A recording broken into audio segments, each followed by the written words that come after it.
Okay, we should be live now. You have no audio. We should have audio now. Thank you, Kevin.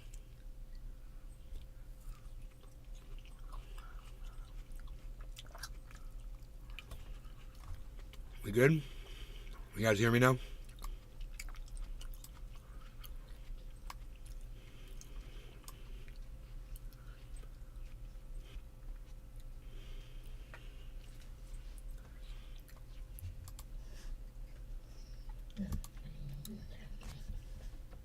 How long is it going to take you to tell me I have audio, guys? Come on.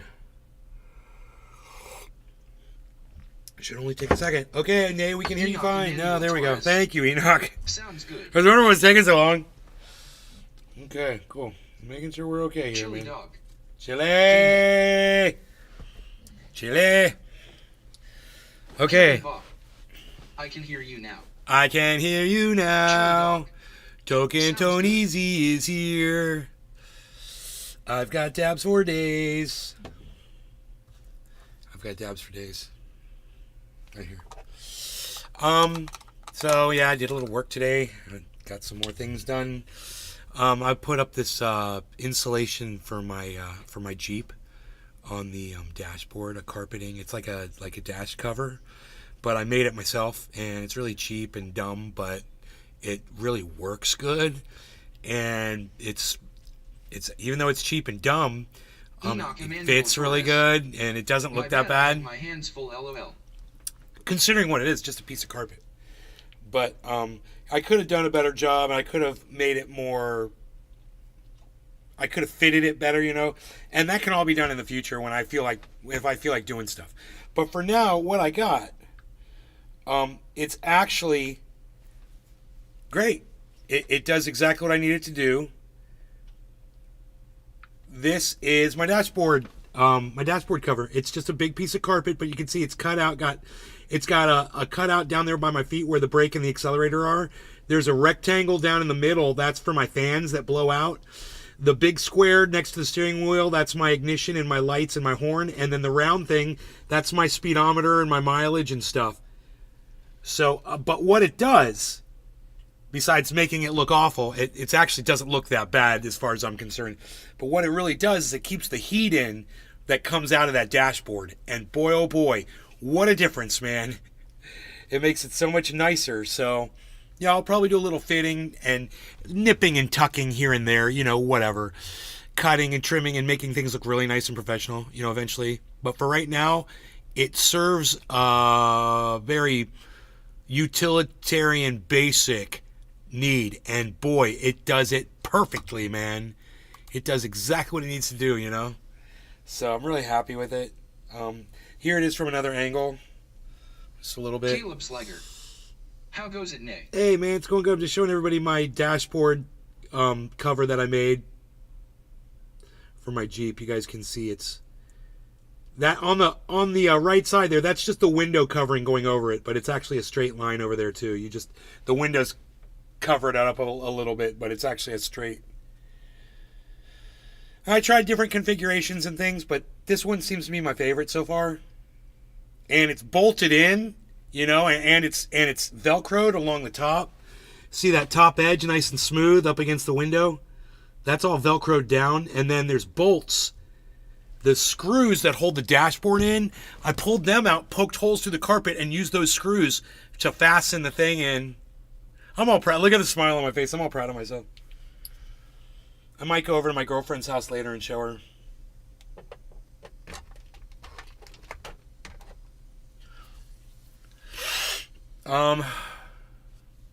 Caleb. Excellent. Token Tony Z. We're looking good over here.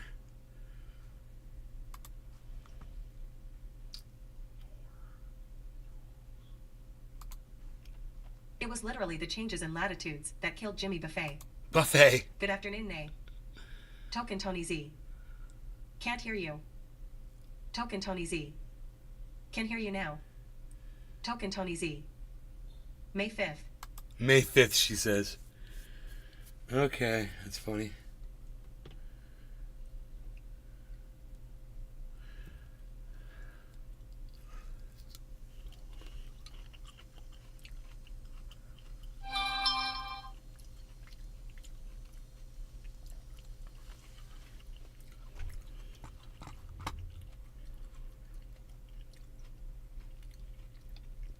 So I guess there's a whole bunch of bullshit. Whatever.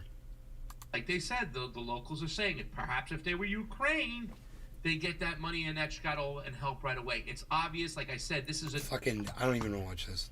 He's a fucking idiot.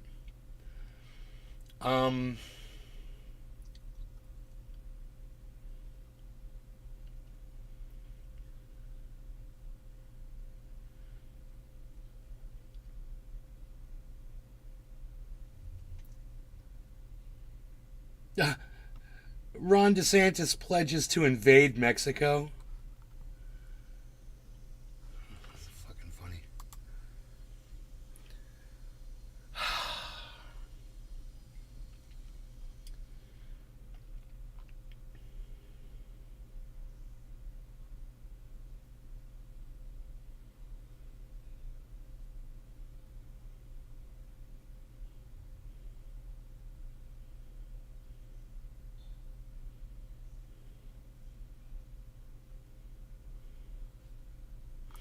MK Ultra. Let's read. Let's hear about So that. MK Ultra. Now, I'd say a lot of you probably already know that it exists, that it was a thing. This is, for a while it was a conspiracy theory or whatever they called it, a conspiracy theory.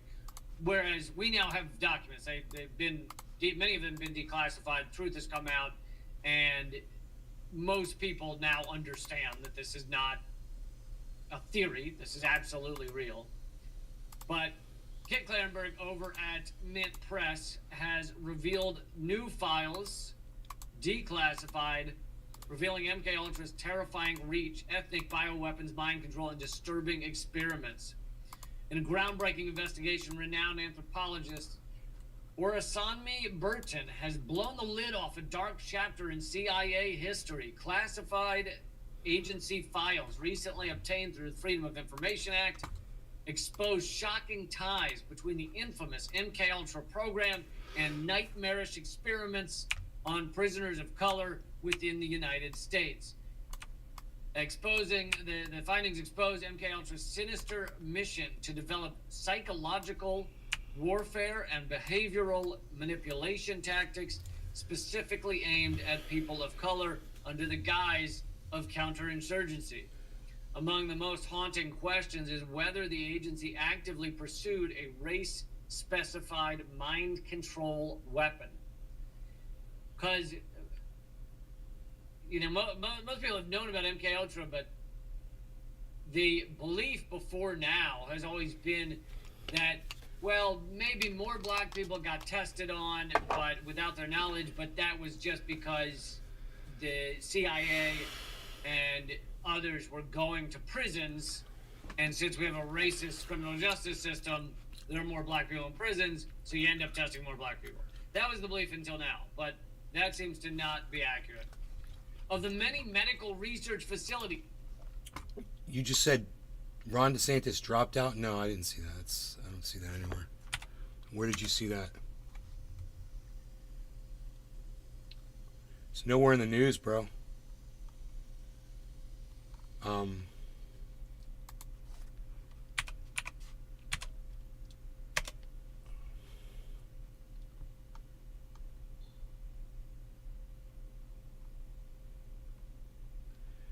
Yo, Token Tony Z, where do you get your bullshit news from, bro?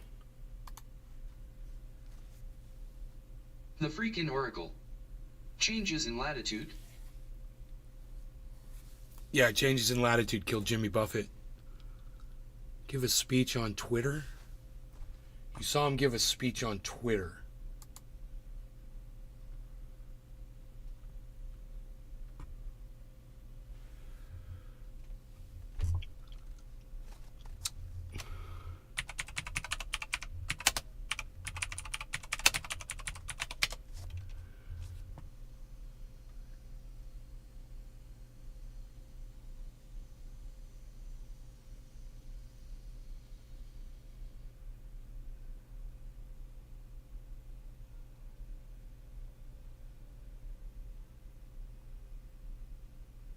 I don't see anything in the news, bro.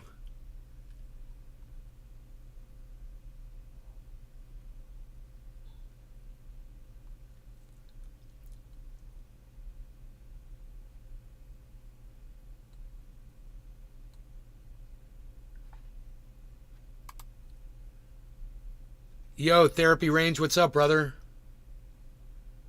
Just one of my audience members just told me that Ron DeSantis dropped out of the race, and I'm like, what, did you just make that up? Or, I mean, he's like, I just saw him announce it on Twitter. I'm like, I don't think you did. I don't even, Token Tony Z, I don't even understand what's going on over there on the other side of this connection, bro. I can't imagine what you saw that leads you to believe that Ron DeSantis dropped out of the presidential race. He's literally right now asking for $50 million more so he can continue wasting people's money on his bullshit. So, I mean, I'm waiting to hear back from you, Token Tony Z. The freaking Oracle. It's a rumor that Trump started. No, that's not what Token Tony Z said. Token Tony Z says, I saw him give a speech on Twitter. That's what Token Tony Z said. So either his eyes are lying to him or he's lying to me. I'm sure he'll drop out. He has no chance. Well, I'm hoping he will. He's number 2 right now in the running. Emoji. Lee Kemp had a heat video about doubt. I mean, I would love for him. Had a great video about degrowth. Emoji. The freaking Oracle. Oh, now that's something that we need to see in the pudding. I know. Emoji. Deoth.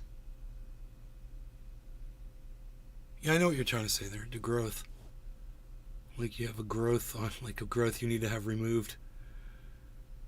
Then I expect him to jump on as Trump's co-runner. Oh boy, dude. You know, if they ran together, they would definitely win for sure. They will totally beat Biden. It's stupid that they haven't thought of that already. But that's just how fucking moronic politicians are. I wouldn't be shocked at that. Dude, I called that a long time ago. I said Trump and DeSantis should do their own ticket if they want to beat, if they want to win. That's the way to do it. The problem is DeSantis would have such a hard time being the second in line. He wants to be number 1, You don't think either of them can do it on their own? I don't know. I think Trump's running neck and neck with Biden, so I don't think he'd have that much of a problem. Biden, I'm going to look and send it to you, okay? It was him speaking, saying that he botched the first debate, made a lot of mistakes, and trusted the wrong people running, and gave his support to Donald Trump. I mean, did he say he was not going to run for president? None of the things you said, Token Tony Z, just now, say that he's stepping down as running for president. But I made a video on it. I can prove I called it months ago. Well, I made a video on it too. I can prove I called it months ago too. I mean, it's not like we're some kind of, Nostradamus for seeing the fucking blatantly obvious, dude. That's just, it's not even a big deal. All the media bullshit has everyone just not voting. Middle America isn't going to vote for Trump again. Hey, Cyber. Middle America isn't going to vote for Trump again. All the media bullshit has everyone just not voting in 24. I don't know. Right now the polling is showing it's neck and neck. And, 70% of Democrats do not want Biden as the nominee for the Democrats. That's not good. That Biden's weak as fuck. What, buddy? Just okay. Can you hear me? Yeah, I hear you fine. Trump, DeSantis together might bring them back in. Yeah, it would. I agree with you, Therapy Range, totally. Yeah, he said he was dropping out of the race. No, hey, back. Yes, you can hear me? I said hey. I said when you first came in, I said hey. It was the very first thing I said to you. He said he was dropping out of the race. Polls are bullshit, and we all know it. No, polls aren't bullshit. No, polls aren't bullshit. They're usually pretty close. They might not be dead accurate, man, but polls are pretty good at predicting shit. You know? He said he was dropping out of the race. This is what Token Tony Z says. Token Tony Z says he heard Ron DeSantis say he's dropping out of the race, and not a single news agency is covering it that I can find. Play Peter Guitar Jam. Moo. Moo. Moo. Want some milk? Yeah, man, I'm ready. I just got heat. Just gotta heat this bad boy up. Got my first tab of the show ready to go, baby.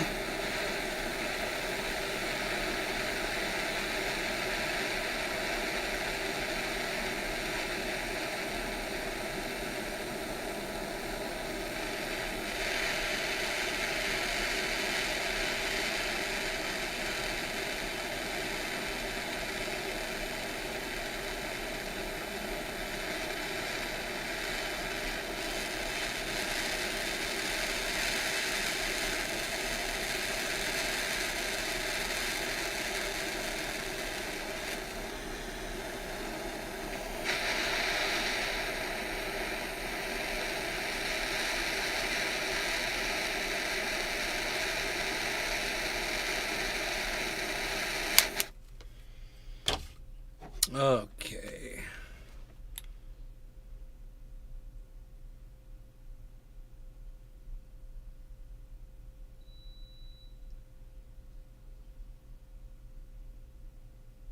Burning Man attendees unable to leave desert because they got rained on so bad. So I guess they have to change it from Burning Man to Raining Man.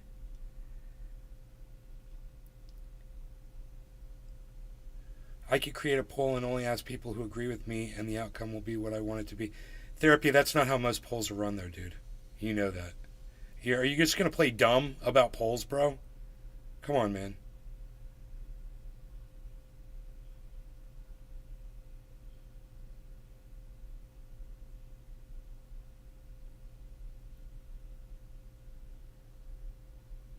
I mean, I've never seen a poll fucking be 100% accurate, but it can test the, definitely give you an idea of what the sentiment is out there. And right now, you know, testing probably, that poll probably surveyed, I would think, somewhere between 500 to 1,000, maybe more people across the country. Usually shit like that. Right now it's 50-50, Biden, Trump.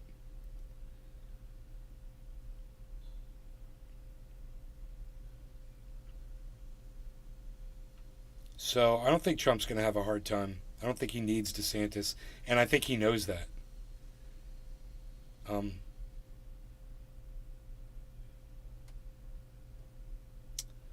But, you know, after things cool down and they start to get along better, you know, we'll see who sides with who.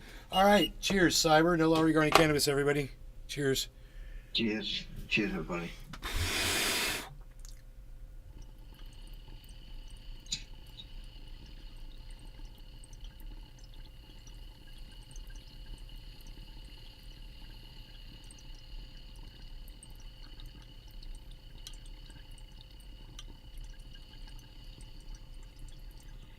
Chili dog.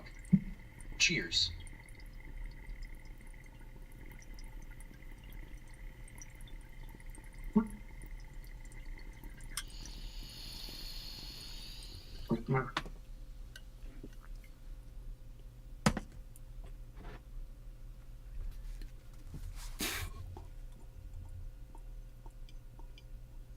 Hey, Skeeter Beat.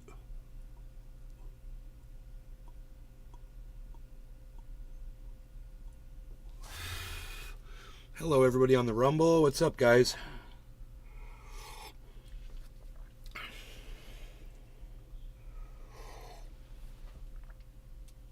So, changes in latitudes killed Jimmy Buffett. What happened? He died of skin cancer. How did he get skin cancer? Well, he spent a lot of time out in the sun and he didn't protect his skin. And I guess, according to the story, I'm not 100% clear on this. He may have actually been in denial about the skin cancer and refused to get treatment for it. And it eventually turned into lymphoma. and he ended up in hospice from skin cancer. You can't even imagine. It had to be brutal, man. You know, it had to be brutal. Skin cancer to the point where it kills you. Most people that get skin cancer, they get the growths or whatever removed. You know, they go to a doctor and then you survive it usually. But if you get skin cancer and you're in denial that you have it, and you don't get treatment, then, you know, this is what can happen. It spreads into the rest of your body. Anyway, I'm really interested in what he has to say here about MK Ultra. I'm assuming they were using LSD or something stronger, or super high doses of it. He's abused by the CIA for the purposes of MK Ultra. Allen Memorial Institute, a psychiatric hospital in Montreal, looms perhaps the largest. From 1957 to 1964, the CIA secretly operated the program's Sub-Project 68 under the leadership of notorious psychiatrist Ewan Cameron, the institution's founder. Cameron sought to de-pattern minds via a technique known as psychic driving. I know, right? And it entailed drugging unconsenting, unwitting. I mean, the worst part. I mean, nibbling on sponge cake, watching the sun bake your own skin. He wrote songs about being out in the sun. He encouraged everyone else to go out in the sun and hang out in the sun and live that Margaritaville type of beachside life and be out in the sun all the time. He should have been writing songs about protecting yourself from the sun. You know, getting skin cancer, using suntan lotion. He should have had a song called Suntan Lotion. You know? He marketed skin cancer. He found how to market. He basically marketed what killed him. And so many other people are guilty of that, and you'll find that they end up the same kind of demise. They end up a victim of their own hypocrisy, of their own ignorance, you know, of their own narrative. Anyway, back to MK Ultra. Patients with incapacitating cocktails of psychedelic substances, then subjecting them to electric shocks while they listen to hours of recorded looped audio. Jeez, it sounds like Pavlov Does type that sound shit. a lot like fucking Nazi experiments? Yeah. It is horrifying. Shit you do to a dog. These people Conditioned response. don't even know they're being drugged. Sometimes they would drug them without them even knowing they were being drugged. But in almost all the cases, they're not consenting to be drugged and electric shocked. Cameron hoped to render his subjects' minds a blank slate onto which new behaviors, thoughts, memories, and personalities could be surreptitiously Sounds like a imposed from lobotomy. outside. It also served the purpose of interrogation. And let's remember, in case any of you are confused enough, They learned that shit from America? Well, they were prisoners, so clearly they broke the law. You know, they were probably doing this on serial murderers to try and reset their minds so they wouldn't serial murder anymore. No. Think about how many people were tested on in these prisons. Okay, I love you, Token Tony Z. I love you, bro. Dude, listen, everybody, Token Tony Z said no, DeSantis isn't stepping down. He thinks he got hoodwinked by some AI. Bro, happens to me. It's going to happen to all of us. Cyber's going to come in here with something one day. I'll come in with something. We'll all come in with shit. We'll swear it's real and come to find out, you know, it'll be exposed for AI. It'll be exposed for bullshit. It'll be exposed for fucking face swap or whatever, you know. There's nothing we can do about it except just be forgiving of the people that get fooled and admit that we all get fooled by it. Fake news, you know. And I'm sorry that happened to you, Token Tony Z. Watch your sources. Good job. Really good job of going back and triple checking, bro. And finding out what you were looking at, man. Good job, bro. You're getting better, man. When you can do your own fact checking like you did, and you can catch shit like that, man, you know you're doing good. Because there was a time when none of us would have known this, you know. The last survivors got paid out in 2019. MK Ultra is a mind job that Americans would do that to our own people. But I can send it to you. Token Tony, you want to send me the AI fucking DeSantis shit? Guarantee most of them, the vast majority, were not murderers. The vast majority were probably black people who ended up in jail for some stupid reason. Many times they would arrest people for debtors issues, or they'd arrest people for some small amount of drugs, or they'd arrest a black guy for being the only black guy in town, or whatever. And now they're in prison. And now they'll the kill you government for said, smiling well, at a they're white prisoners, woman. They're criminals. We should be able to test on them however we see fit. Black Americans expressing revolutionary views were increasingly labeled as suffering from severe mental health conditions.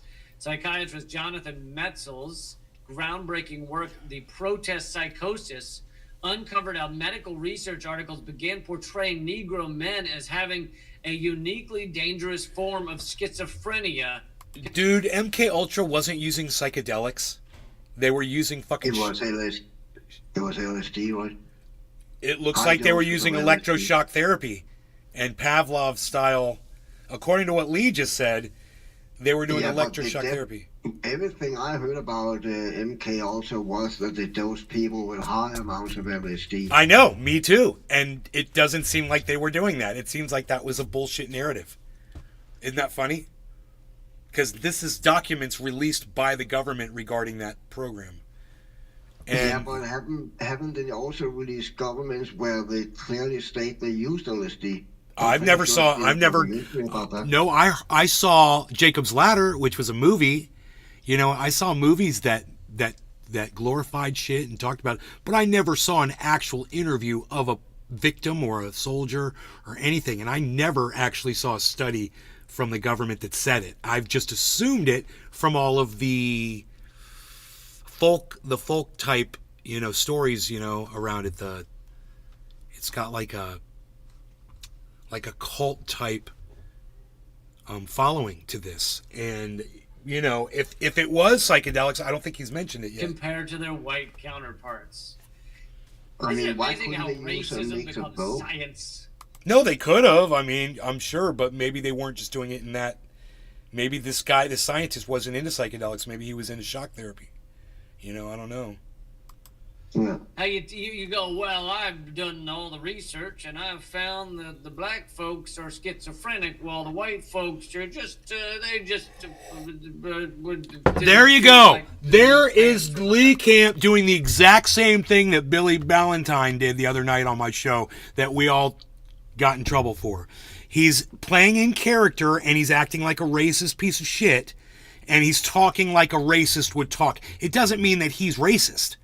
So this is exactly what Billy did, a little bit more over the top because, we've got a much smaller audience and Lee Camp is, adheres more to what he has to do.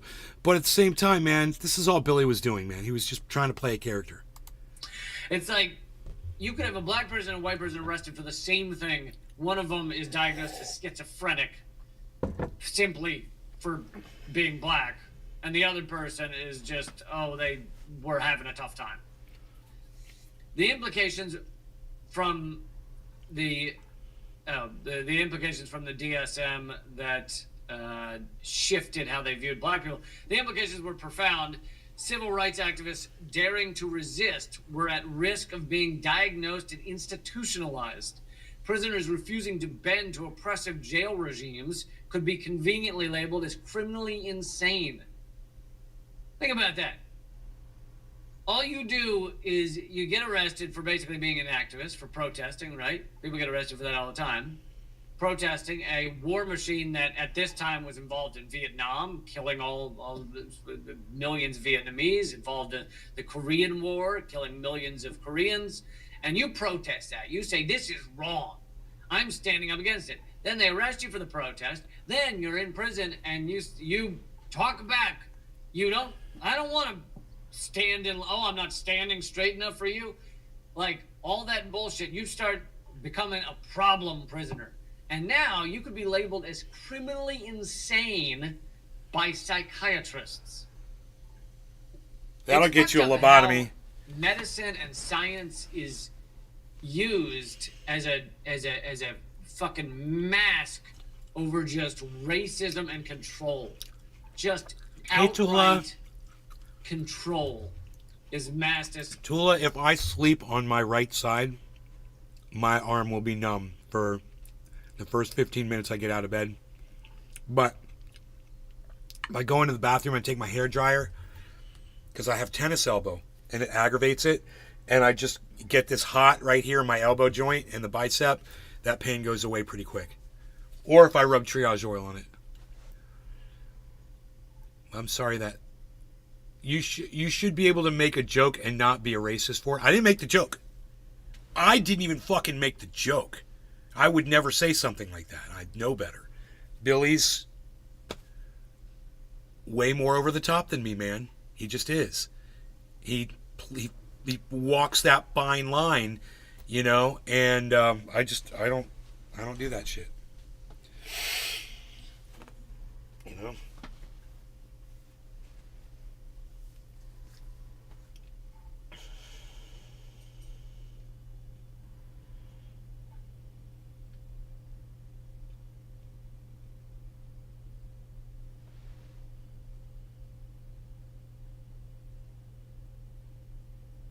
Chili dog. That smell. Billy is good at the fine line. I wouldn't say he's good at it. Fucking cost me goddamn, you know, hundreds if not thousands of views, bro. You know, if he was good at it, that shit wouldn't have happened.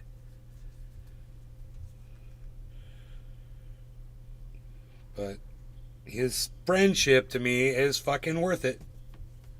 You know, because he's more important than a bunch of people that Chili dog. don't know me, He pushes it. that don't care about me, obviously, you know, and are so easily fucking swayed by bullshit, you know, by something that I didn't even say.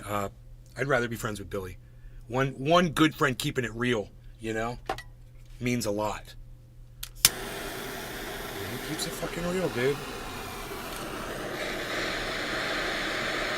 And in my honest opinion, you should actually be able to make jokes about even the worst fucking thing. It is humor, no matter if it's dark humor or whatever it is, it's still fucking humor, you know?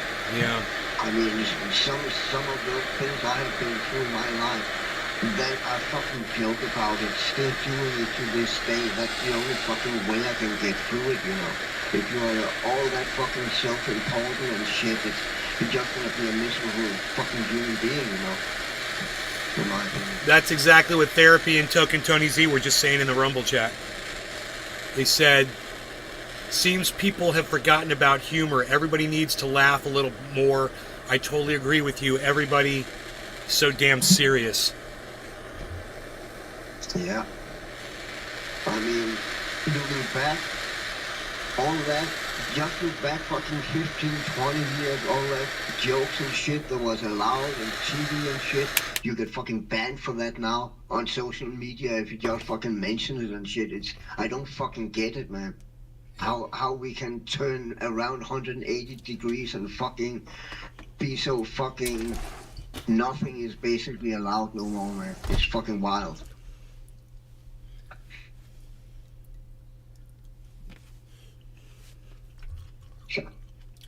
some sort of science.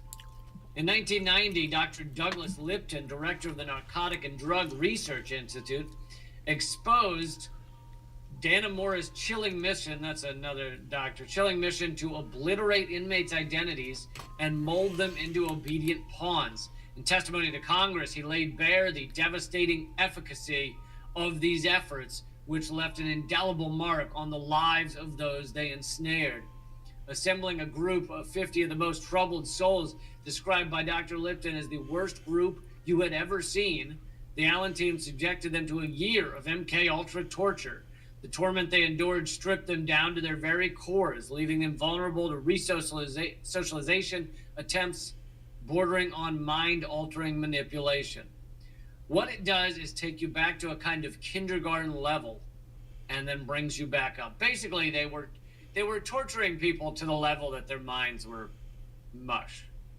It's just straight up abuse. Abuse to the level, like mental abuse to the level that they all right, they can't Cyber, cheers. function as Cheers, bro. humans. Cheers, everybody. Cheers, everybody. No oregano cannabis.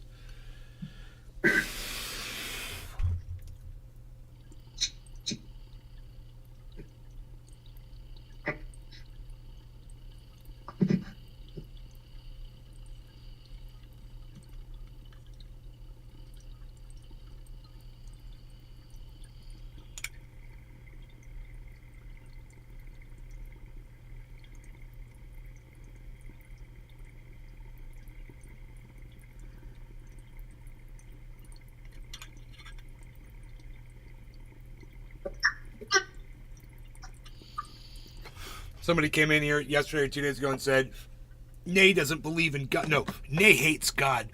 I'm out of here. And I was like... Can you hate something you don't believe in? I was like, how Christian of you. How accepting and Christian of you. Yeah, also that. I mean, and that is fucking the how the most Christians, they toe the line. They try to convince you, and if they cannot convince you, you are fucking evil, and they start to fucking spew ad hominems at you and shit, you know? I mean, but they're Christians, they're the good people that should supposedly show the other cheek, you know? Somebody else was like, dude, when did Nay say he hated God? What the fuck is that? How am I going to hate something I don't even believe in? You want me to say I hate religion? Yeah, but most, I will not say most, I don't know, but some part of Christians, they are, even if you say you're an atheist, you hate God, you're a Satanist and shit. But if you're an atheist, you don't fucking believe in any deity, you don't subscribe to any of that bullshit, but they anyway believe, oh, you're an atheist because the devil have a hand on you, so you're satanic and shit. It's fucking wild, man.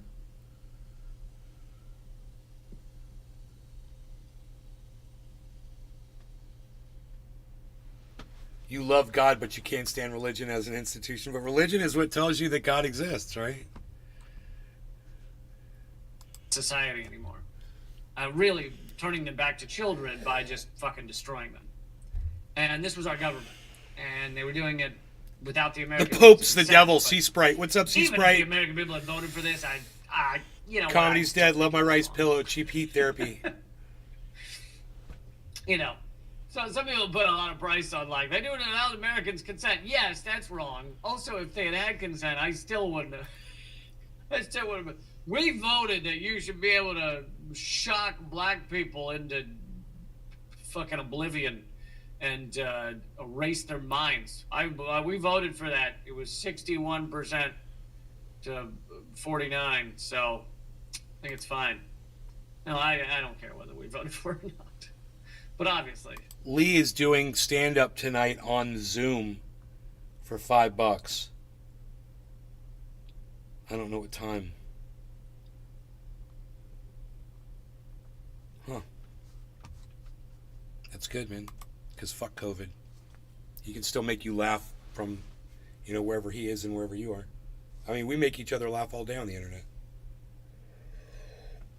And also, I find a lot of Christian people are angry. They're fucking angry all the time. For some reason.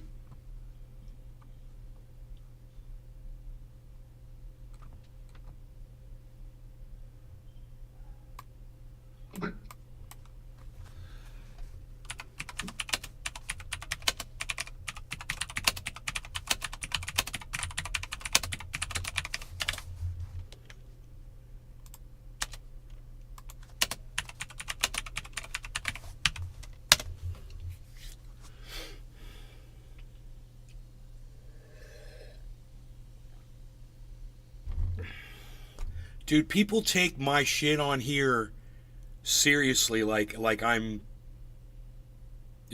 some kind of that's how I am or something in real life. When I'm screaming and yelling and ranting and raving and calling people out. I mean, if you don't know you in real life, But if that's all you have to go by and you believe it, and then when you contact me on Truth Social Instant Messenger and you say, I want to have an actual conversation with you, you jackass. So I say back to you, well, when you stop calling me names, we can have a conversation. And then you say back to me, but you call your audience names. No. The guy that you're having a conversation with in the DMs, that's not the guy that calls his audience names. The guy that's calling his audience names is a character I fucking play on this show. When you can realize that there's a difference between those two things, you won't be so ass hurt about the things you hear me saying on this fucking podcast. Get the fuck over it.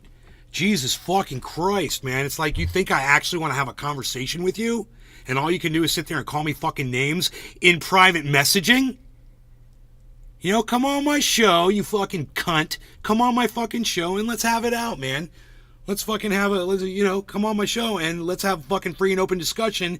And, don't be so fucking scared of my goddamn alter ego. Because you fucking deserve that shit for being so fucking stupid in assuming that this is me all day long. Fuck.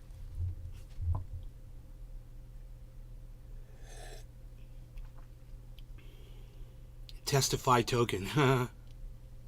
Faith is what tells me God exists. Religion is a means to steal my wealth in the name of God. No. Faith never told you that God existed.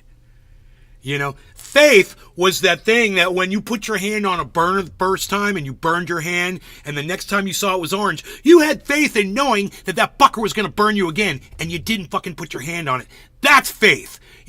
God. It's all in the name. It's not faith, dude. God's what religion taught you it was, dude. That's it, man. The only reason you know what a God is because of the liars from religion. Look at the word religion, man. There should be an L-I-E right in the middle of that word. Religion. Because it's all it is lies. And the only place you heard about God, bro, is from religion. So for you to sit there and say that you hate religion but you love God, it's like saying, I love steering wheels but I hate fucking cars. You can't have one without the other, man. They go hand in hand. Also, one thing I know. Therapy's trolling the shit out of me. I love this guy. But it's true. God fucking wiped out all humanity at least once in the Bible, and he keep fucking let people if he exists getting born with fucking diseases and shit, like small children. You cannot name one fucking person in the Bible that Satan or the devil, whatever you want to call him, he killed. Satan didn't kill anyone. God fucking wiped out the whole fucking humanity. I mean, what a great guy. And if it's a God, he should have the fucking power to just change those bad people that were, instead of fucking wiping everyone out, right? He have all the power. He's a God. He can change everything. He can create worlds. No, bro. God only has the power to turn people into salt pillars. That's it. Pillars of salt. I love that one. Yeah. It's like he could turn you into salt, but he can't cure your child's fucking brain cancer. Yeah, it's fucking mind-blowing. Was it those people's free will that they wanted to turn into pillars of salt? Oh, God can't mess with free will. Oh, there's free will. Really? All those people that got converted into fucking salt pillars, was that their free will turning them into salt? They just couldn't wait to be statues of salt. That doesn't even make sense. How do you guys even rationalize your bullshit with these, the all of the things that have convinced you that God exists? And you start going back and you realize that every single one was a piece of straw. What are you standing on, man? What do you got? Faith. You've got your faith. From a preconceived concept that was taught to you since you were a baby. I don't want to talk about religion, man. It's just a bummer. It's a fucking bummer, dude. It is. I'm getting angry over it. We might as well just talk about abortion and fucking flat Earth too. It's like, yeah, I also get angry over that. They're all fucking third rail hot topics. I just assume stay the fuck off of.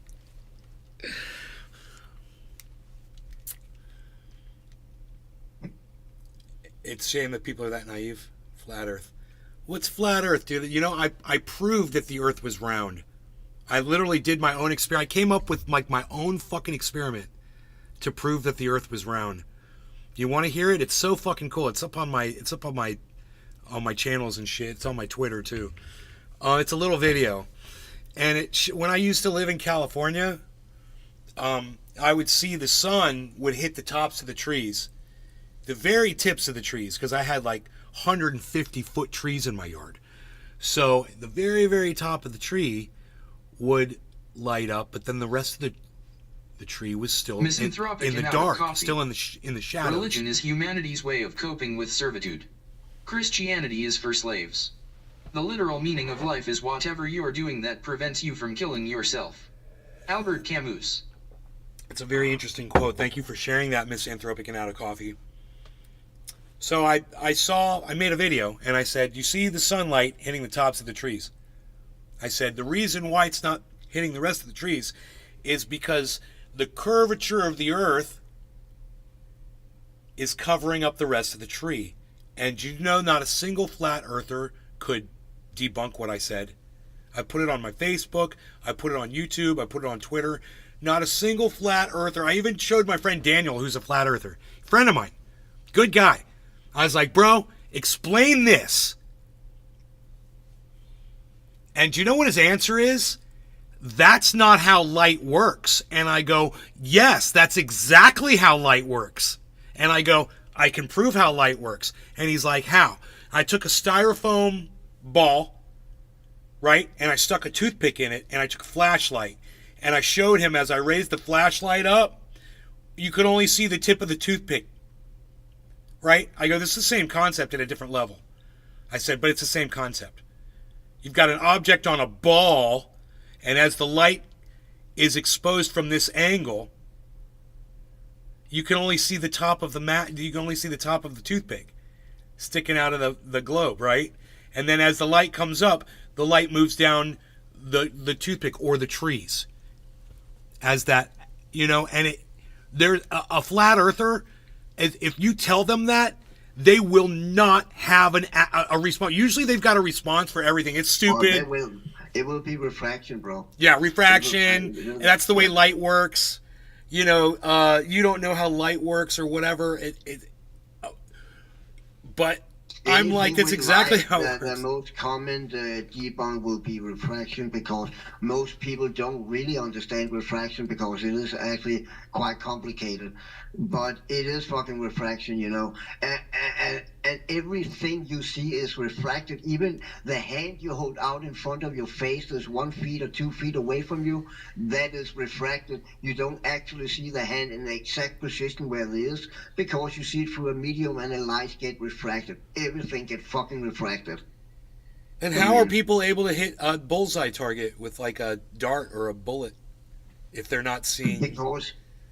Because we are used to that. Everything you see, you always see an apparent position where it is. But we are used to it, Your brain calculates that on a split second, If you take a glass of water, put a pin down in that water, you can see the pin will kind of change angle from where it's not in the water and down into the water. That's a very good example of refraction.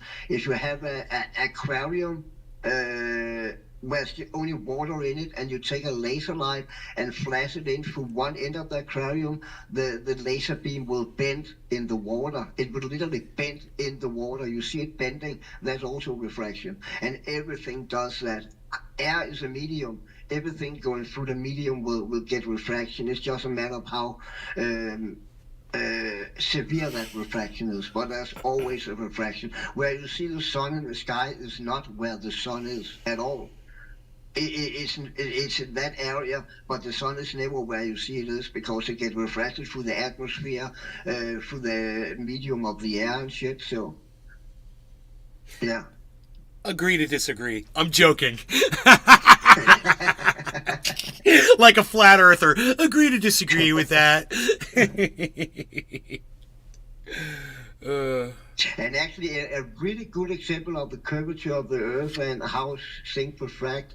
A guy, he took a propane tank, and he was watching it from a big ass propane tank, so he could see the curve. Then he took I don't know what it was, but he made a tower out of Cinevacs in different fucking colors, So the bottom was green, the middle was blue, and the top was red. Then he placed that just behind the curve on that tank, so I couldn't see it. And then he sprayed some very, very cold, I think it was methane, over it. And that cold methane get that thing behind the curve to rising up. You could fucking see half of it only with fucking blowing methane on that. Hold on, see if I can find the video so you can see it. That's a really fucking cool experiment, and that debunked everything right there.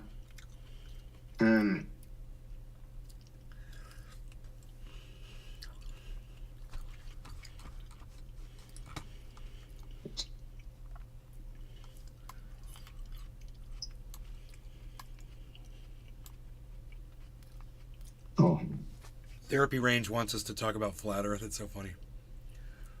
Say it. The guy in the chat. Ah, He's a podcaster. He's a gun advocate and kind of like an expert, like a weapons expert, like my buddy Bill.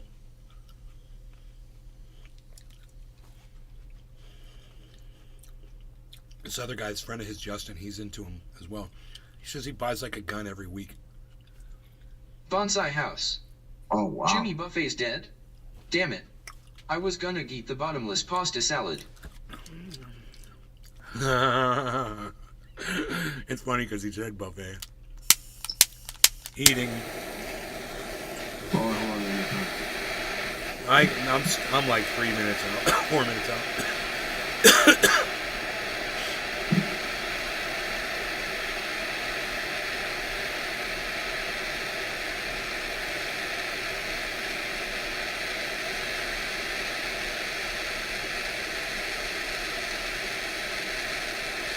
Also, flat earthers always say, Eratosthenes, the first guy who figured out the earth was round with 2 stakes in the ground. Yeah.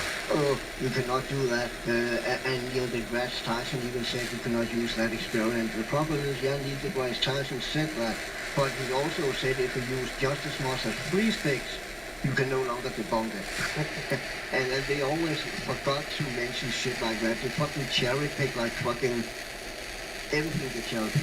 My favorite one is the guy that does the flashlight from the wall with the hole in it, and he's like, if the Earth is curved, if the Earth is curved, we're not gonna be able to see the flashlight down at the other end of this from this angle. If the Earth is flat, we'll see the flashlight. And he's like, okay, turn on your flashlight to his buddy, and his buddy's like, dude, the flashlight's on, and he's like, wait. What? He's like, well, wait, move it up a little bit. And he's like, I am. He's like, move it up higher. He's like, I am. Where's it at? He's like, I'm lifting it all the way up above my head, man. And he's like, oh, I see it now. And then he goes, dude, that would mean if the Earth is curved. He's like, literally says it. It's so fucking funny to hear a flat earther say that. I love that stupid little experiment, man. It's so dumb. It's like they weren't that far away from each other. They weren't that far away. I can't remember what the distance was.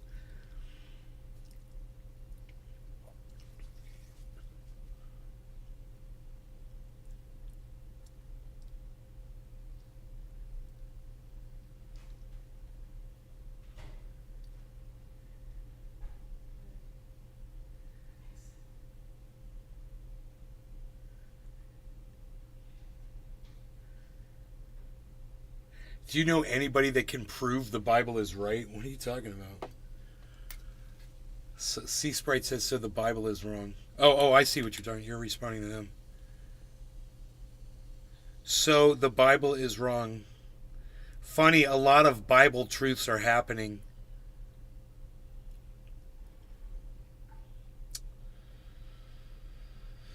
What? Go ahead, Sea Sprite. What Bible truths are happening? Tell us. We just can't wait. We want to hear it.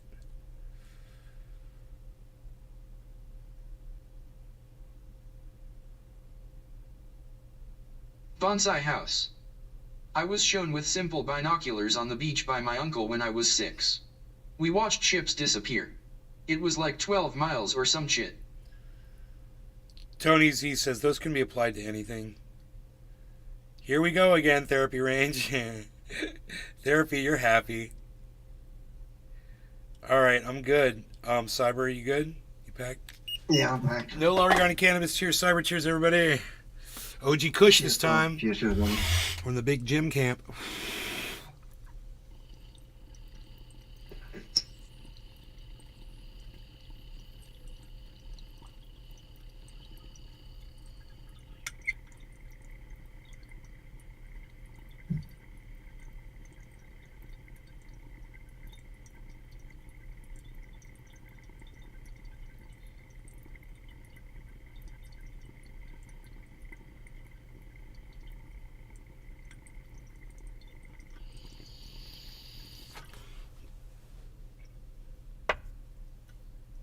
So, Bonsai house.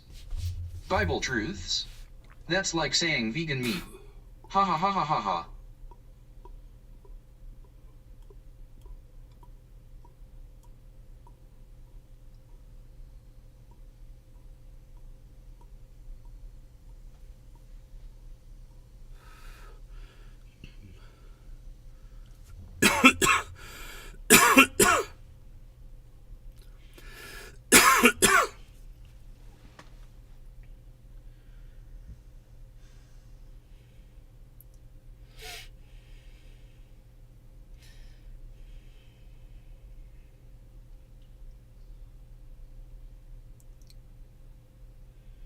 Sea Sprite, you said a lot of Bible truths are happening, but you haven't Nick given Brown. us one. Hey brother.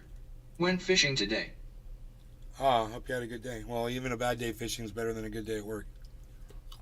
Right on, buddy.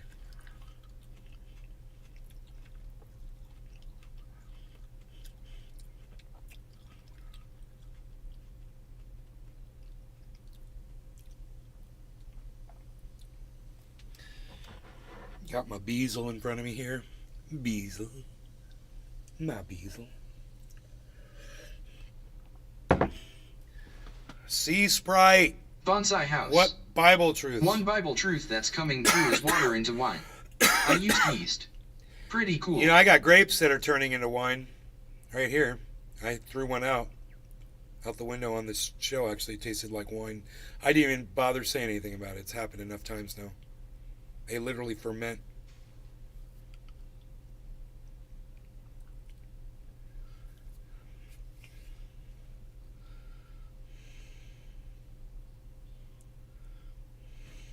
Dude, tell me I am not subscribed to this bullshit.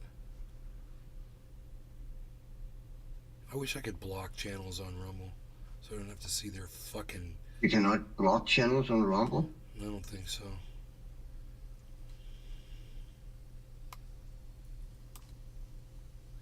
I have to see their fucking bullshit in my feed. Google is threatening our democracy. Kim Iverson. Bonsai house. My dishwasher broke and I walked on water. Halisik of Julia. Oh boy, this is going to get fun. Oh, here we go. Sea Spray. The fires. Oh God.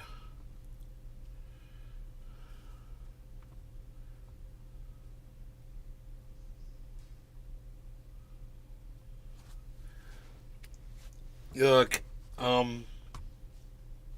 Sea Sprite.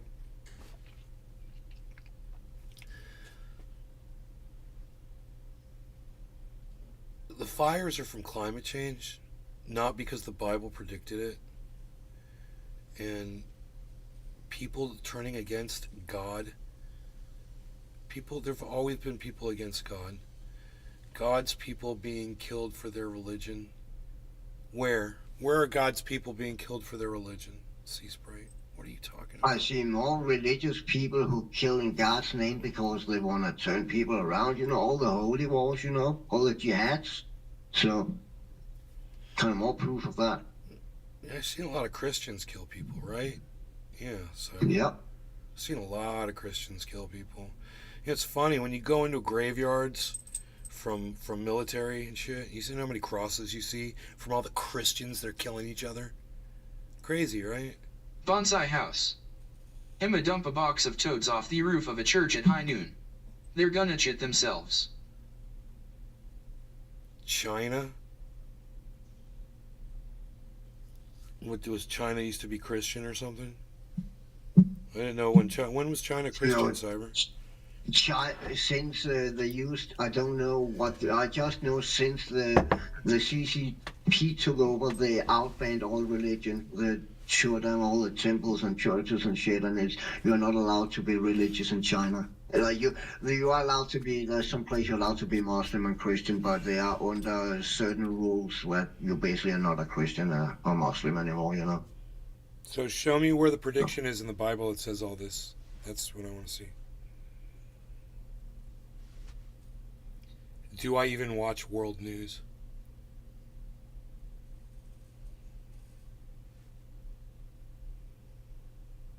I mean, show me what you're talking about in the Bible that's predicting this. You have like Bible verses or something? You must know a lot about the Bible, so you can show me what you're talking about, right?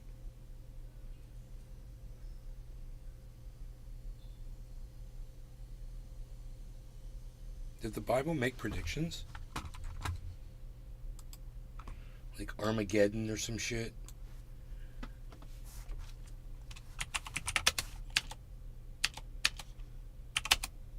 In the Bible, Armageddon shit? Nah. I'm wrong.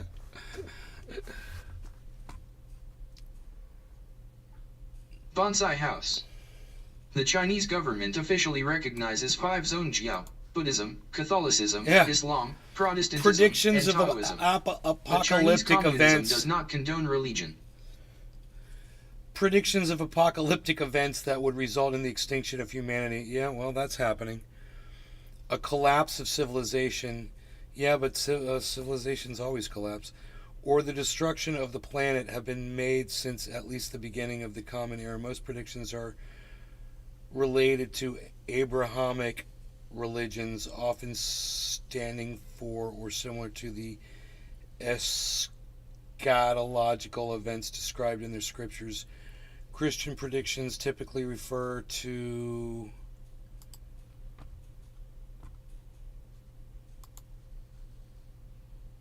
where was I reading?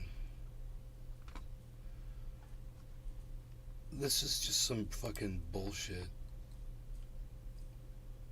Quora. Predictions were made through OT prophets. Predictions made some of the Christians. Okay. Show me these fucking predictions. Revelation 13. Yeah, but first. No. Bible, right? Wait. Sea Sprite just said, maybe you should read it, then you can argue the subject. Well, neither Cyber or I are going to read it, so I guess we can stop can I talking say about something? it now. Yeah, no, go ahead. But I guarantee you, I'm not Because going in to fucking the- read your bullshit. In the Bible, in all those texts where they fucking predict things, you know, first time the devil raised up, it was Nero, right? Next time he raised up, it was some other guy. Then it was Hitler, right? Then it was fucking Trump, right? And then it's another. So all these predictions. It's all related. I mean, how many times do the devil rise up and don't accomplish what he want to do? I mean, I'm just curious. I mean, you cannot just put down a text and say this predict a whole lot of events in the future, I mean, and then you can just pick and choose what event you want to show fit me into. the fucking That's not how it prediction. fucking works. Show me the prediction to say what year, say 2023, this shit's going to be happening. Yeah. Put a date on it. Yeah. Show me Something this. quantifiable. You're the lost soul who can't seem to back up your shit with the goddamn. You say a whole Revelation 13, whatever the fuck. Give me the goddamn verse. I'll read your verse. And also in the Bible, for to be a good Christian, you actually need to own slaves. You know, it is literally in the Bible. You need to own slaves. You need to own a certain amount of slaves to be a certain good Christian. You know, in the Bible, you need to fucking stone your daughter to death if you found out she had slept outside marriage. You know. If you want to talk about all the rules in the Bible, let's fucking name them and see how great the Bible is and how many rules you actually live by to this day. I'll rest my case. So I'm sorry for getting worked up. I just don't like religion at all. It brought nothing good to my life, that's for sure. Give me the goddamn Sea Sprite. Give me the fucking verse you're talking about. You're the one that said these things were predicted. Show me what it predicted.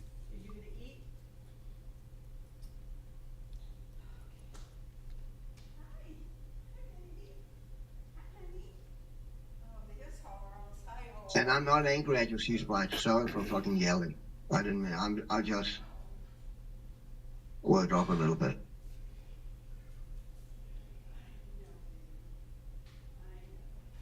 So does that mean if somebody or something predicts something and gets it right, does that mean you automatically worship them and treat them as a god?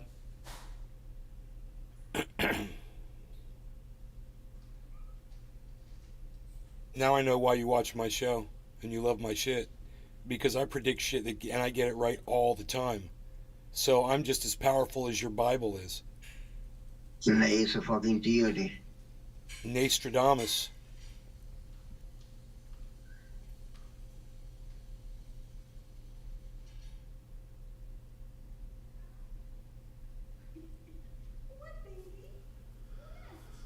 But show me all these predictions of fucking, the virus outbreak. I guess that's what you want to talk about. You probably don't even believe that there is one. But the Bible predicted it, so it must be true then, whatever. And, fire. Show me where it says that there's going to be, Hawaii was going to be on fire and Northern California. They predicted, fires in Greece and Australia and all that shit. And I think most of those fires are fucking out now. So were those fires supposed to lead to Armageddon and then it just didn't happen? And it all fizzled out. Northern California fizzled out. Fire's not burning there anymore. So which is it?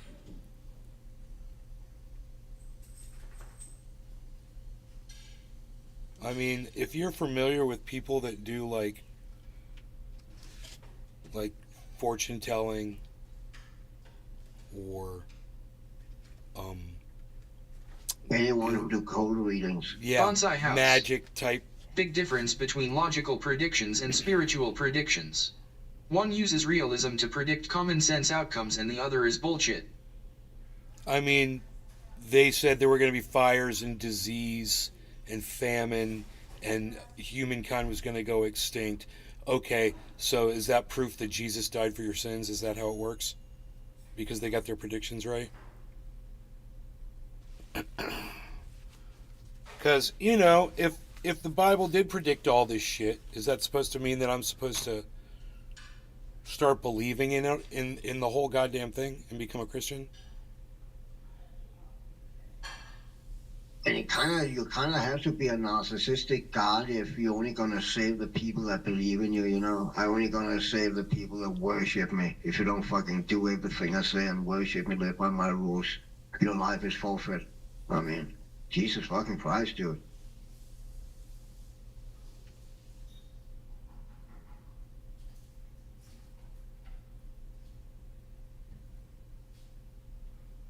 I'm assuming Sea Sprite is running and getting all these Bible verses for me, so I can see what the Bible predicted. I'm fucking looking it up myself. Hold on, I made some quotes back in the days. All the bad, not all, but quite a few bad quotes from the Bible. See if I can find them where it talks about slavery and Revelation all those things. 13. Is that a verse?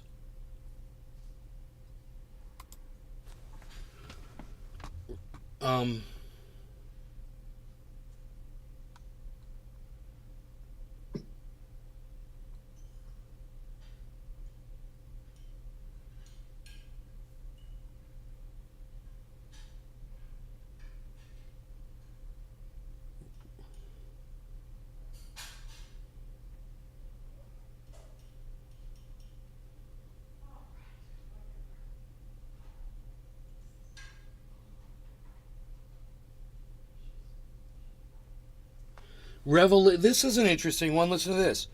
Revelation 16:1-21. Then I heard a loud voice from the temple telling the seven angels, "Go and pour Bonsai out." house. No, Sea Sprite is whipping their own back for wearing white after Labor Day. It's God's will and all. Go and Truths. pour out on the earth the seven bowels of the wrath of God. So the first angel went and poured out his bowel on the earth, and harmful and painful sores came upon the people who bore the mark of the beast and worshipped its image. That's all speaking of shit in the past. That's something that's already happened. That's not predicting anything, right? The second angel poured out his bowel into the sea, and it became like the blood of a corpse, and every living thing died, and that was in the sea. That was in the sea. Something that happened previously. The third angel poured out his bowel into the rivers and the so let's go find.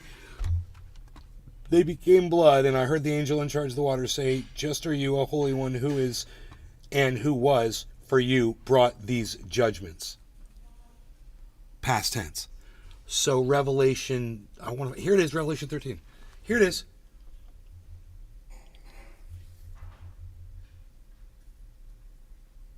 This is Revelation 13. This is what you said. This is Revelation 13, 1-18. Bonsai House. Didn't that mean the angels took a shit on the planet? I know, Like right? Republicans. They moved their bowels onto the planet. Here, listen to this. And I saw a beast rising out of the sea with 10 horns and 7 heads, with 10 diadems on its horns and blasphemous names on its heads. And the beast that I saw was like a leopard, its feet were like a bear's, and its mouth was like a lion's mouth. And to it the dragon gave his power and his throne of great authority.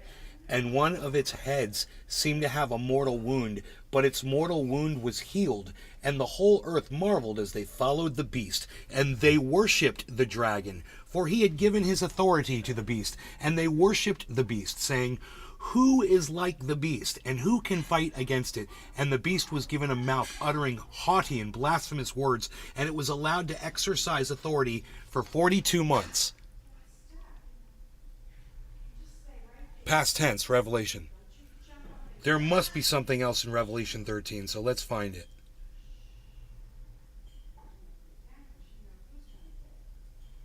Revelation 4. I'm skimming this, looking for anything that might be a prediction. This is all past tense shit. Revelation 19. Here is a something of the Bonsai future. House. Listen to this. They said, "Come and see." And I saw, and behold a pale horse. I said I already saw that shit at the rodeo. Dummy. This will make war on the Lamb. No, they will make war on the Lamb, and the Lamb will conquer them, for he is... That's it. That's like the prediction. Chosen and the faithful. 7 bowels came and said to me, "Come, I will show you the judgment of the great prostitute, who is seated on many waters, with whom they..." Hey, it's okay for the Bible to talk about prostitution, guys? Is that okay, DeSantis? Is that okay for your kids to read a book that talks about prostitution? Wow. Oh, that's interesting. Interesting. I didn't know that. I didn't know that the Bible was so sexy. Huh. Of the Psychic great, Leviathan. and not just... Oh Lord, what you doing, man? Not just a prostitute, but a great prostitute, it says. I mean, it doesn't get any better than that when you're talking about a prostitute to say, you literally say this. Bonsai House. And 7 buttholes told him about hookers. if you Sure. think that this is somehow an allusion to something else, well, let me read the next statement to you, which goes, "Kings of the earth have committed sexual immorality, and with the wine of whose sexual immorality the dwellers on earth have become drunk." With their sexual immorality, man, talking about the great prostitute, man. That's in the Bible.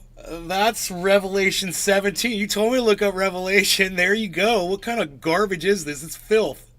It's complete smut. Bonsai House. It's smut. Ha ha ha ha ha. It's ha, ha, ha, fucking ha, ha, ha, I smut. can't, ha, ha, ha, ha, ha, Why ha, are ha. you having me read your smut?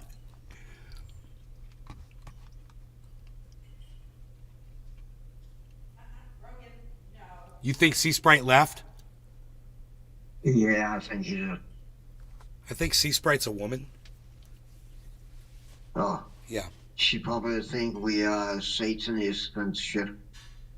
Sacrificing small children right now. She's the one that Because worships they a don't book believe that God. says the great prostitute who's seated on many waters, whatever that what many waters means.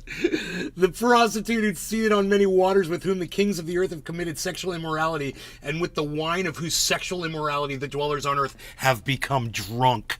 Revelation 17:1 through 18. I'm going to get a shirt just like this, and it's going to say that on it. Revelation 11, "And I will grant authority to my 2 witnesses, and they will prophesy for the 1,260 days, Bonsai House. clothed in sackcloth." Most likely an elderly online evangelist. Let's start, you know what?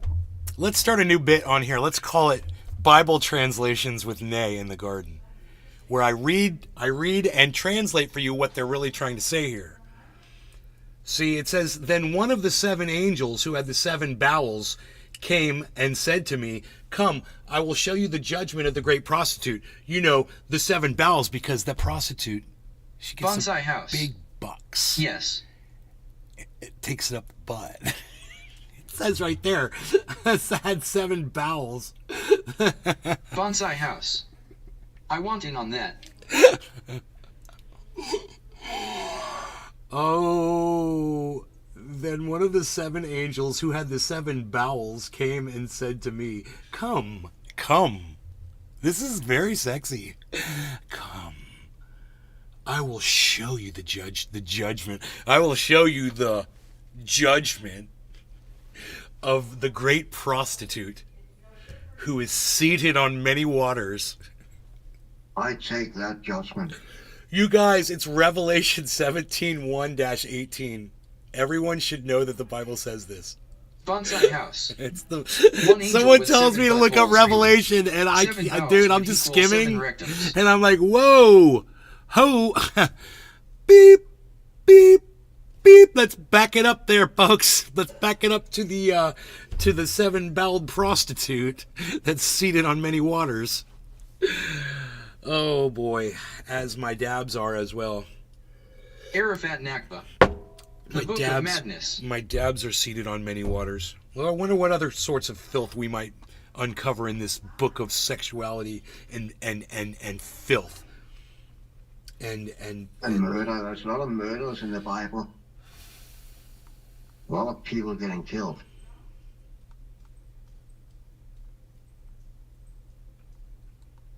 And a lot of people living for thousands and thousands of years, man.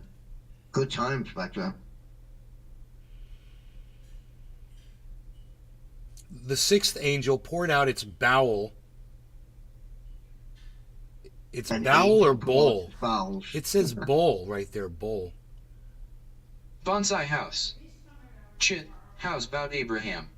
Killing his son on a rock. 7 bowls, not bowels. Am I reading that wrong? Yeah, that's a difference.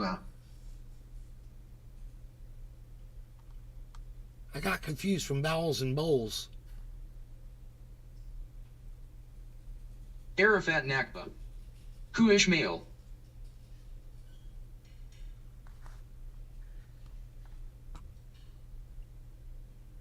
Bonsai house. 7 balls.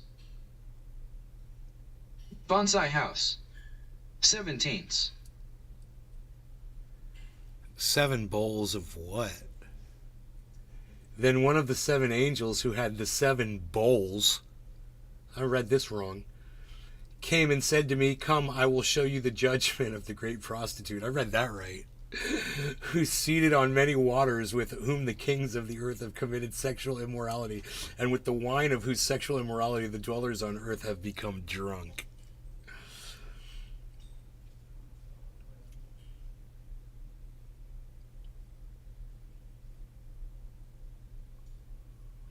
Arafat Nakba. Holy golden cup full of Behold, abominations Ha-ha-H-A-A-A. and the impurities of her sexual immorality she was holding in a cup. What does that even mean? And on her forehead, oh, this crazy Bible. What was on her? Oh, do tell us, old Bible, what was on her forehead? Well, I'll tell you.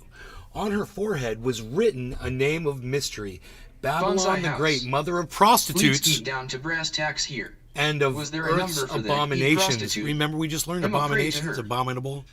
abominable, abomination. There we go. A bomb, abomination.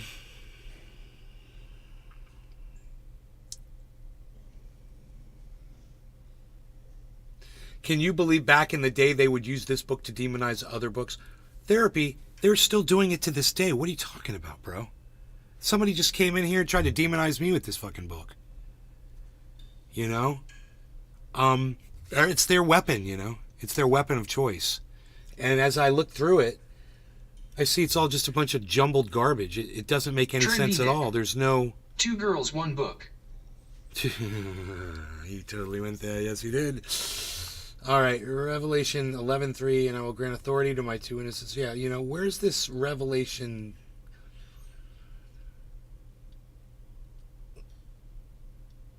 And heavy hail and an earthquake. Yeah, this well, there was, you know, but not there is. There's no actual predictions, man. I'm not seeing any actual Bonsai predictions. House. Maybe if you dial that page number in our phone, the Griahor will show up.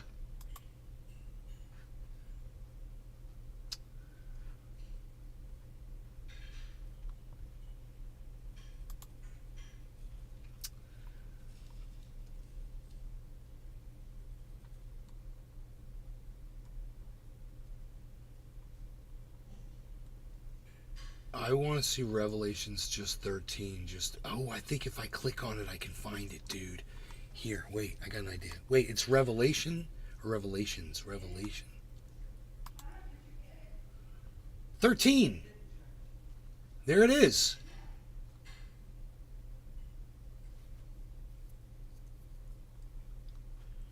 I read all this already to you Bonsai guys. House. Dear Eat Prostitute. Will you flash me? Amen.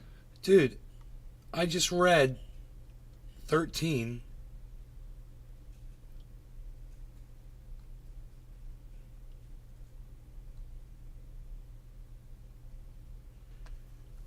Arafat Nakba. That book drives people insane, bro. Cheers.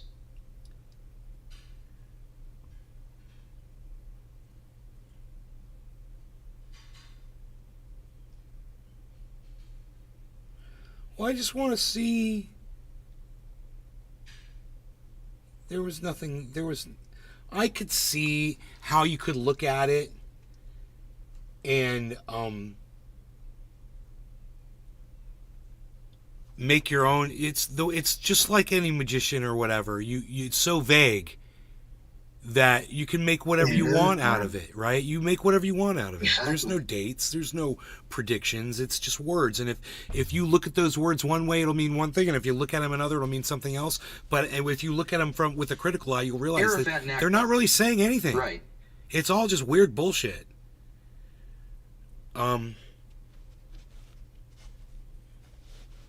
That's what you stand on. That's the hill you choose to stand on. You know, it's a very weak hill. Yeah, it's all about faith. You have to believe. It's only real if you can disconnect with reality. But, I mean... Yeah, but if you disconnect with reality, then nothing is real anymore, right? I mean...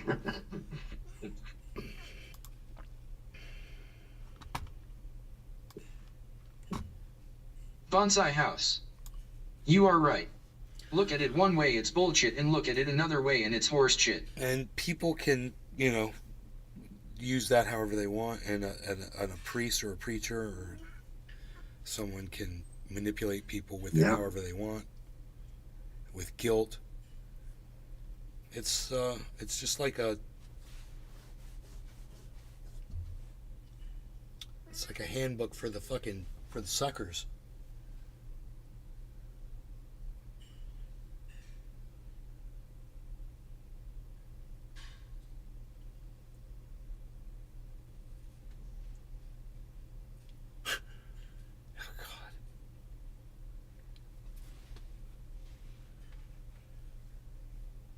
Arafat Nakba. John Hadji got big charts on it.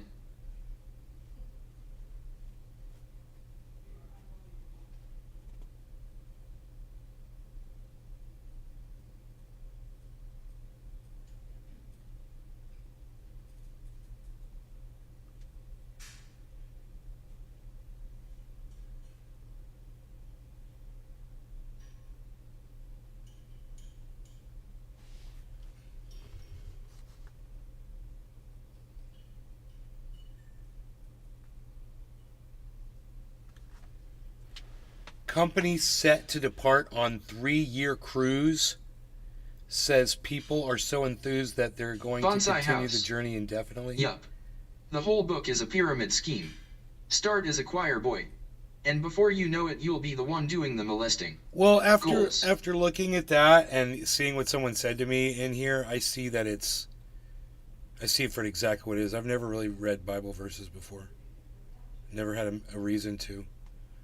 I've heard people quote it and I've seen whatever, fragments here and there.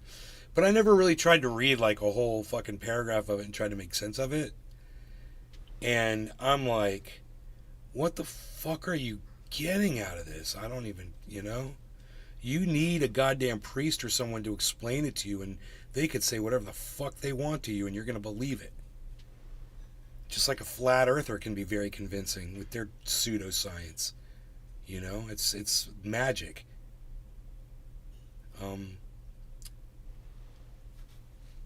Quantum fucking mysticism. Arafat Nakba. Quantum mysticism. I know a Duce who got that kind of money. He must be spent mentally. He spent it very fast. It's just a grift. Quantum grifticism is what they should call it. Instead of mysticism, quantum grifticism. Dude, I'm good. You guys hear this? I'm fucking good, dude. We gotta do a dab. I made up a wordy word. I did a word. We're gonna do a little bit of this. North, south, east, west. It's what we're gonna do.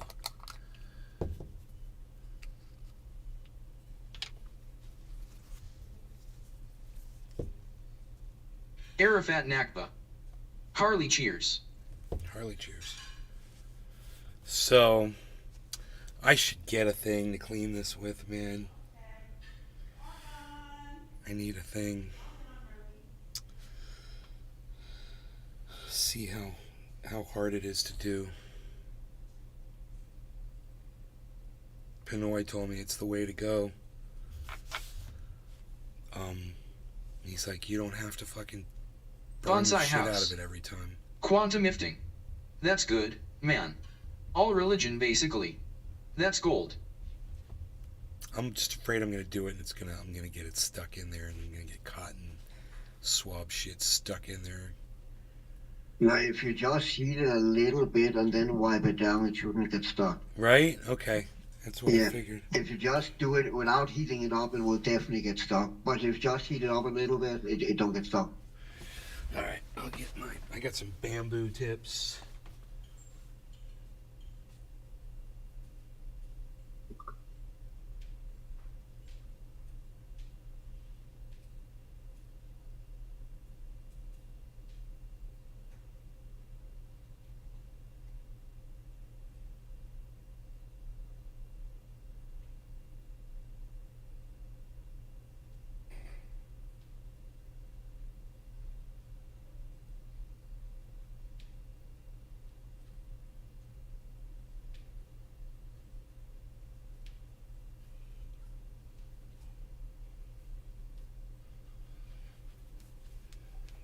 Can I go out here?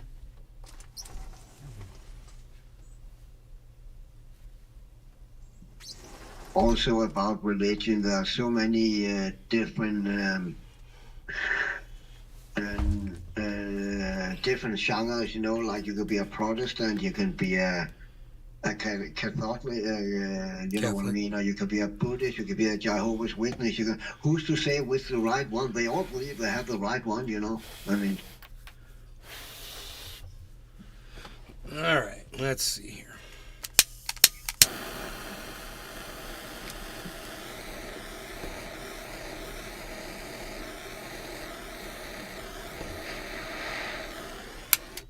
We'll see if that works.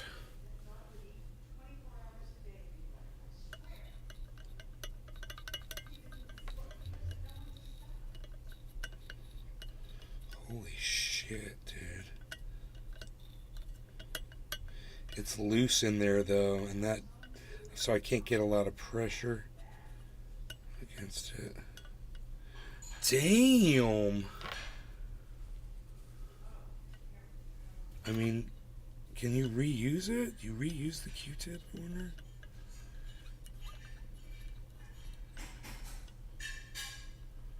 I don't know. I usually Arafat use Nakba. I have Russian Orthodox friends who do not act like us Christians. toilet They're paper when I kind. do it, or kitchen towel, or whatever you call it. shit, dude. It's all that char shit's coming right off. Oh my god. Yeah, it does.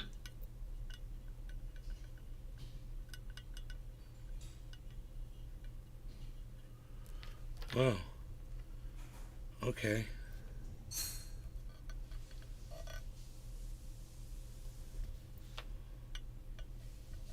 Whoa. This is a cool Q-tip because one side's rounded, the other side's got a sharp point on it. Arafat And Nakba. I got right in there. Us ain't us, it's US, I ain't no Christian.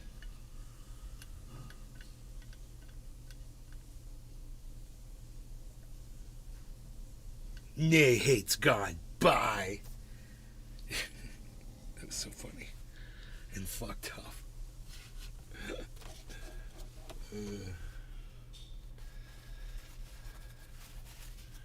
Okay. We'll see. We'll see how easy that makes this.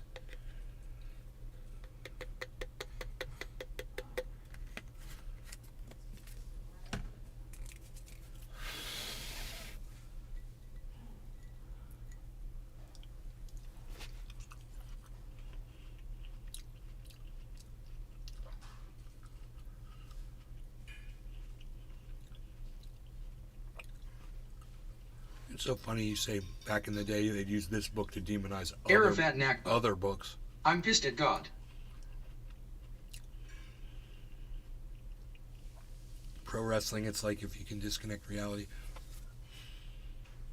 About 40% of the world reads the Quran. Any thoughts, you silly infidel? Deer Slayer. So funny. Alright, let's see. I'm going to burn this side off because it's still charred, but hopefully. Okay.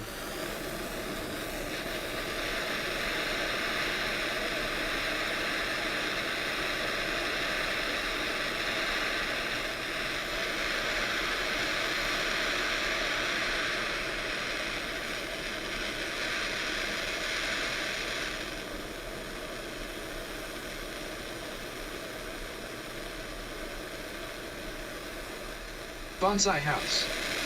There is no God, Arafat. You know that, so you also know you are pissed at nobody, so now you can breathe, brother, smiley face.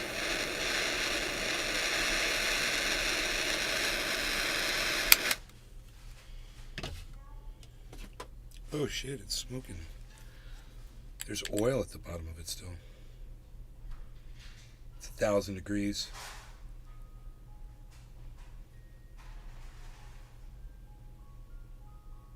I didn't get all the oil out of it, obviously.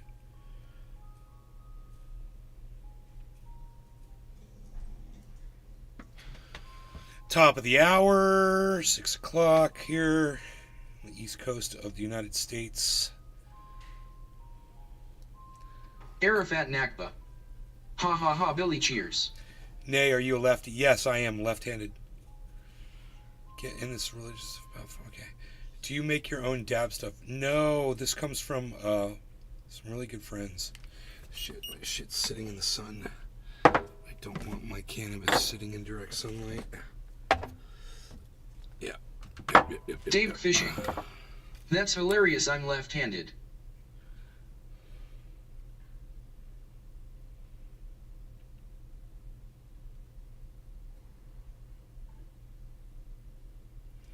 I'm waiting for that 550. I wonder what temperature Iceman Nakba. keeps his e-nail at. From the left-handed path comes the father of light, oh yeah. We hit it off so well because we're lefties. That's funny. You're funny.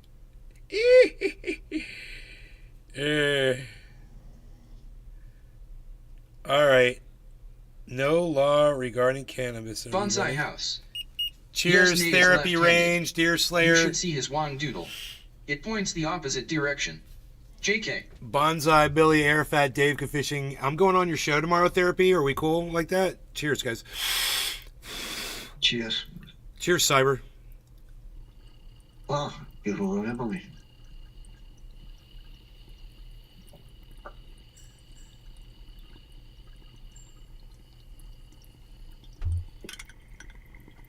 Dave Fishing. Emote 5393990 Nays Garden, New York. Bong repeat. Arafat Nakba. Cheers.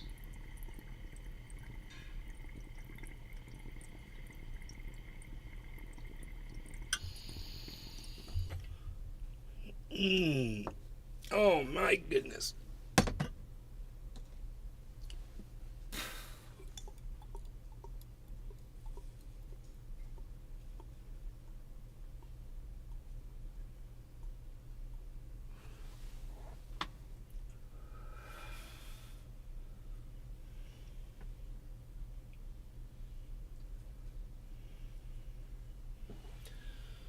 I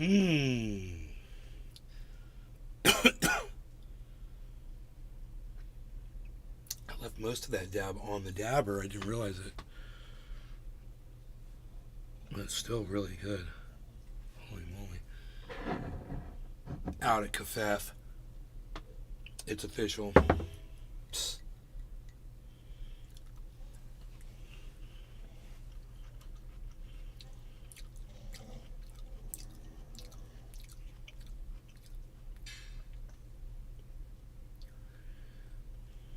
Okay.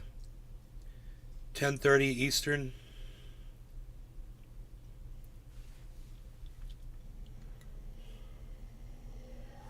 On Tuesday, okay.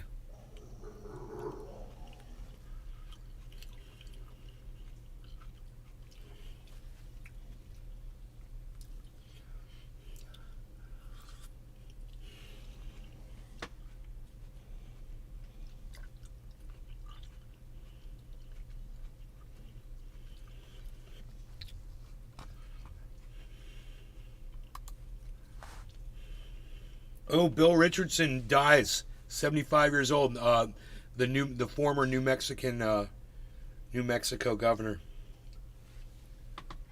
He's dead. That's crazy. 75 years old.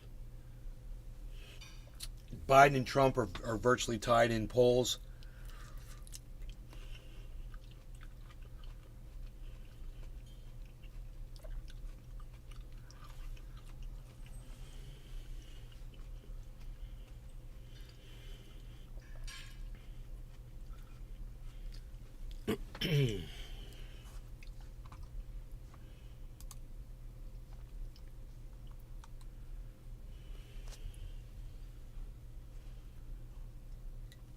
America's political mess. Why Republican voters believe Trump.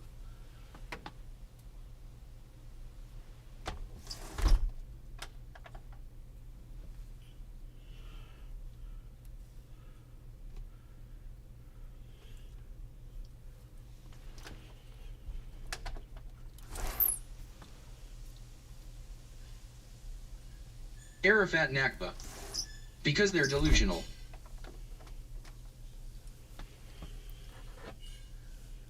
I mean, oh shit, I keep forgetting I'm out of coffee. They're not really having too many problems down at the border now. They're saying that it's really dwindled down as far as the number of people trying to get in the United States illegally. So, is he going to run on that again? The whole build a wall thing?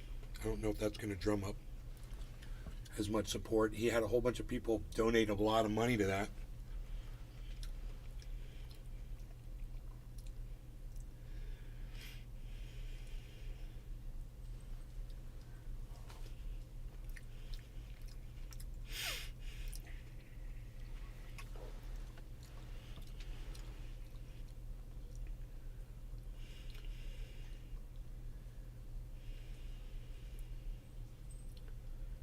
Arafat Nakba.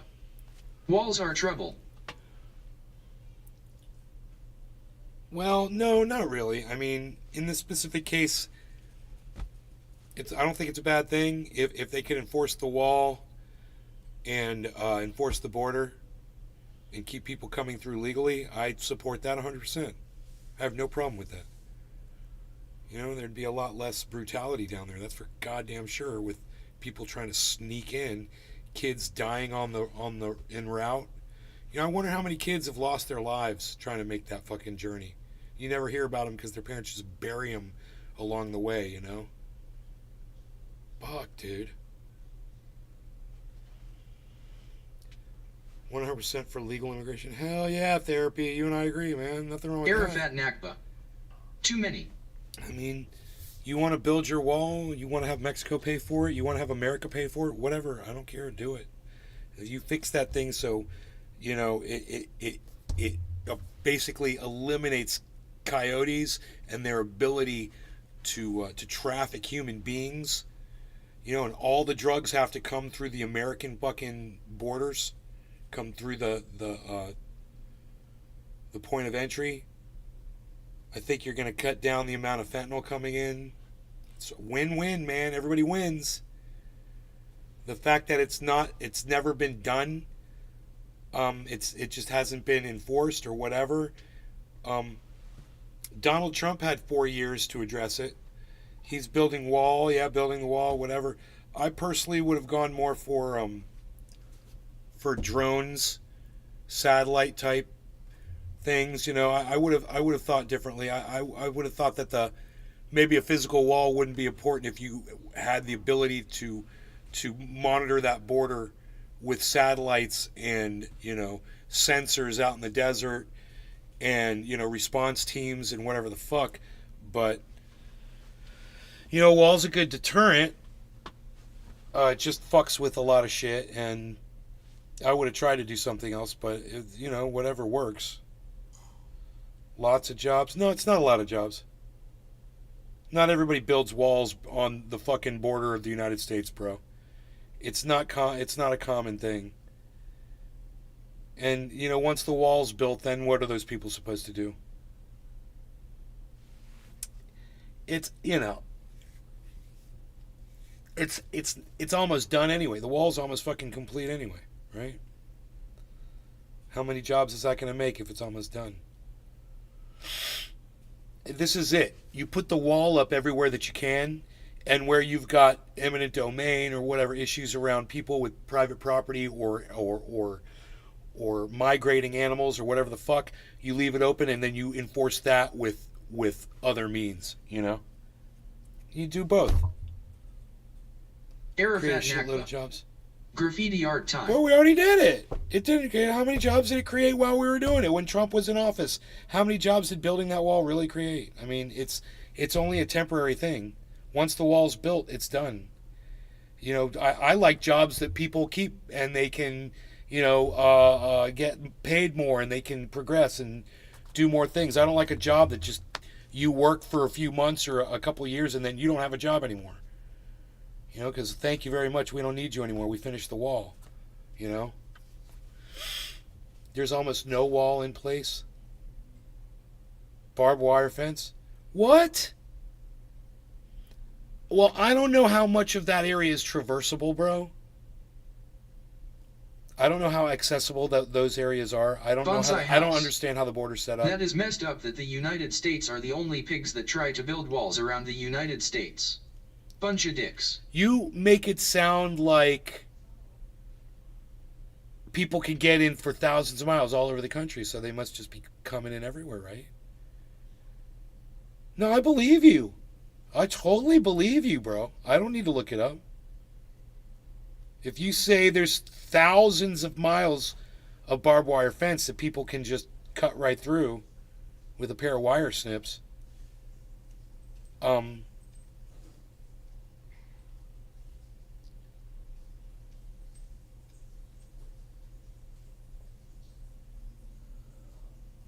wonder how many tunnels there are.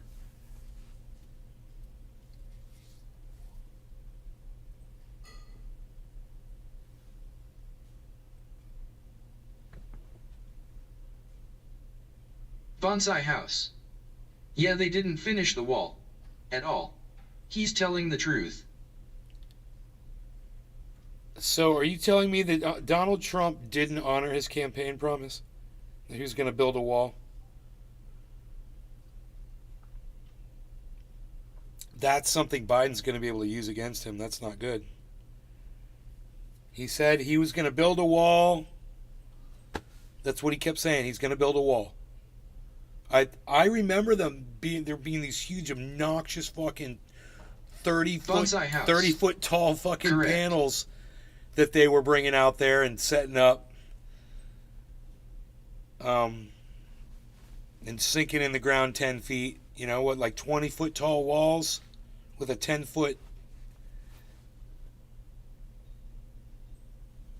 They built sections of the wall for the media.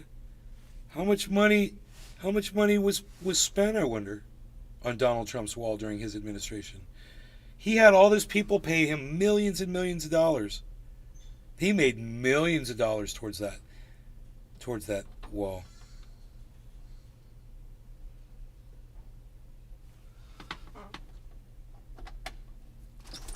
Arafat Nakba.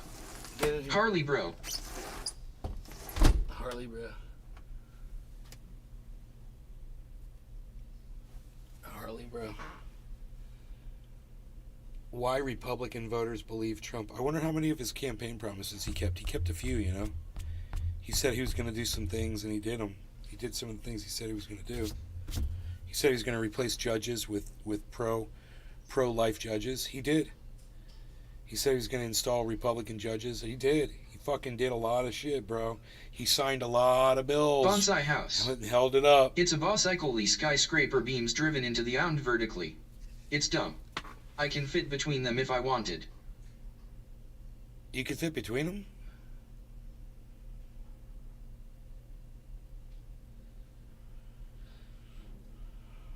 You're like a human snail, bro.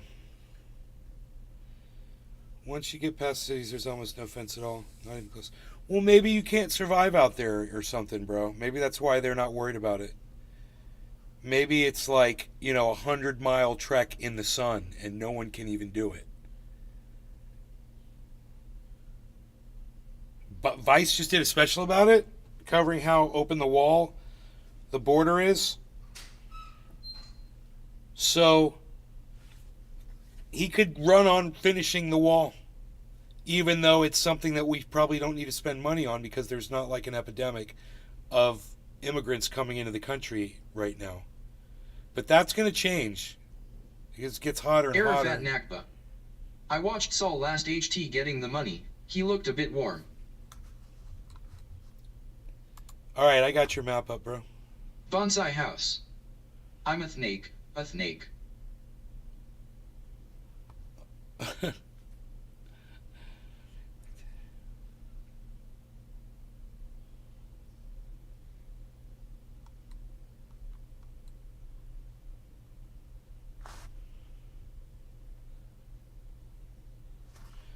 Oh, there's a key.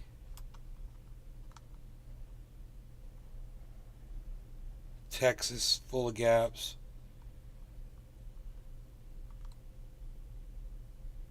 Huge stretches of border have no physical barrier.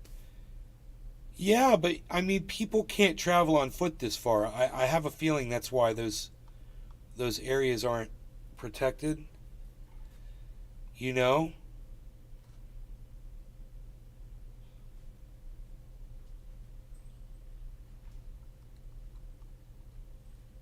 Explore the map. View aerial footage.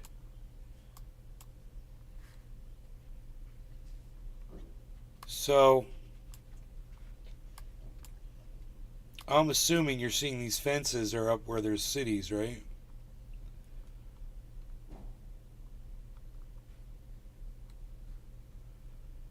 I don't know. It's not showing the lay of the land here, so I can't really tell. Vehicle barrier, other fence. This is all a vehicle barrier.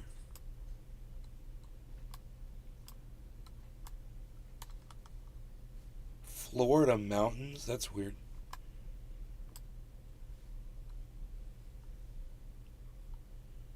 Dude, there's Tucson. Okay. Holy shit, dude.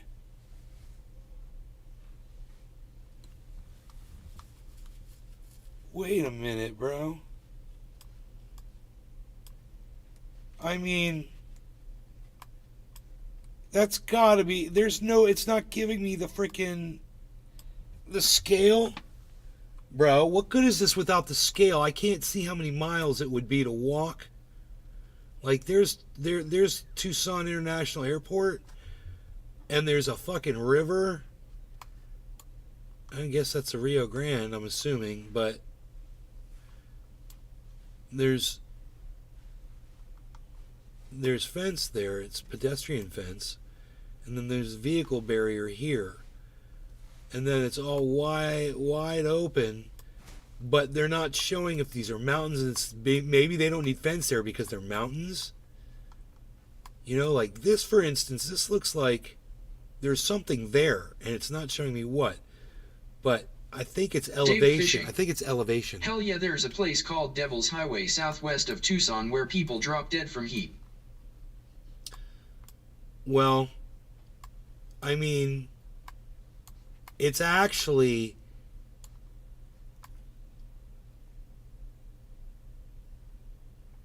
What are these? Well, we're hovering over the Texan town of Los Alamos. It is utterly gift-wrapped by the Rio Grande River. Dave fishing. Where do they go wait for a car to pick them up off highway? If you follow a straight line, you're inevitably going to cut off portions of the United States from itself. And if you don't build a wall, straight line, if you follow the river, you're going to be wrapping yourself in knots.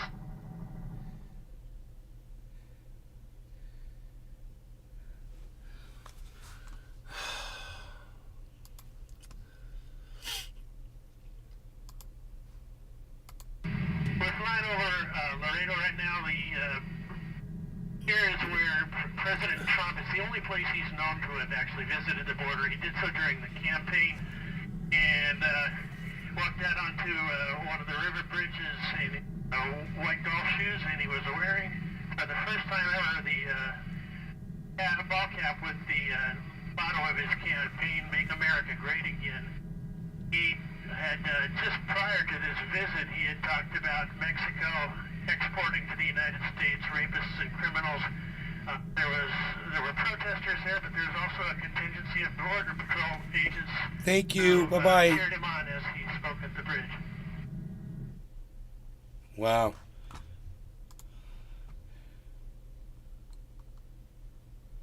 So, you know, I don't know how the border's set up. Scroll all the way down and you can zoom in. Yeah, I did. I zoomed in. But it's like elevation. I'm assuming this is elevation.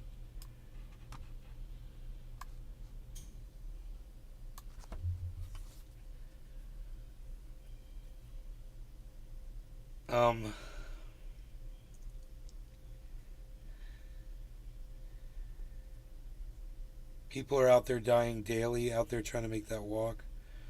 Part of the issue is you can't follow the Rio Grande River, and if you don't follow the river, you would annex parts of America into Mexico and parts of Mexico into the U.S.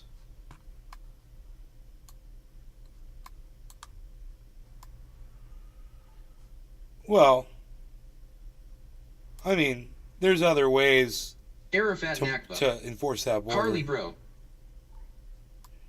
There's other ways to enforce that border.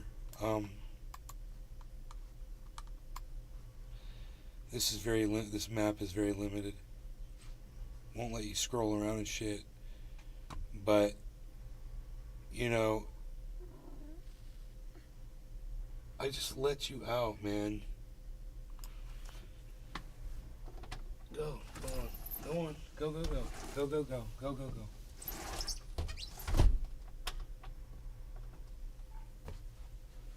Pain in the ass.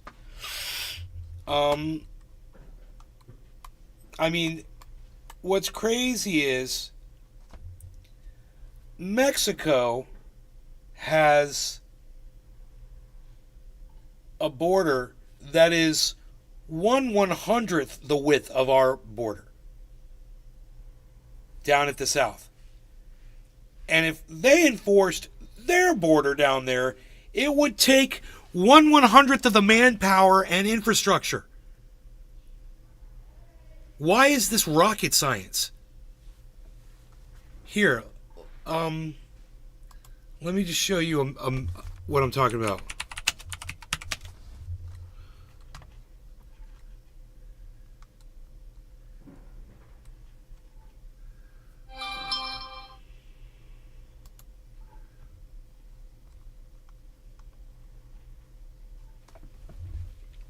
So, a lot of the problem with what goes on in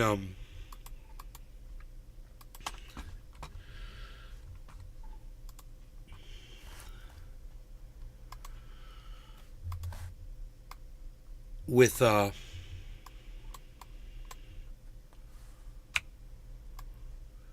immigration into the United States is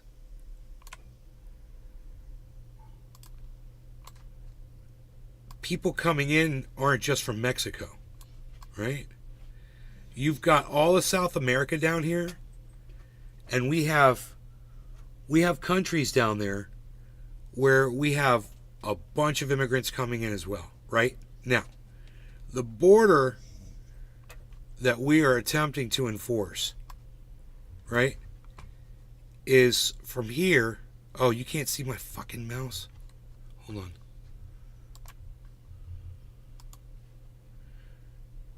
Capture cursor, dude. Which part of capture cursor don't you get? God bless America.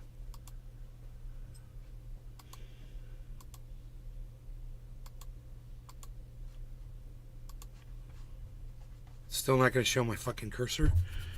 Okay, here, watch this.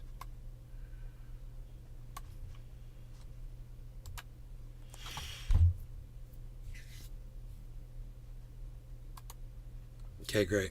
So, all right. This border right here, from the Gulf of Mexico, right, all the way to the Pacific, that's the border that we need to enforce to keep all the immigrants from coming in, except channeled through the proper places, right? If you go all the way down here to this part of Mexico, look at this line across. I can't show you with my mouse because something won't let me do it, and I don't know why. Wait. I don't know why. Oh, there we go. Cool. So this is the border that we're having to put a wall up. And look at this choke point right here. And Mexico could enforce from here, and that would eliminate all of the people coming up from South America. And then we'd only have to deal with Mexicans coming in, which would be way easier. We could come up with some kind of a, dual citizenship thing or something and make free travel between the United States and Mexico. Wouldn't that be fucking awesome? You just enforce fucking drug laws and shit. You just have, instead of worried about border, you can concentrate on enforcement at the source of where the crimes are happening and shit. Something like that would work out immensely for both the United States and Mexico, and it would cut down on the crime in Mexico, and we could focus on the horrible cartel crime that goes on down there. Instead of worrying about a border and trying to separate people, we open it up and go down there and fucking help shut it all down. All the crime. Shut down the fucking pill mills. Shut down the cartel fucking cocaine and heroin and fentanyl fucking factories. I don't know. I think you just have more resources at your disposal. And like I said, the amount of distance from here to here, are you fucking kidding me? We're trying to seal this off, and we could just cut this right here? Fuck, dude. It's just common sense, man. I don't know why people can't use common sense and figure shit out. It would be so simple to work out some really cool deals with Mexico. Be like, hey, we're gonna do this. We're gonna allow your citizens to come into our country and work. You know, it's gonna fucking make everything better. We're gonna also be able to travel into Mexico without any, you know, passport or anything. You want to go to Mexico and go hang out in Acapulco, fucking go do this, do whatever. You're gonna be able to go right out there, bro. It's gonna be like it's part of the United States. That shit would be cool as fuck. Go down there, get a job working down in the southern border of Mexico. You know? There probably wouldn't be that many... God, coffee again. There probably wouldn't be that many job openings, though. Because, like I said, it's such a skinny path to have to close off compared to what we're trying to do in the border of Arizona and Texas. You know? Bonsai house. I'd house a family of Mexicans if I can get one pair of pointy boots.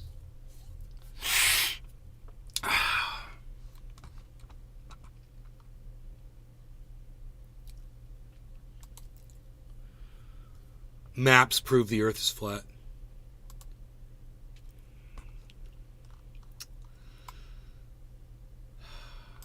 Right, Cyber?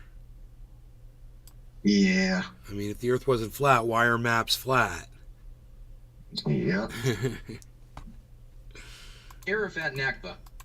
Them Salamanca boots rule, cheers. Salamanca.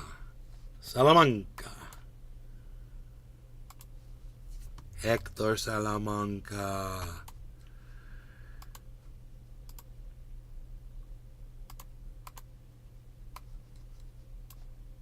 Okay, so...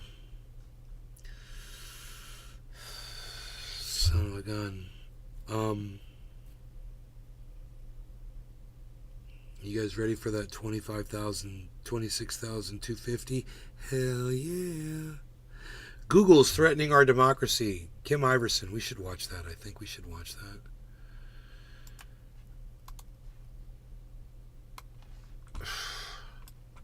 She makes people wait 5 minutes before her show starts. Unreal. Should we just bring on the dude? Fuck all of the shit. Messages from Google saying that my website Bonsai had been house. hacked and that they were blocking I'd want my toe access. tips to be. The eat prostitute. Then I started getting interested in Google for various reasons. One was, why were they notifying me? You know, who made them the sheriff of the internet? Why wasn't I being notified by a nonprofit organization or government agency? And then I found that they were blocking access to my website, not just through the Google search engine, but through Safari and through Firefox. And I thought, wait, that's impossible. How could they do that? So I did eventually figure that out. That led to an article I published in U.S. News and World Report, a big article called "The New Censorship." It's at thenewcensorship.com if anyone wants to look at it. Because I learned that they have a lot of power to block access, not just to demote or delete content, but they have the ability to block access to millions of websites through multiple browsers. There was a day one particular day, Funny, March if I make it 31st, just the right 2009, size. Google blocked access to the entire internet for 40 minutes. Oops. So I just started Oops. getting more and Oop, more I'm a interested in the company. multi-headed monster now. Ah, I'm a multi-headed monster. In 2012, I was looking into growing literature on search results. These are marketers who study search results mainly, and I found, wow, they're very powerful. If you can get up one notch in those search rankings, that can increase your sales by 30%. Okay, Cyber, I'm going to get ready to do a dab, hopefully, with you, my friend. 95% to the first page of search I guess I results. should try to clean this again. I started to get curious as a scientist, which I've been for 40 years, and I began to wonder, well, if people trust these high-ranking search results, could we use them, or could someone use them, or might Google use them to shift people's opinions or beliefs or attitudes or purchases or votes? And I started to conduct controlled experiments. That's what I do. I predicted we could show people biased search results favoring one candidate or another with random assignment to the two groups. And I predicted we could shift voting preferences by 2 or 3% just with bias in search results. And at the time I was thinking, okay, that's not much, but that could affect the outcome of a close election. But in that very first experiment, we got a shift of 43%, which I thought naturally was a mistake. So we repeated the experiment with another group of people. And by the way, these are not college sophomores. This was a diverse group of people who look like the American voting population. Second experiment, we got a shift of 66%. I mean, you're looking at me like that's crazy, and that's exactly how I felt. That led to more and more and more research, more and more replications. By 2015, we had completed experiments here and in India with more than 4,000 people, and we published in one of the top journals in the world, the Proceedings of the National Academy of Sciences, and we introduced what we called SEME, S-E-M-E, the Search Engine Manipulation Effect, which we said was one of the largest behavioral effects, one of the largest sources of influence that had ever been discovered in the behavioral sciences in over 100 years. And that the search engine seems to be the most powerful mind control machine ever created. Wow. And we began to realize just how look at this thing smoking. dangerous this was, because you, for example, lean right. I lean left. I'm on the left. I lean left. Oh, okay. Bullshit. She's a liar. I She's a left. fucking right-wing nut job. We'll pretend She doesn't that you lean lean left. I right. love the way Yeah, these so people you put lie. up a billboard for your candidate. I put up one for mine. You buy a TV commercial. I buy 2 TV commercials. The normal kinds of influence that people are subjected to are competitive, which is healthy. Even the dirty tricks are competitive.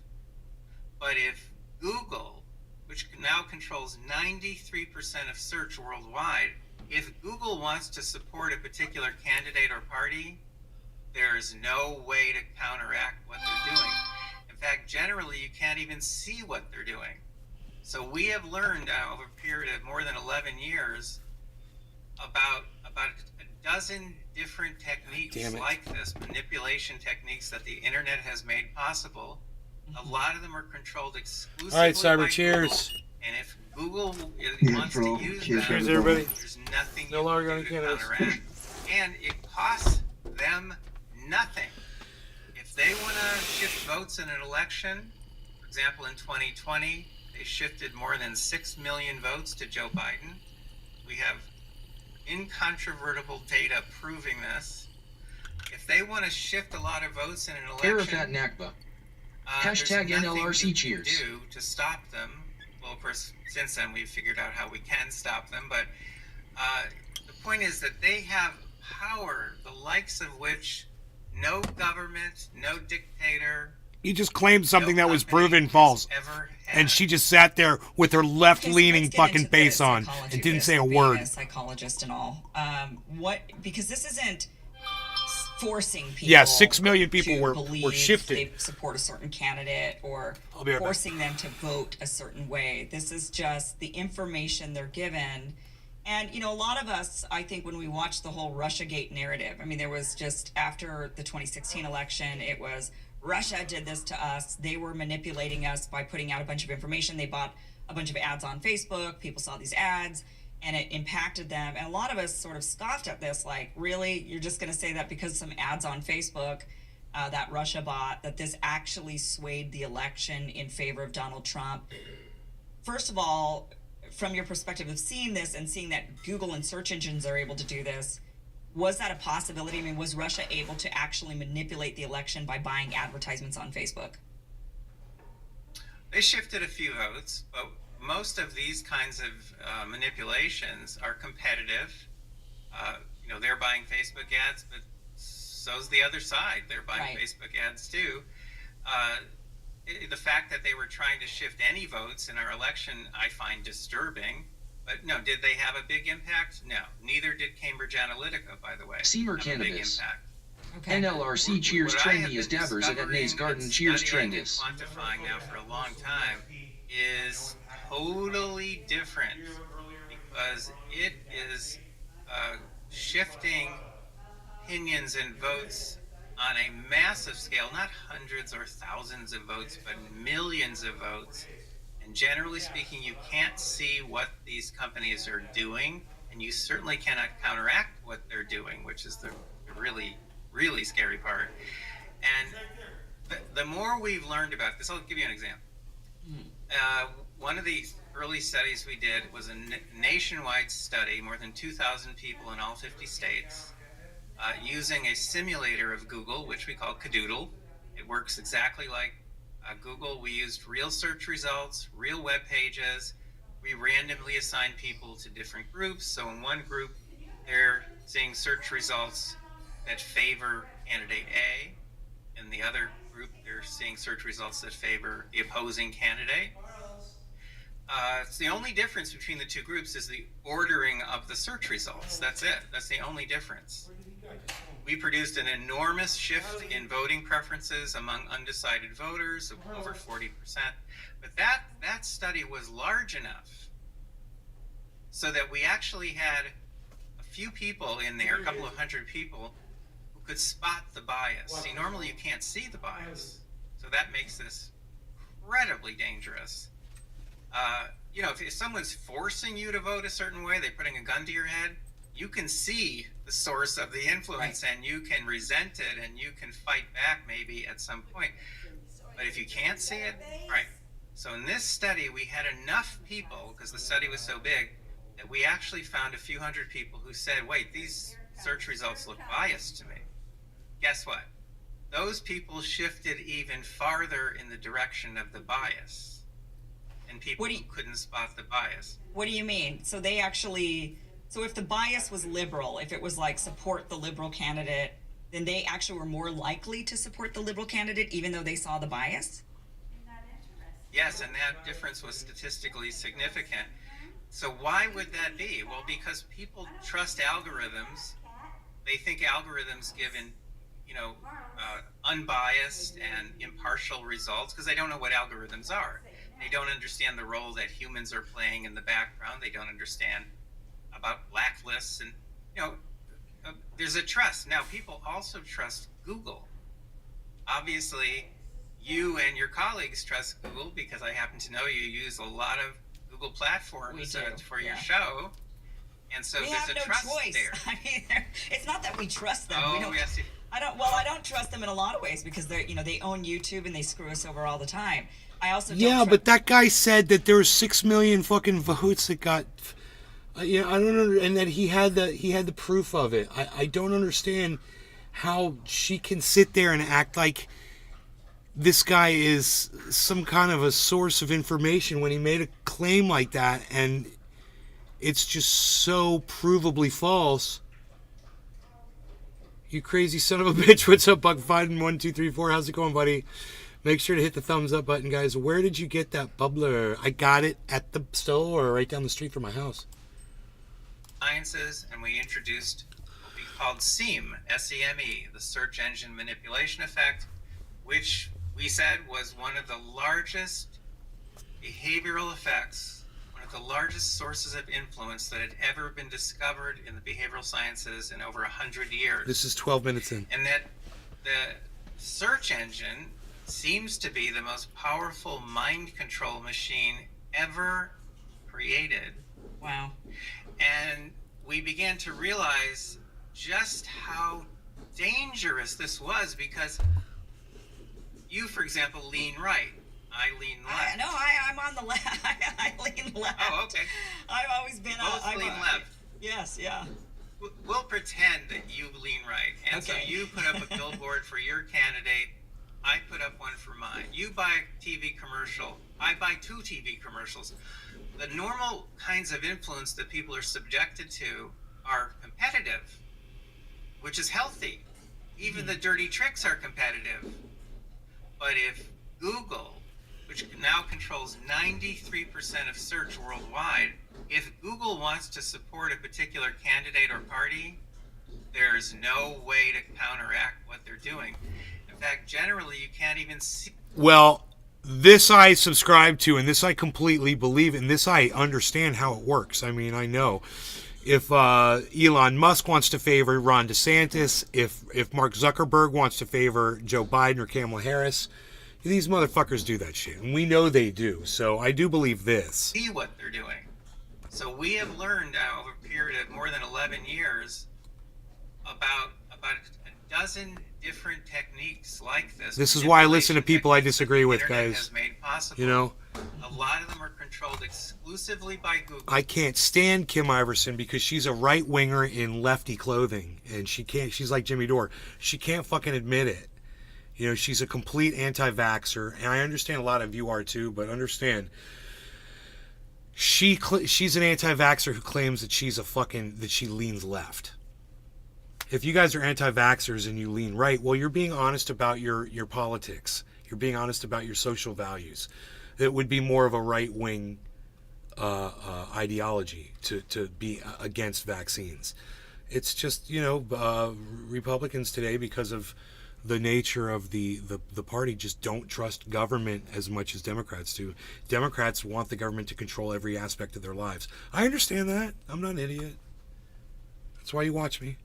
Google, and if Google wants to use them, there's nothing you can do to counteract, and it costs them nothing.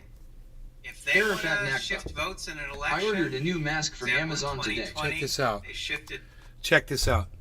If the Republicans pass legislation in an overreaction to, let's say, mandates. So they pass laws that say, no, we're not going to let the government mandate us to do anything. And in that some way gives me more free speech on social media to do what I want to do. How am I not supposed to be supportive of that party that gives me a voice, that allows for me to speak openly, when that's really all I want? I just want to say how I feel, and if people want to listen, great. I think they should be given the opportunity to listen to me, so I find those people that are interested. And it shouldn't be subverted and controlled, and let the people decide what they want to see, you know? Then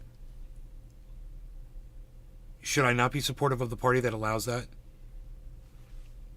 It's something to think about, because the Democrats definitely want to silence my speech. And most of the people that I've met lately that support Donald Trump have been more than willing to listen to me. Even some of them disagree with me on different points, and they're douchebags based on religion or whatever the fuck. But a lot of them are here still and more than willing to listen and have a good time with me. How many fucking Democrats are out there watching me? How many Biden supporters watch this show? Hey man, if you will vote for Joe Biden in 2024, if he is still alive and breathing, will you vote for him? Let me know in the chat. Give me a number 9 in the chat if you're gonna vote, if you're planning on voting for Joe Biden in the 2024 general election. Give me a 9 in the chat. And my point is this: I don't think I'm going to get too many people that are going to vote Bonsai House. Democrat. I got diapers from Amazon. Vote for Joe I'm Biden. gonna just sit here now. Meaning that most of my audience are probably people that would instead vote for Donald Trump.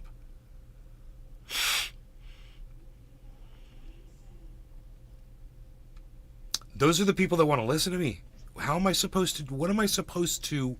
What should my reaction be to that? When I've been shunned by the left, and they're completely unsupportive of everything I do and say, because every once in a while I hit on a truth that they don't agree with.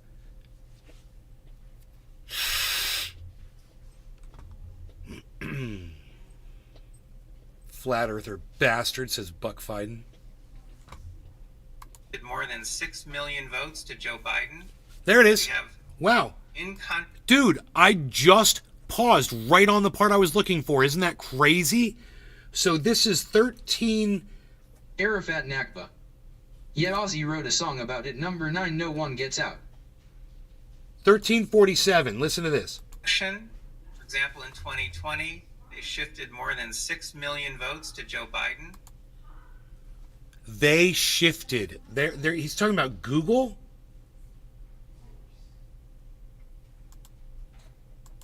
This is 12:45. I put up one for mine. You buy TV commercial. I buy 2 TV commercials. The normal kinds of influence that people are subjected to are competitive, which is healthy. 13 minutes Even in. the dirty tricks are competitive.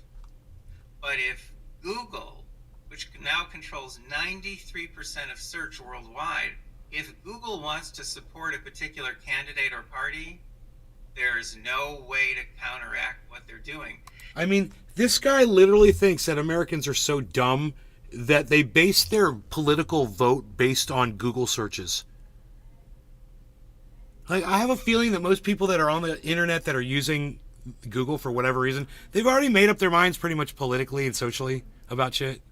And based on searches and ads and things that they see on TV, they're really not going to change their minds. How do you guys feel? Let me know in the chat. Answer what I just said to you. Do you feel like people are more influenced by what Google feeds them politically and socially, or that they make up their own minds and that they're just on there just seeing what the fuck the internet's got to offer them? Let me know in the chat. You know, we could go with, give me a 1 if you believe what I say when I say that people make up their own minds basically socially and politically, not based on the things they see on Google. And give me a 2 if you believe that people basically make up their minds politically and socially based on what Google is offering them up in the algorithm section of their YouTube channel, or on their search for, you know, a frickin' a replacement for a sprinkler head outside. People ain't changing their minds, period, anymore, says Buck Fiden 1234. Make sure to wear your flag lapel for the extra effect. Flat Earth. Not at all. People have their mind made up. Token Tony Z. That seems to be the consensus, right? So you guys would be giving me a number 1 in the chat, if you agree with me. Number 2, if you believe this fucking bozo that Kim Iverson, the fake But fucking YouTube is lefty, very open to the world. you know, Kim people, Iverson, the and fake places. leftist. I wonder what Willie Bragg would have to say about Kim Iverson calling herself fucking lefty. She leans left. Isn't that rich? That's like Ben Shapiro saying he leans left, or Steven Crowder, or Candace Owens, or why? Because you support Medicare for all? You think that's your crowning lefty fucking, you know, what is it? I wonder how she wears her stance on abortion. I wonder where her stance is on immigration. I wonder where her stance is on the war in going on with Russia in the Ukraine. Why can't I move this, bastards? There we go.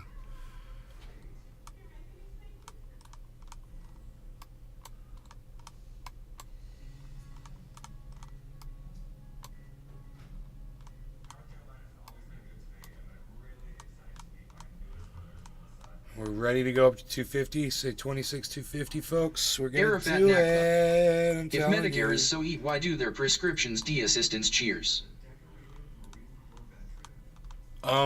Because Medicare sucks. And, you know, I hate these part plan A, B, and C bullshit that they pull on you. They say, well, if you don't have part, you might have Medicare A, but if you want to get plans B and C, then you're going to need to go with another company for those plans. So wait, B and C, does that mean you got to pay for that shit? Arafat Nakba. Amen, brother. Part B and C, does that mean you got to pay for it? I could ask my mom.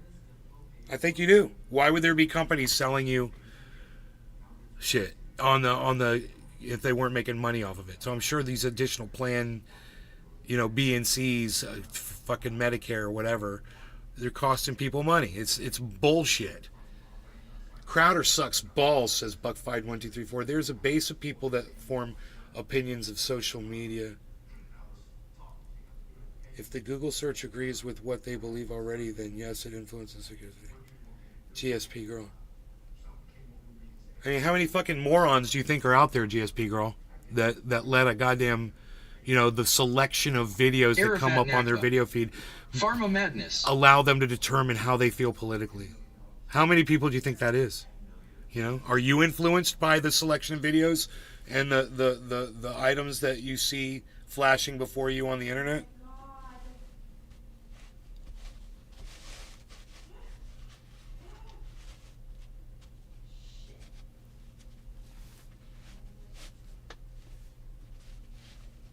I mean, you'd be calling yourself a sucker.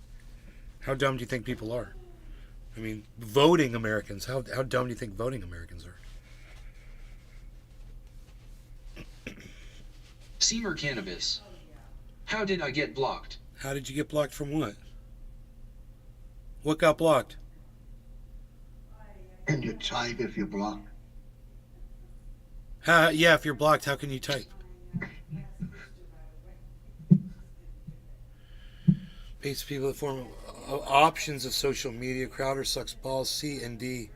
Medicare Advantage plan. Seamer Medicare cannabis. Part A is no cost. My last Part comment B, you did need not to come enroll. through. The companies play the commercials offering a Part B buy down. That is the giving you money back.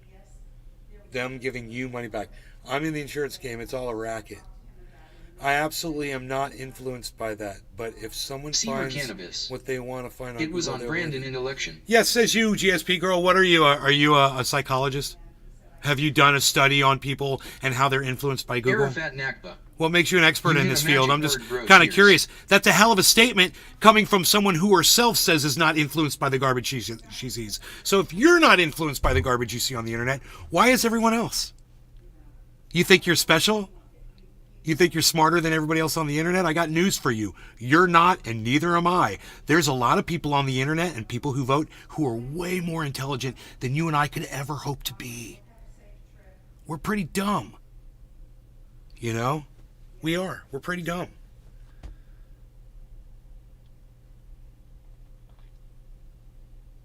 You believe this We through... should smoke. So She we can believes get a this... little dumber.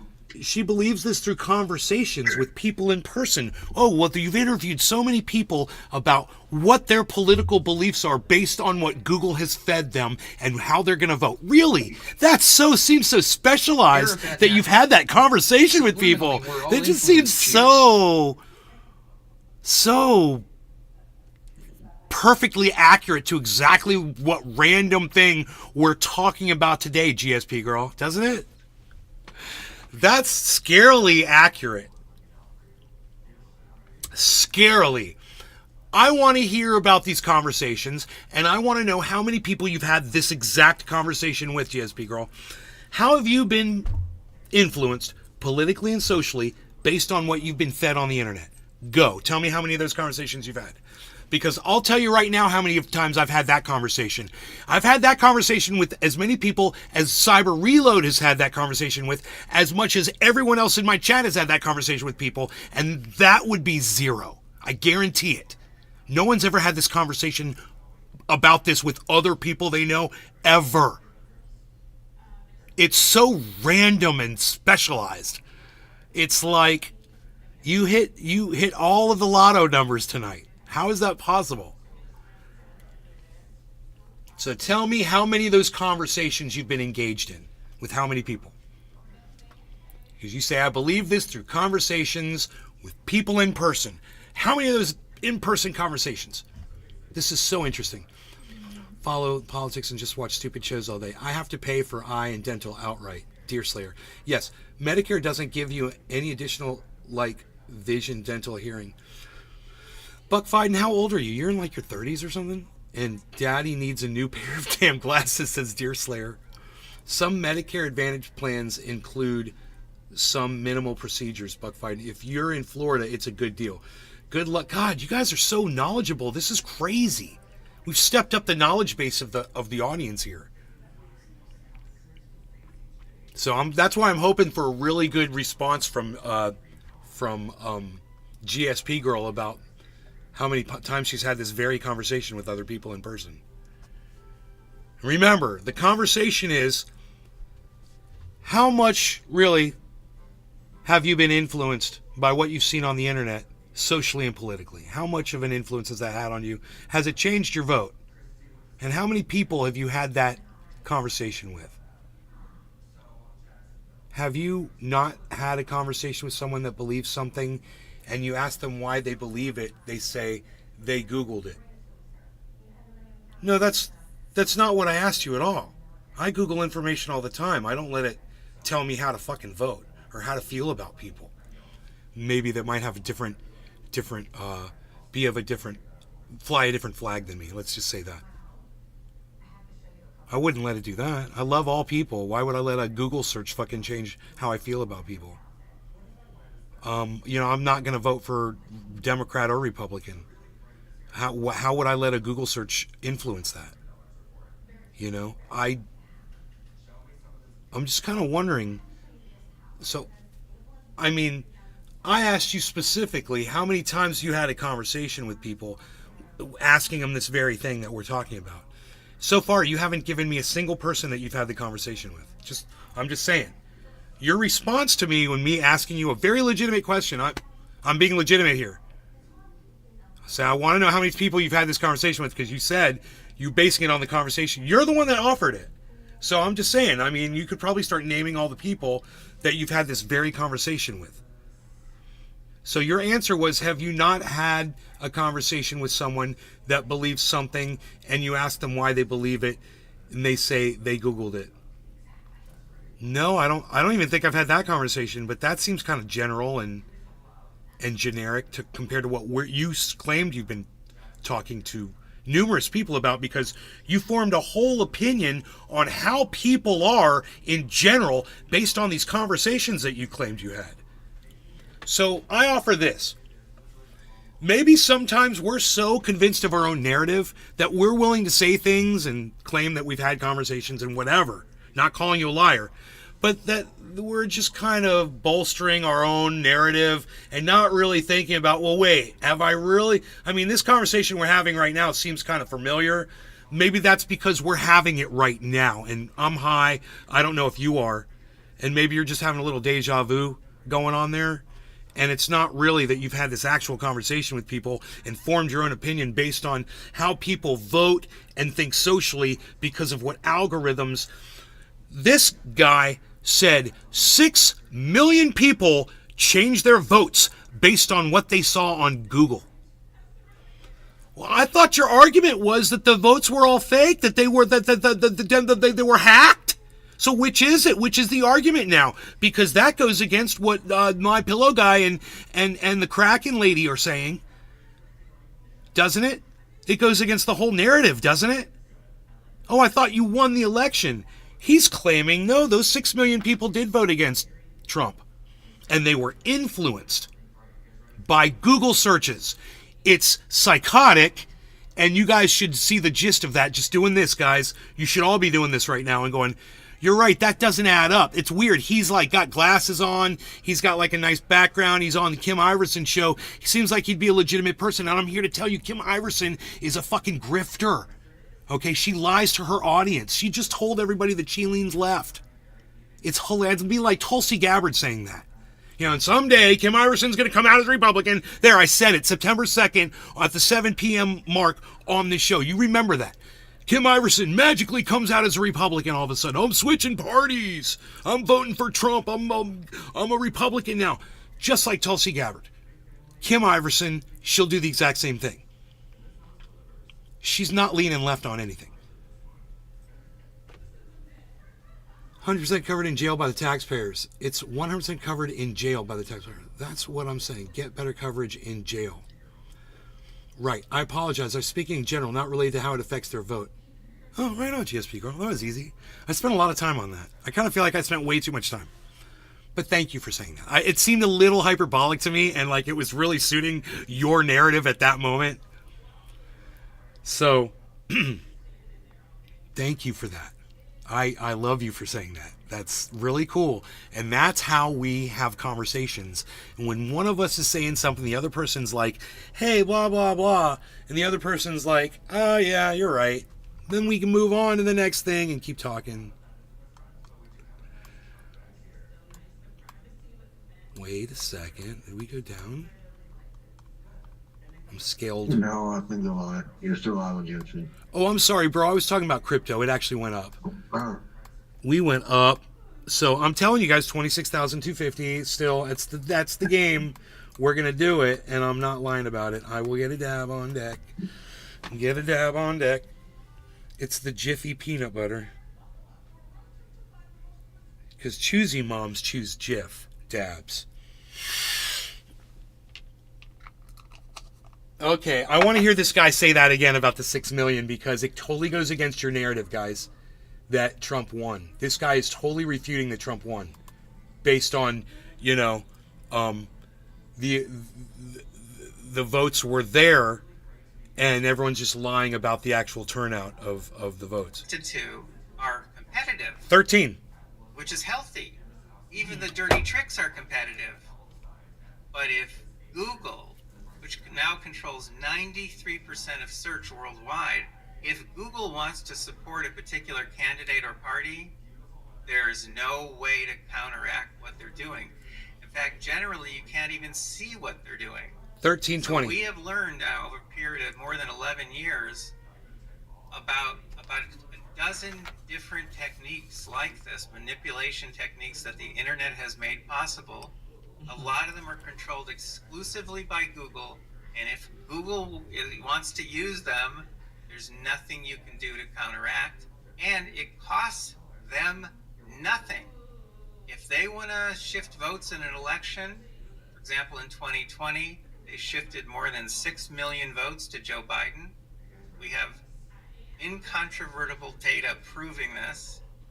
If they want to shift a lot of votes in an election, there's nothing you can do to stop them.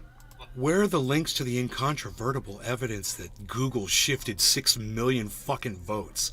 And I'm telling you, if that's true, then you guys, all that shit that Donald Trump and all you guys are claiming that support Donald Trump, that he really won the election, it's according to this man and Kim Iverson over there, the woman that leans left, that's all bullshit. According to him. You guys didn't win. Fucking, it was evil Google that converted, you know, a whole bunch of solid fucking Trump supporting Republicans to vote against him all of a sudden. 6 million people. I don't know how much more I need to listen to this. Google's threatening our democracy because when I listen to people like this, I don't know what to believe in, what I can believe and what I can't believe. And I don't want to feed into someone that is a proven liar. He's a fucking liar. And he claims he's got incontrovertible evidence. He's not going to produce any of that. He's just like the MyPillow guy. And she's over there like you know, Tucker Carlson or Hannity just sitting there fucking filleting him while he or Jimmy Dore with you know, John Campbell or Robert Malone. You know, it's the same fucking thing. It's their little liar. They've got a little fucking liar they'll say whatever the fuck fits their narrative and make them happy. So come on my show because you're gonna fucking lie to my audience for me, and I don't even have to do it. I can just sit here and act like it's all amazing information from a credible source. Oh wait, I'm sorry. I have to butane up.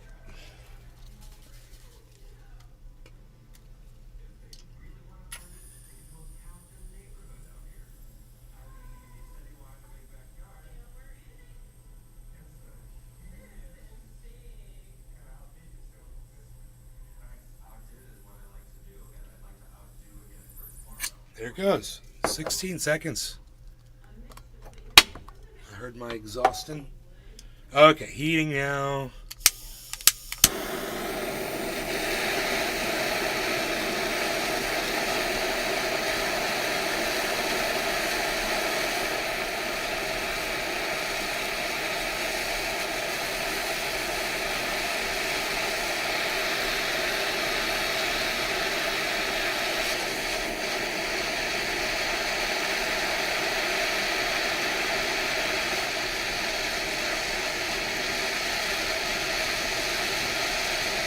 I like that. Fire, fire, fire, fire, fire, fire.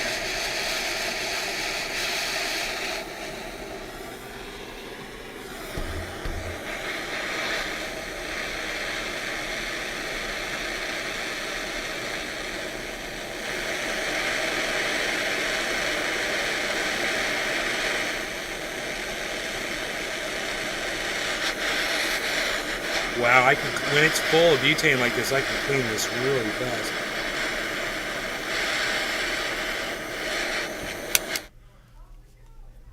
God, I hope this is a quality piece of glass and not something that's going to melt off. Wow, I got crystal clear, man. Look at this thing. At that, with all that butane in there, man, it just powered right. That's the power of oxygen, everyone. Hi, everybody. Billy Mays here with OxyClean and the power of oxygen.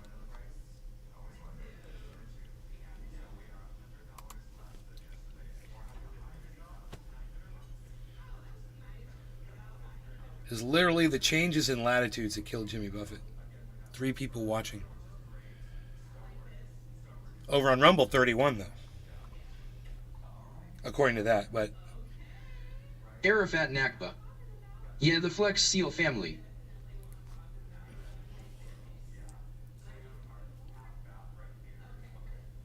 the entire Flex Seal family of products. So Pinoy Grower told me that 550 degrees is the correct temperature. Are you packed, Cyber? Yeah, I'm packed. Okay. And I've been smoking at 550 and it's been working really good. I've been very happy with it. I was trying 590 before and I liked 590 too. I got the really best taste at 590. 666, that's funny.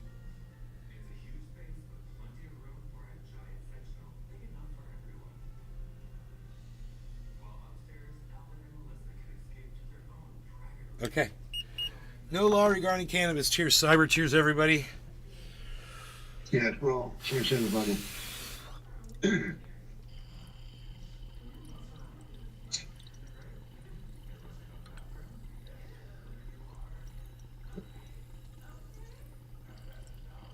Arafat Nakba. Cheers.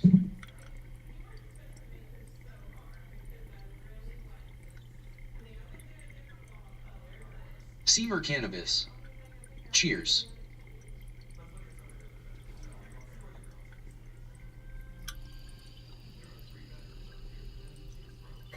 Seymour, did you ever tell us how you got blocked or what the fuck that was about?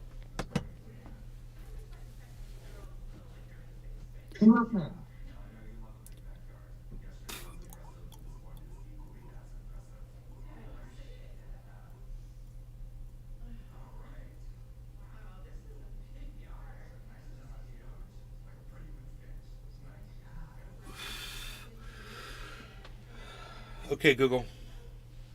What year did Ruth Bader Ginsburg die? Ruth Bader Ginsburg Seamer died on Cannabis. September 18th, 2020. I think because it was about our election in Brandon.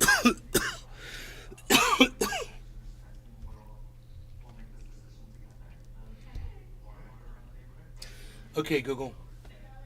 What year did Donald Trump become president of the United States? According to Wikipedia, Trump was inaugurated on January 20th, 2017. He was sworn in by Chief Justice John Roberts. So Donald Trump was the president when Ruth Bader Ginsburg died. That's why she didn't resign. Because he would have replaced her anyway with a Republican.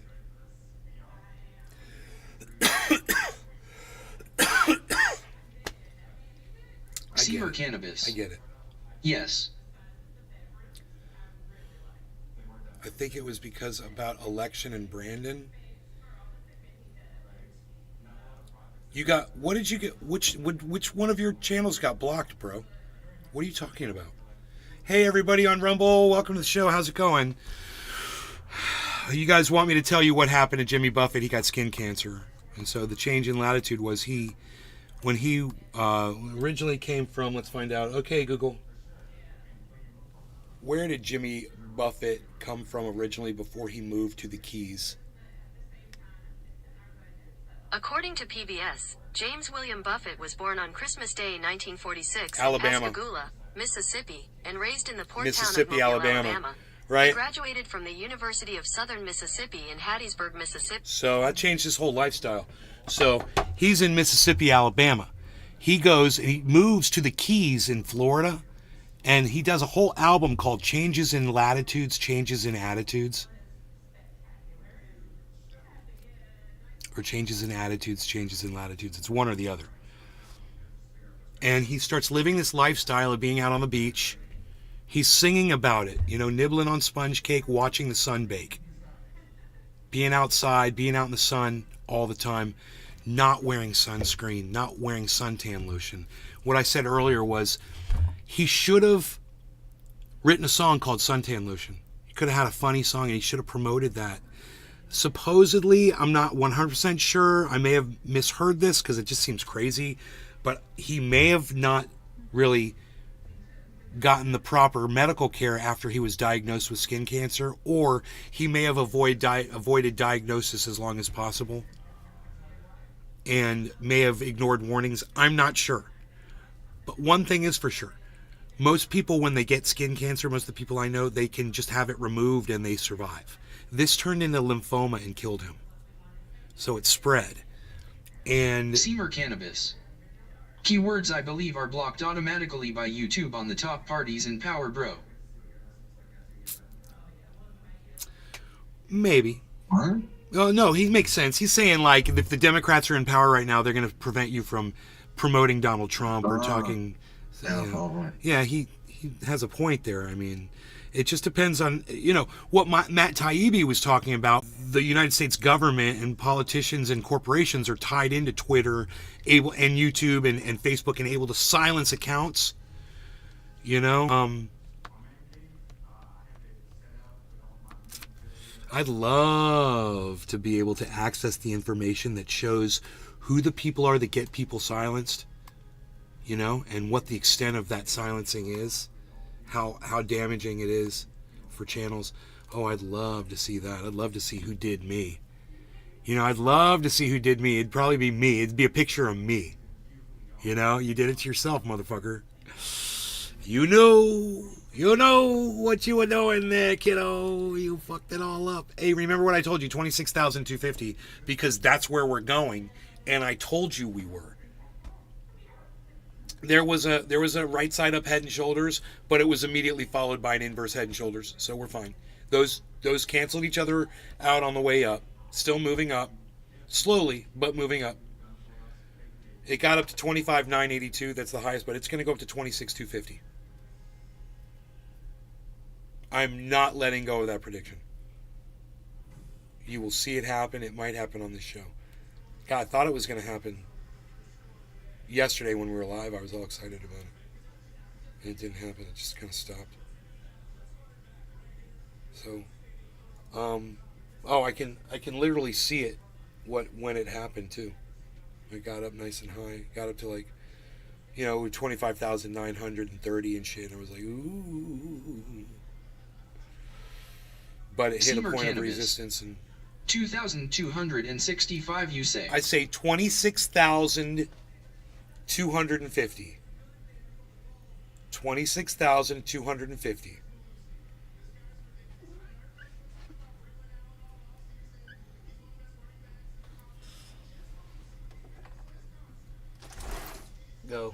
Go. Did he roid rage out? I don't know. Is Sham Wow guy still in jail? Seymour Cannabis. Got it. 26,250. He was a big time cokehead. You're gonna love my nuts. That guy's hilarious.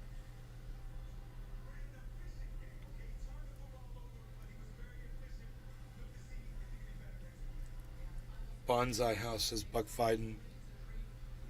1, 2, 3, 4.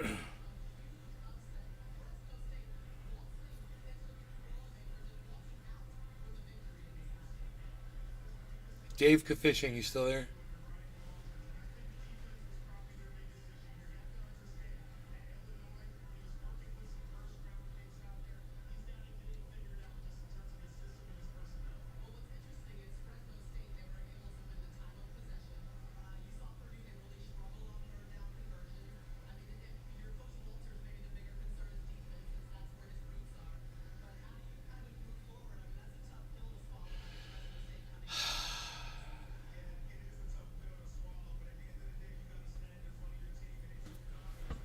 Climate change. We're not going to like this.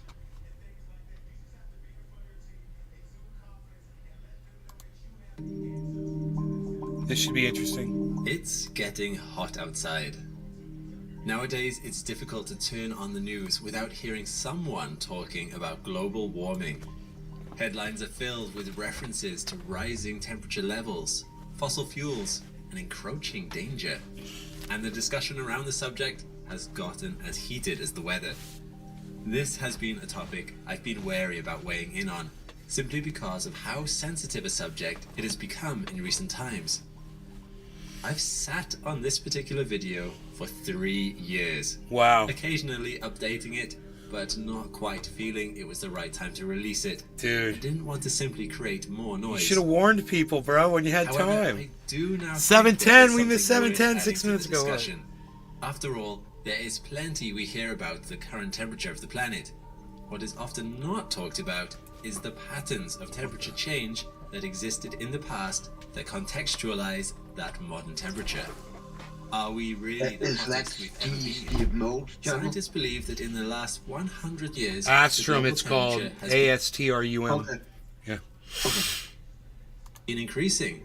But how does this fit into wider patterns and Do we trends? do a dab or we do How a did they bong find rip? any of this Bong out? rip it is, my friend. I'm Alex McColgan, and you're watching Astrum. And today, we will be taking a closer look at the data recording the temperature history of our own planet. It's only by understanding the ancient past that we can contextualize the current discussion on global warming and answer what exactly are scientists so worried about.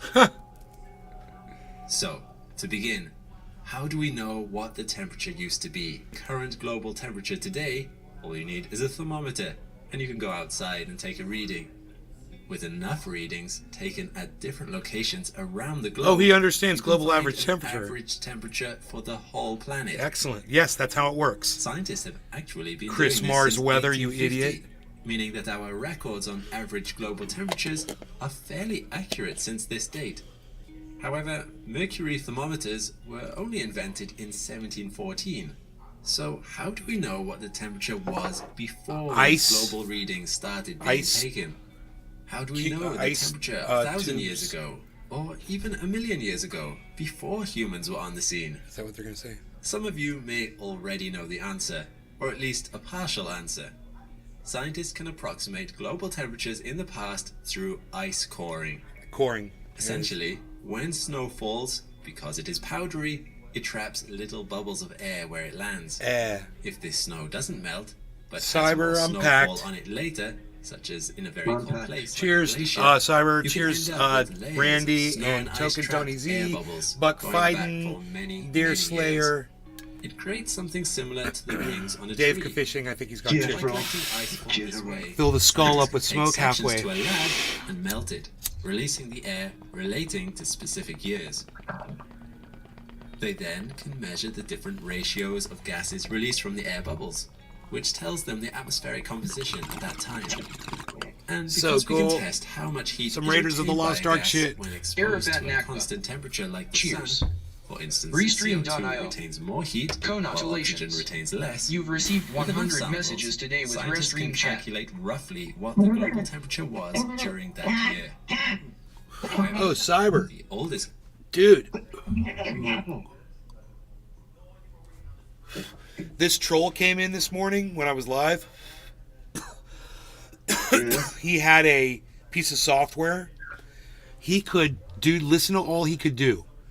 He could put in as many random, brand new, photo verified accounts into my channel as he wanted to. He could make them all say the same thing. They could instantly swap in and out, in and out, in and out. Or he could make all of them say different things like real people would, and he was able to give me 160 thumbs ups, and he was able to make it look like there was only 6 people in my server, or make it look like there were 200 people in my on my YouTube channel. And those account numbers, They transferred over to my Restream live and showed that I had 200 people watching on the Restream. You ever seen that kind of a bot? No, I Me don't know. neither, dude. And that's what people were saying. They were like, well, yeah, you know, that's how fucking bots do it. And I was like, dude, I know bots. I know it's bots and shit. But I didn't realize it was one person that could do it all from one piece of software. And that blew my mind, because then I realized fucking Aiden Ross and Andrew Tate and fucking all the people who are who are blowing QSC, and all the people that are blowing up on social media. I don't know how many of them are using that technology purposely, or they've just got a fan that's doing it for them and they don't realize it. Because this guy, he could have come into my chat very slowly and manipulated it, and I would have never known the fucking difference. But he was just completely blatant. He let me know it was a bot immediately. Well, most of those streamers who use botters, they only use view botters. That's mostly how you can see their botting, because you might have 200,000 views or 20,000 views, but no one is literally talking in the chat. Exactly. That's how you literally can see their view botting. Right. So if they were smart, they should both view bot and then text bot, or whatever you would call this. Well, this... Because, and also a website it's called Fextralife, who is a website where you can look up guides and shit to video games. They just got busted here a week ago because on that website they had embedded their Twitch channel, but that embedding was so small so you literally didn't see it. So all those people who went to watch the fucking guides and shit, they counted as views on their Twitch channel, and they would consistently have fucking 50,000 people watching the stream, but no one was fucking chatting. That's how they got called out on it. You guys that are, and that just happened. You guys that are watching on YouTube, please come over to fucking Rumble, guys. Please, and subscribe to my Rumble channel. I need the subscribers. I'm down to 902. Let's get that going, okay? So here's a link. Here's a direct link in the chat. Just click on it and come over and make an account. Do whatever you got to do. And please make sure you click follow and give me a thumbs up while you're there too. It says I got 6 thumbs ups and 1 thumbs down. Huh. A thumbs down. Imagine that. I think I know who that was. What an asshole. I think that was Miss, you know, you need to learn love from the Jesus from the Bible. Gave me a thumbs down. That's how you learn love. Get that thumbs down and that hard love. The shaming and the hate. That's how you're gonna learn to love. Arafat Nakba. The That sounds shunning. like a place I'm gonna have to fight. I'm not ready yet, bro. No, Arafat, no. Come on. You're not going to have to fight, dumbass. It's a name. Come over. It's free speech. No one's going to persecute you for having your name. Live, it was... Is ShamWow guy still in jail? Buckfin 1234. Didn't he Reuters out? Deerslayer 1959. Ig. Buckfin 1234. He was a big-time cokehead, I think. Token Tony Z. Token Tony Cheers. Z. Deerslayer 1959. Cheers. Deerslayer 1959. True, she said that herself. Buckfin 1234. Bonsai House. Buckfin 1234. What do you think about Mitch Cannell stroking out again? Buckfin 1234. It's so funny. And Feastine malfunctioning? Token Tony Z. One word term limits. Buckfin 1234. Chairs. Token Tony Z. Where the hell is my... Cheers, guys.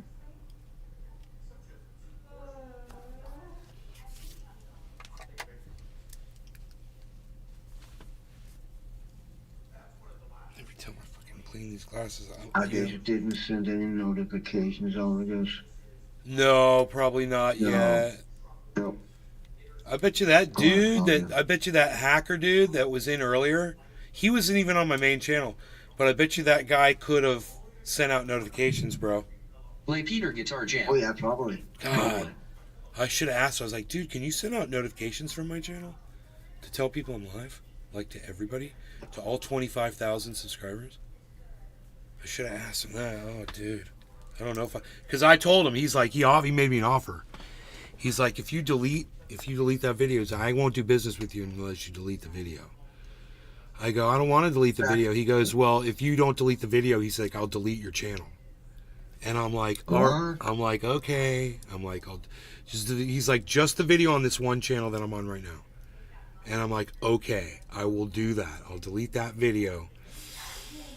And it'll still, I told him, I was like, it's still live on my Rumble. It's still live on all my other channels and shit. He's like, it's cool. He's like, just this one channel. I was like, all right, I'll delete when the videos are. He's like, I was like, I'll end the video right now. I'm going to end it. I'm going to stop this right. Cause dude's like ultra powerful. You know, he already showed me. He already showed me what the fuck he could do. And I was like, he's like, no, bro. He's like, you keep going, man. He's like, but when you're done, I'd appreciate it if you delete that shit. And I'm like, I'll handle it. And, bless you.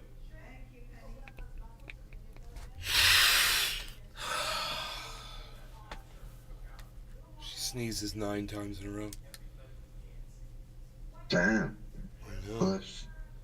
When I sneeze, it's usually 2 or 3. Whoa, here we go, dude. Oh, go ahead. When I was a kid, my sneezes was really weird because I had some really long drawn sneezes, like I couldn't fucking. It was really weird, man. Wow. Yeah, it stopped when I got older, but my whole fucking as a child, that was the only way I fucking could sneeze. It was really weird. Oh. So, okay, cool. We're good over there on Rumble. We got 38 viewers on Rumble. Bro, 8 people on YouTube's and 38 people on Rumble. And then Kick's got 2 viewers. So 48 viewers. 47 viewers. No, 47 viewers. But the Rumble might be real or it might be fake. I mean, we're pretty much... Hey, Seymour Cannabis. Okay, I made it here finally. Wonderful, man. Please follow my channel and give me a thumbs up over there, Randy. I'd really appreciate it. Thank you for getting over here. Excellent, bro. Let's get me to 903 followers. Click that follow button, Randy. You're probably already following me, aren't you? All right. Well, somebody else. Follow along, man. Let's get that up to 910. It's not looking very... It's bottom of the hour. Bottom of the hour. Bottom of the hour. Bottom of the hour. Hey, I insulated my dashboard today with some carpeting. I've been working on a little project on the side. I'm gonna show you. I've been waiting all night for this. Give you guys a little something special. I'm gonna upload this video to the YouTubulas so we can watch it together. This is how we're gonna do it. Okay. And dashboard heat.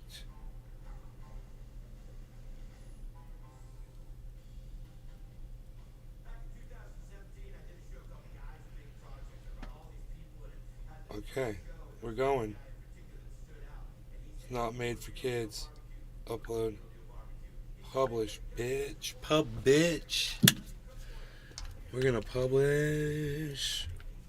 See video. Oh, and there goes 2%, 3%, 4%, 5%, 6%. About 3 minutes remaining. Cyber, cheers to you. Cheers. Raiders of the Lost Ark, baby. Watch it fill up. It's gonna be like magical. Cheers, Arafat. Justin Jefferson. Justin! Dang Rumble app ain't working for me. Justin and Paul. Cheers, everybody. Cheers, bro. Cheers, everybody.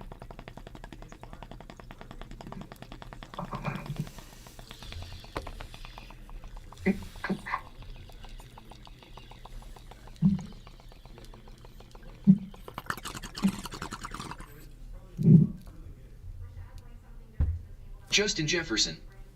Paul is on too? No, Paul. I don't think Paul's here right now. Arafat Nakba. Cheers, yeah, they're officially silent now, rumbling, ha ha ha. We were having fun earlier, though.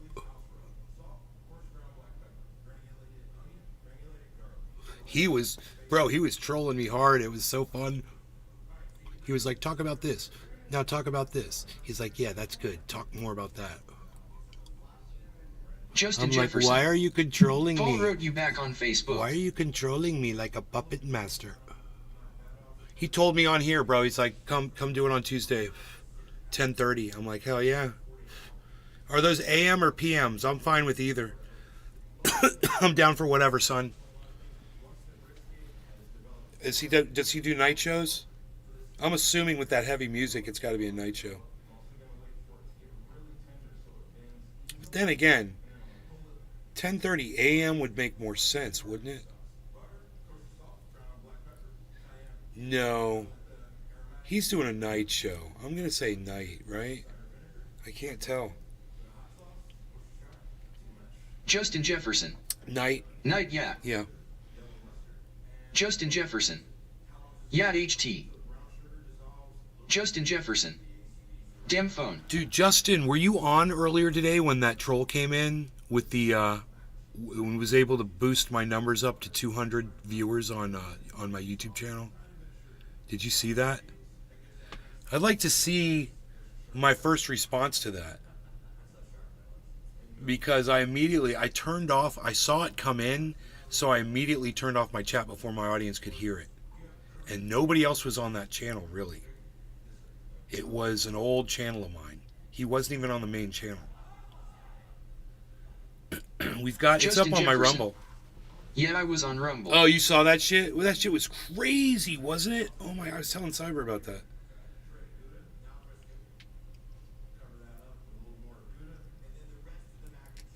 How many people do you have all together at a time usually? Watching my show? Well, I don't believe the Rumble numbers. Really, I don't. Right now it says 29 over there, and I'm thinking it's more like 6 or 5. Like 5 people watching on Rumble, 7 people watching across my other channels, 2 people watching on Kick last I checked. Yep, 2. So it's, I'm guessing now it's 9 on the YouTubes. All right, so 9 plus, I'm going to say 6.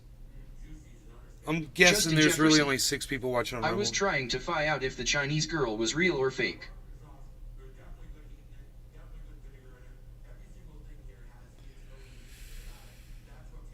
Oh.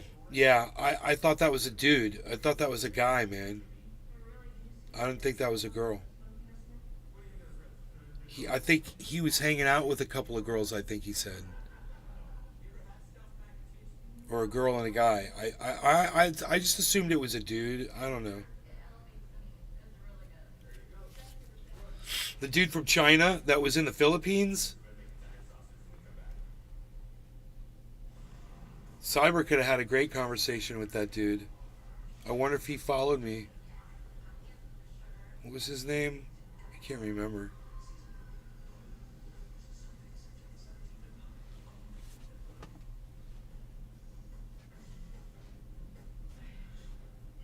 They are watching you if they're sending the bots.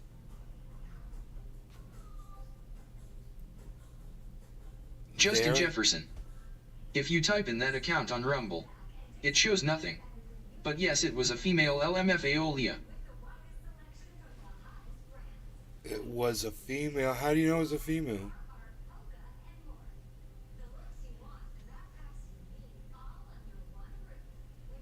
Arafat Nakba. Smile, you're on candid camera, cheers. Dudes always use female names, bro. Don't you think that was a dude? Justin Jefferson. Picture and name. That doesn't mean shit, bro. We're talking Facebook here? On a new account? That was probably a dude, bro. I assumed it was a dude. I just figured it was some anime picture. And some anime name or something. None of the guys that will use anime picture of a girl. This guy was from China, in the Philippines. I was like, I don't know, dude. That's just what I thought. Buck Fiden 1234 is laughing at me. You'll be laughing at me when you see a bear walk across my backyard. Justin Jefferson. Leah Chang. She sent me her friend's Rumble where her and her friend were dancing in the video. Lee Chang. Yeah, I figured that was a dude. Lee. Like Bruce Lee. Lee Chang that knows fucking Taekwondo or whatever the fuck. He said he knew Kung Fu or something.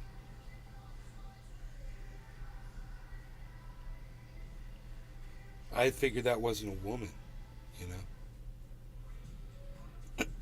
So you got a video. Justin Jefferson. LMFAO. You got a video of 3 girls dancing.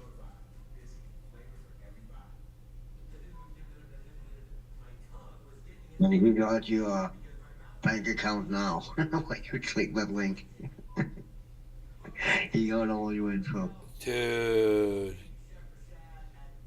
Just click this link and see me and my girlfriends dance and shake our boobs. And you click the link. He got the info. They said to me, "I want to be your friend on social media." Fucking be my friend right here in this goddamn live stream. You know. No, we need to click it. You need to click this link here. Yeah.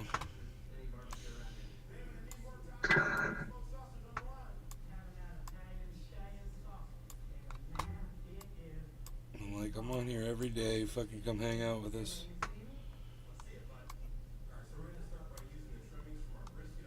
You'll come and hang out every day. You just need to click this link one time.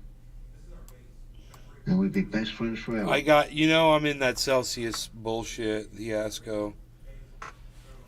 And I got an email, and it was from a company that supposedly is doing the distributions for Celsius, and it was a phishing email. It was totally fake. But this one, they did really good. You know, usually there's grammatical errors and there's all kinds of shit. Dude, they really stepped up their game.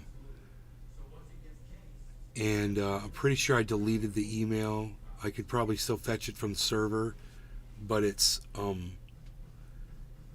crazy what it said, bro. It was like, we're giving you the distribution. You got 30 days to get your crypto back from Celsius, and now it's time to get it. Follow this link, blah blah blah. And dude, there was all this information where I kind of read through it, and I was like, holy shit, dude. They're really pressing. And it's funny is that people that pay attention, like that bald guy I watch every once in a while talks about Celsius, or that girl Tiffany Fong, we've seen Tiffany Fong, bro. Yeah. So I watch her and shit, so they keep me informed on what's going on with Celsius. And one of the things they talk about is there's a lot of scammers out there. You're going to be seeing, you're just complete bullshit scams. You'll be seeing this one or that one or whatever, blah blah blah. It didn't take them long. And you want to hear the fucking funny part? Mm-hmm. They sent it to the wrong email, bro. It's not the email I use for fucking Celsius. Duh. I was like, they totally don't have access to my information from within Celsius. But I'm listed as one of the people in the bankruptcy, so my information, my name is public information on the Celsius page. They got a hold of that. Yeah. They got a hold of that, and they did a search for my email address, and they just sent it to the wrong email address. Oh my god. Oh, fucking idiots. I told you guys, get multiple email addresses and mix that shit up.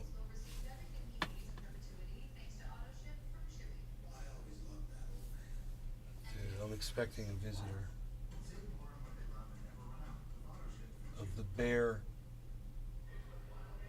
kind.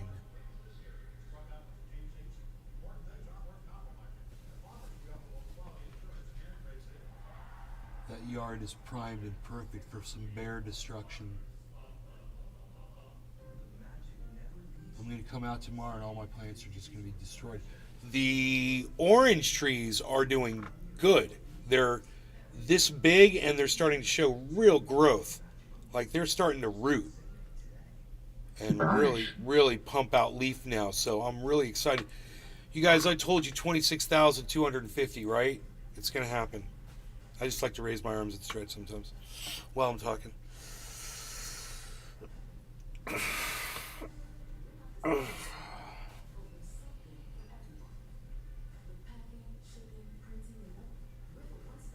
So, yeah, so what's he saying about climate here? We're still listening to this.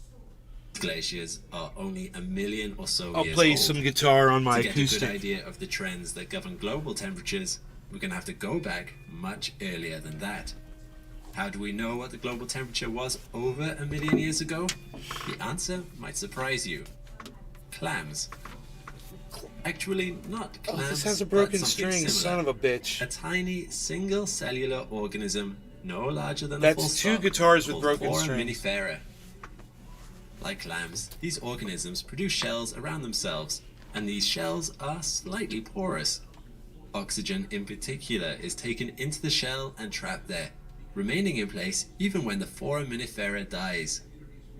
So, using a similar process to the ice cores, if scientists can find shells of dead Foraminifera from a particular year, they can release that air and work out from it the global temperature. This process is slightly different, as instead of air composition, scientists are looking at different oxygen isotopes, but basically it's a very similar process. Foraminifera are still around today, and first came onto the scene 500 million years ago, so they are instrumental in I've let helping him us out a get million a clear times. He picture goes in of and out, in global and out, in and temperatures out. during this much longer time period. But Right now, what he might is be that out. picture? Based on data collected from Foraminifera, All right, I'll call it him. looks something like this. There is a certain Carl. degree of uncertainty to this. Findings get more reliable the closer we get to the Carl. present day. But as you can see from general trends, the Earth's temperature has undergone Harley. significant changes over the last 500 million years. At times it has faced temperature averages 14 Charles. degrees Celsius hotter than we have today, and at other times Harley. about minus 5 degrees Celsius lower. So, Charles. we are not the hottest we have ever been. Then again, that's not surprising to anyone who knew that the surface of the Earth when it was just formed was mostly magma. But you Liquid may not have molten expected these magma. fluctuations. Why are they happening? Scientists are not entirely sure, as there doesn't seem to be much of a pattern to them on this Probably out on the grand driveway. scale. But they believe He's- that he's some probably of out these those windows fluctuations over. are from the emergence of new life forms. For instance, the arrival of plants at around 450 million years before the present might explain why the temperature dropped then. They started absorbing atmospheric CO2 and turned it into oxygen, which retains less heat. Other changes could have been caused by plate tectonics and volcanic activity, putting more CO2 into the air. And still other changes could have been caused by possible meteor impacts, like the one that wiped out the dinosaurs. However, this is not the full picture. By increasing the resolution and zooming in slightly, we begin to see another interesting trend. Let's look at the 65 million year picture. Within the large sweeping changes, it turns out that there are many smaller fluctuations. These become more obvious when we zoom in again. And again. And again. By this point, we can see a distinct, smaller pattern occurring. Rapid rises in global temperatures, followed by gradual dips. It's hard to get your head around the sheer scope of the Earth's history, but each one of these dips represents entire ice ages. Ice ages are technically defined as any point in Earth's history where there is ice on the polar caps, something that is not always the case. So technically, as I've mentioned in a previous video, we are in an ice age right now. However, although the general trend of the Earth's temperature at the moment is towards ice ages, we are in something known as an interglacial period, a span of many thousands of years where the Earth is temporarily warmer in between full ice ages. In the last full ice age, the polar caps reached the UK and parts of the US. But what is causing these dips and rises on our graph? Well, I go into more detail about this in my video on Milankovitch cycles, which you can watch here, but just to brush up on them very quickly, Milankovitch cycles are the periodic changes that take place within our planet's climate due to fluctuations in its orbital movement around the Sun, usually over the course of thousands of years. Surface ice affects the temperature of a planet. The more surface ice a planet has, the colder the planet tends to be, as more heat is reflected back into space. But equally important is the direction that surface ice is facing. Consider ice to be like a shield that will reflect the sun's rays. If that ice is not pointed in the direction of the sunlight, it cannot reflect it. So anytime the planet points its surface ice towards the sun, the Earth tends to get cooler, creating something of a feedback loop. This matters because the Earth's axis isn't stable. Over the span of thousands of years, it moves back and forth, sometimes pointing the polar ice caps more towards the sun, and sometimes pulling them further away. Although this change is only a couple of degrees at most, it is enough that over time it has an impact on the global temperature.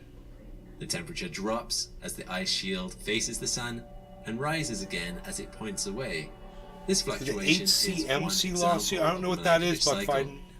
There are other Milankovitch cycles, which are consistent cycles in the Earth's orbit that affect its temperature, acting on timescales of 23,000, 41,000, 100,000, 405,000, and 2.4 million years. Whenever these coincide with each other, they create even greater changes to the global temperature. You can see the gaps between the ice ages in this graph tend to be about 100,000 years apart, perfectly in line with one of the Milankovitch cycles, specifically the change in the Earth's orbital eccentricity. But all of the cycles have an impact. So where are we in relation to one of these Milankovitch cycles? Let's zoom in some more. As you can see, we have risen out of an ice age and have entered a fairly stable plateau of global temperature. This is consistent with the rapid rise in temperature / slow drop in temperature that characterizes ice ages and the periods between them. All of human history, from the pyramids to the present day, can be found on this plateau. You guys, this scale only goes up to 1950. Just so you know. Although humans existed before this point, if you look right at the end, you can see it really starting to go up. Right. Scientists have named this plateau Look at what it says at where the bottom. human history began, the Holocene period. I cannot see, it's too blurry. It says However, age years before uptick right at the 1950 end CE. is not so usual. Oh, nice. Yeah, hold This on, it was my uptick end. I had. represents a rise Once again, in the global YouTube had you temperature in by 1 degree, 144p. which technically is still roughly on par with the interglacial period before our current one over 100,000 years ago. However, it is not the temperature change that is concerning about this uptick. It is how quickly it is rising. Unlike all the other changes on all these graphs, which have taken place over hundreds of millions of years at the longest and thousands of years at the shortest, this rise took place in 100 years. This could have a big impact on the ecosystems. See if that fixes the quality. So, what could have caused No, this it was uptick? bad my end, bro. The answer cannot When be you Milankovitch dropped the cycles. stream, As you have it seen, went to these the cycles lowest take place resolution on a possible scale on my of end. thousands of it years should be at least, super clear now. and millions at most. It is. Even when I we went zoom back to in on sections of our graph where 140, there appear to be sharp 1440p. upticks, we realize that these rises take place over a couple of 1,000-year periods. Milankovitch cycles are described as weak but consistent forces, like the trickle of a stream that eventually erodes a mountain. They do not create effects over such a small time frame as 100 years. Similarly, there has been no cataclysmic event such as the Wow, one look that at wiped out that. the dinosaurs, which might be our other explanation. That meteor was thought to be 10 kilometers wide and struck with a force of 21 to 921 billion Hiroshima A-bombs. Jeez Louise. About 75% of species died in the climate change that happened in its aftermath. If something like that had hit Earth since 1850, we would have noticed it. However, there is one factor that does explain this change in global temperatures: the activity of humans. Wow. It is not the first time that living organisms have had an impact on the global temperature. Remember, it is believed that some of the changes we see here are caused by the introduction of plant life absorbing CO2 and releasing oxygen. Similarly, back when life was still all single-celled organisms about 2.4 billion years ago, the arrival for the first time of cyanobacteria that could photosynthesize had a massive impact on the atmosphere. For the first time, an organism started putting oxygen into the atmosphere. This occurred at such a rate there was an event known as the Great Oxidation Event, which coincided with a significant drop in the global temperature. Some scientists believe the entire world almost froze entirely over, as there is evidence of glacial activity at the equator, a snowball Earth as it came to be known. At the equator. What That's we fucking learn from crazy. this is that the balance of global temperatures is very delicate.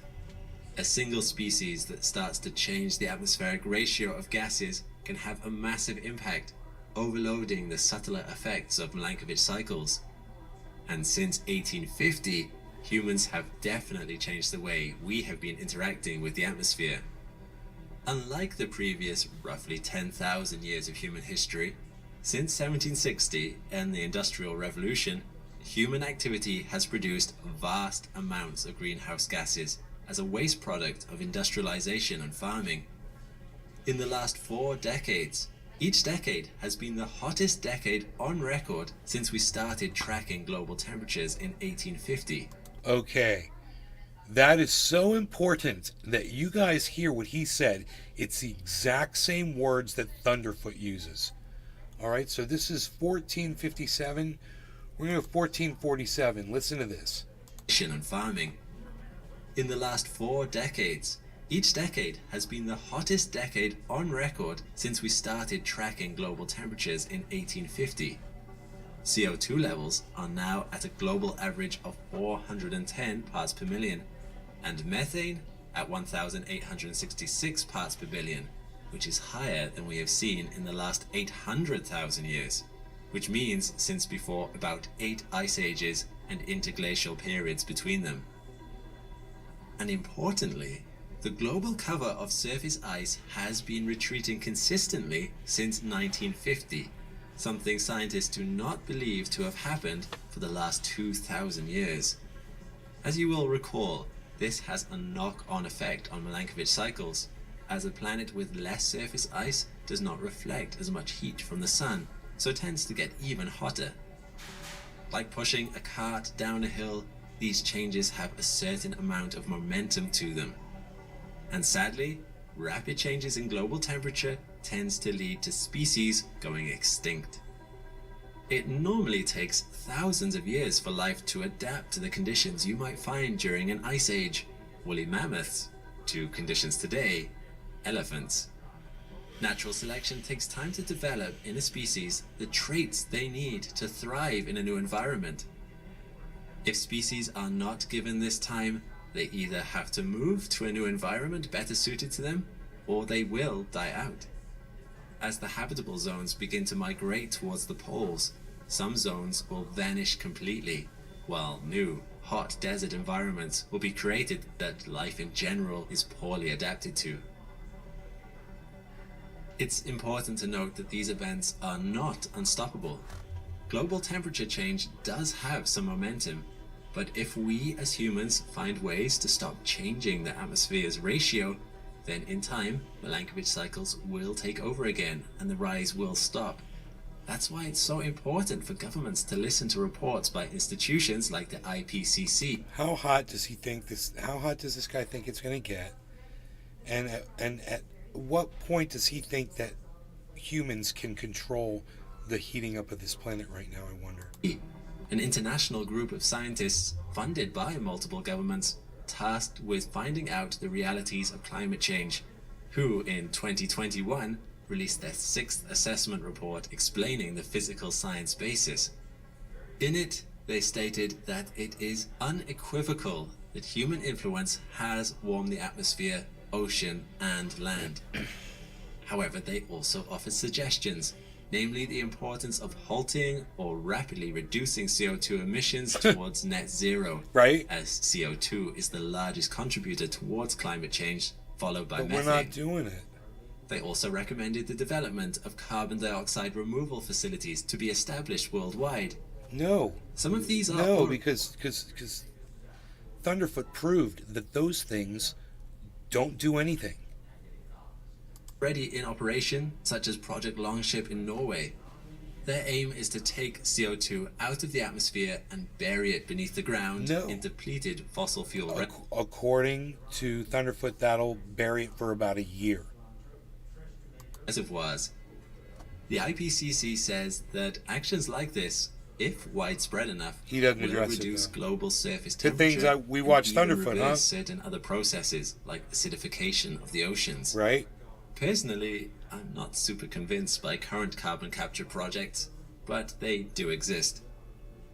But these efforts need to be done on a large-scale government level. Ultimately, my aim for this video was to examine what global warming meant within the context of Earth's wider history. From it, we can see that it's not actually accurate to say that we're the hottest we've ever been. And I find that a really fascinating insight. However, that fact alone is not the reason some people think it is to not worry about the problem. Climate change is a process that usually takes millennia. I've realized the worrying part is not necessarily the change itself, but rather the speed at which it is happening. Some life forms might get left behind. And how will humanity cope? We don't know, as we haven't been around long enough to deal with the extremes of the past. While human activity has sped up certain elements, and while we can undo some of what has been done through our actions now, some things, like higher sea levels, will be with us for up to 1,000 years.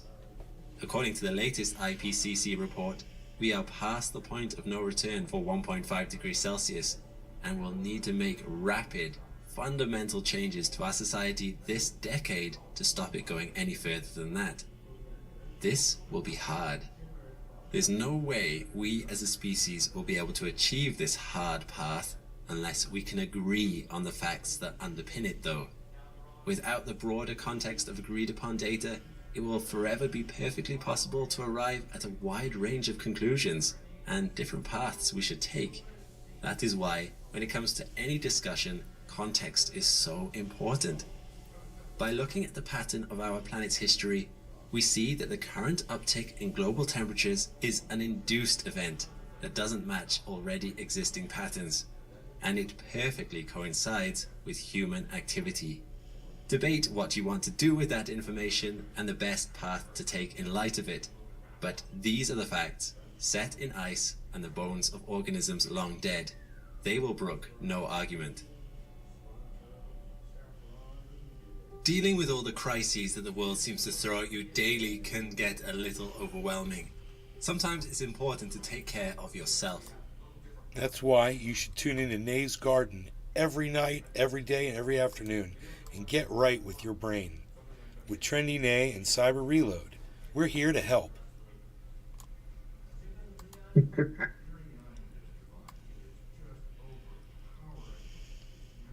$26,250. Right there, folks. 26,250. Arafat Nakba. Yes, cheers. How many ones can I get in all of my chats right now? How many ones can I get? Give me a one, everybody. How many ones can I get? Give me total ones. I don't know how long that first video went for before it got shut down. Or I got disconnected.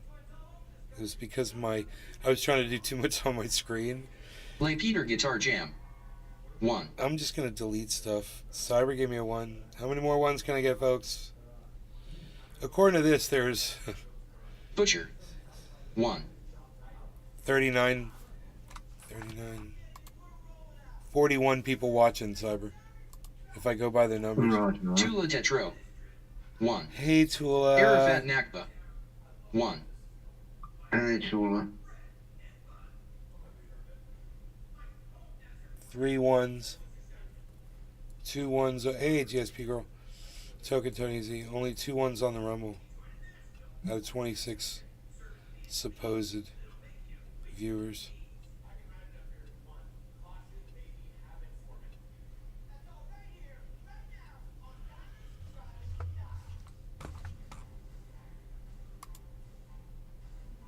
Hey, I got a follower, man, on Rumble. Thank you, guys. Whoever followed me on Rumble, thank you so much for that.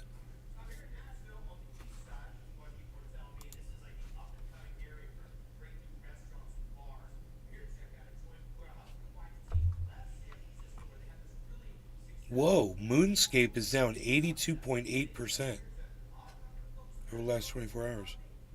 Something fucking just got rug pulled. Negative 82%, dude. MSCP. We should probably look at that on the chart. MSCP. Here we go. We'll pull it up.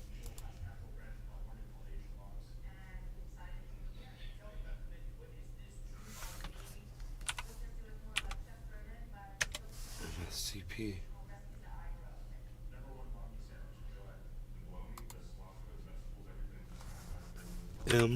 MSCP. Moonscape. There it is.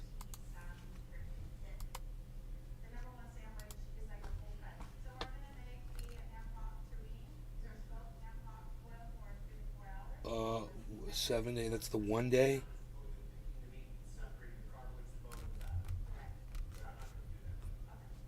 Holy shit. Dude, show me that 7 day. Oh, show me the 1 month. Fucking what? 1 year. That is fucking pump and dump. All time. Yeah, it started out as a pump and dump.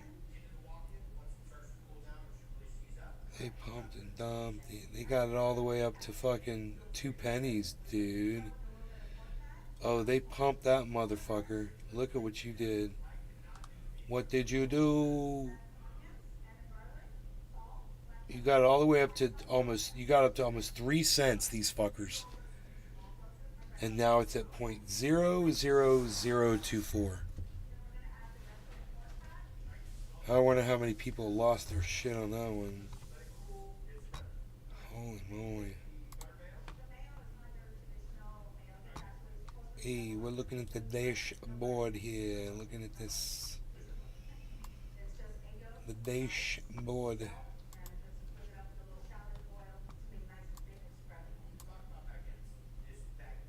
Please try again later. Whatever. Psst. Unreal. The dashboard.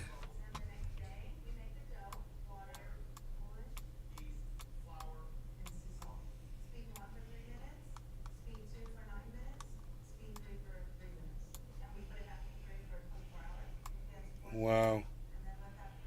Here we go. What did I tell you? 26,250? Goddamn right I did, folks. You're going to remember that number. That's where we're going. 26,250. I need to put strings on my guitar. That'd be nifty. I only got... This is how many ones I got.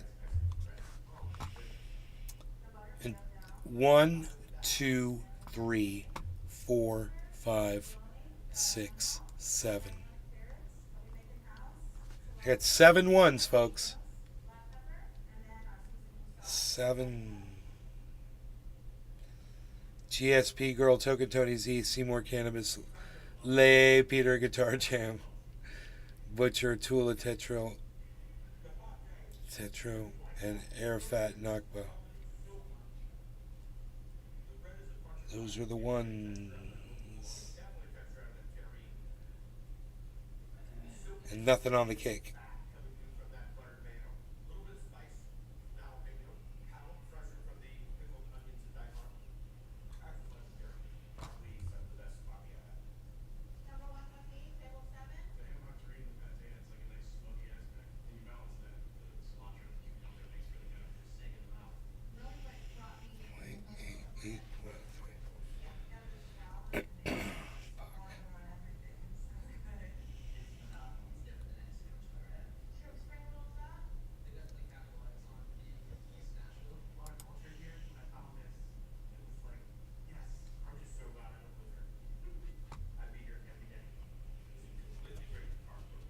I got a Bitcoin. It's almost $8,000 in profit. That's cool. Oh, yeah. You. As long as I don't pull it out, I don't have to pay taxes on it. Leave it locked in that tax-free fucking zone, baby.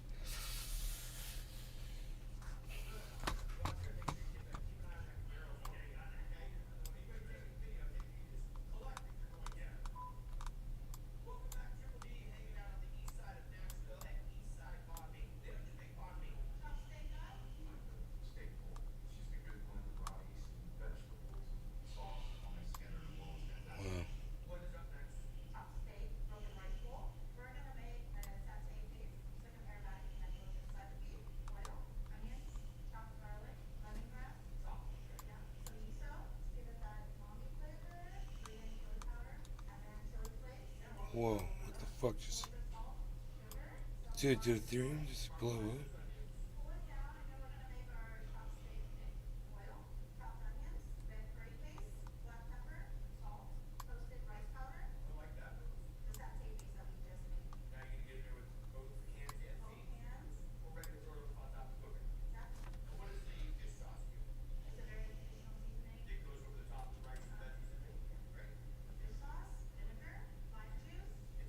Oh my god, Mom! What? That lady talks just like Christina. What, honey? That lady talks just like Christina. And it's and paprika and some hamburger and some bread and Asian girl. She's some butter. cooking. The intonation. Harley has been, but he's not in here. She's a bad putty cat. I don't know why you let him out again. So get out of my hair. Yeah, well, if he doesn't come back, I'm going to bed as soon as Marie gets here. If he's not here, I'm not waking up. I'll tell you that right now.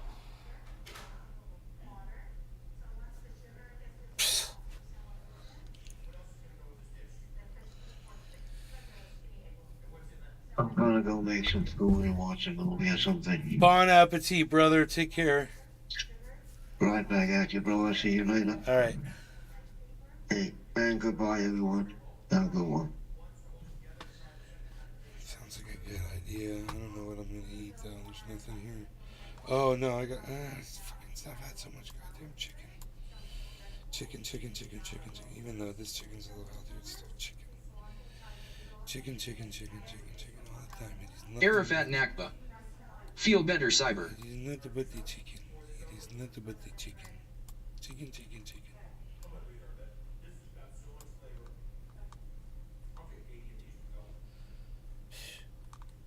Tula Tetro. Potato. By Cyber. Chicken and a potato with the butter.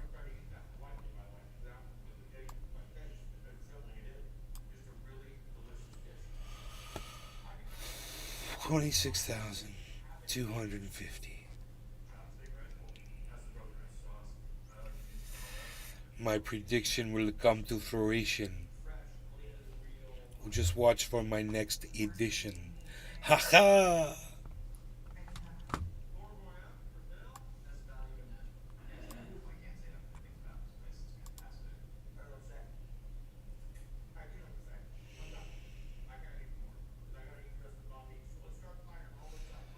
Dude, I wonder what this channel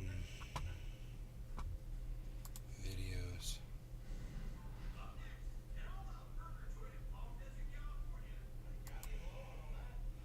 How far does it go back?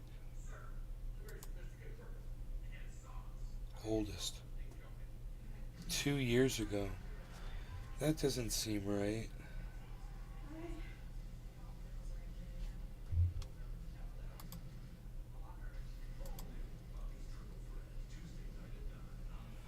That's not the channel I thought it was. Oh.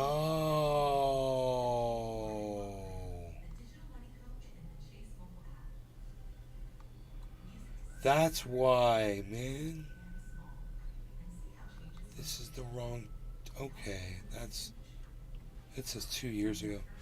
So I started using this channel for broadcasting 2 years ago. I see.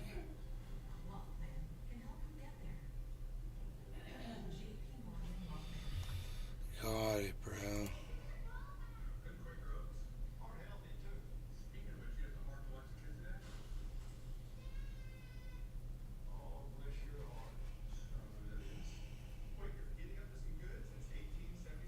I got it, dude.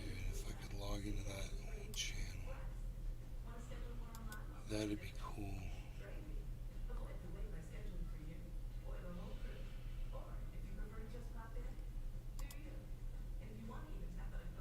Burning Man attendees unable to leave desert.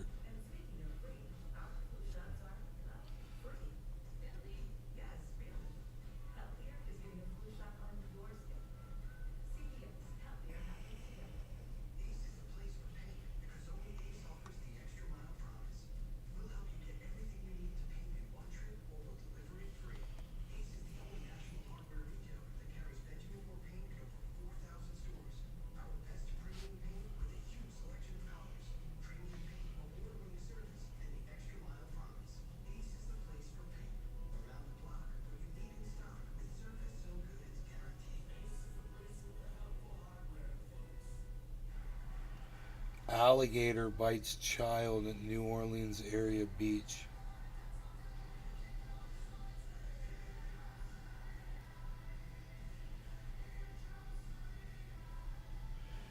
Why Vivek Ramaswamy's swipe at Nikki Haley was so off base.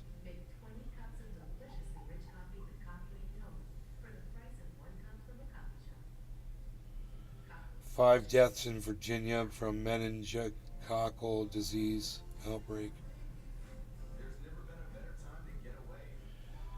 This is a sign the Pentagon is taking UFOs seriously.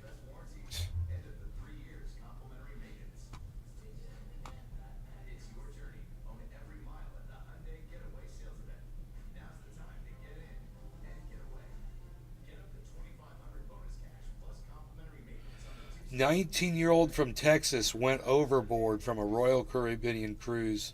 Search is underway."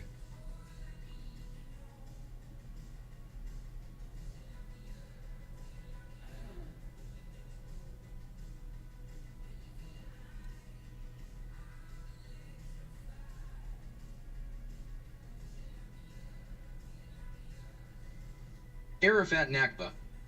Absinthe.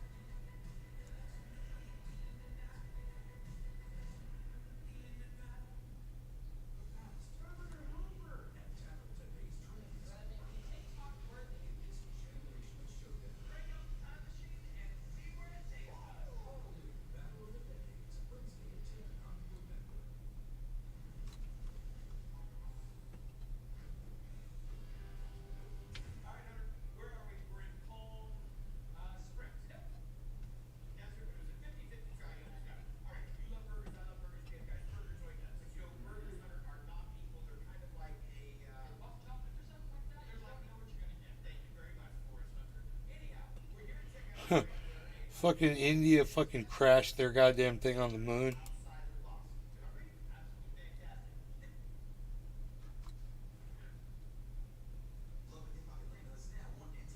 Oh, Russia's.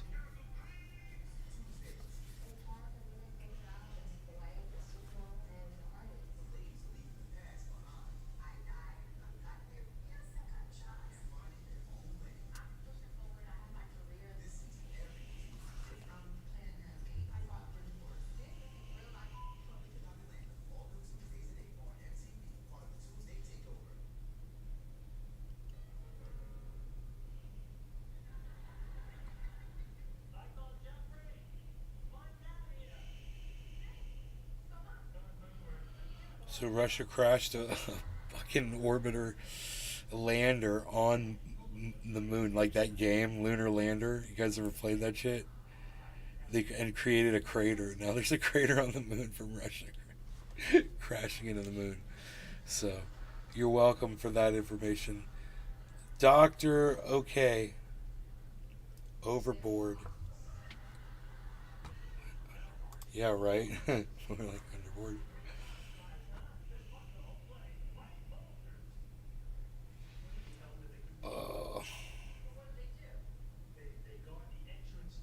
Arafat Nakba. I liked that game, they finally made it.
Dude, a brake job in fucking 16 minutes?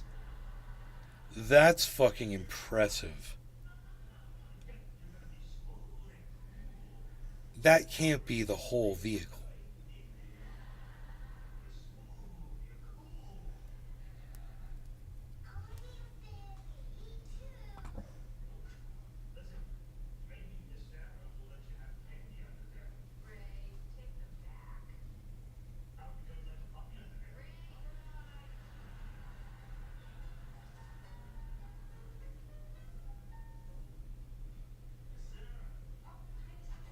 Dude, I think it is the whole vehicle. Holy shit, this guy's fast as fuck.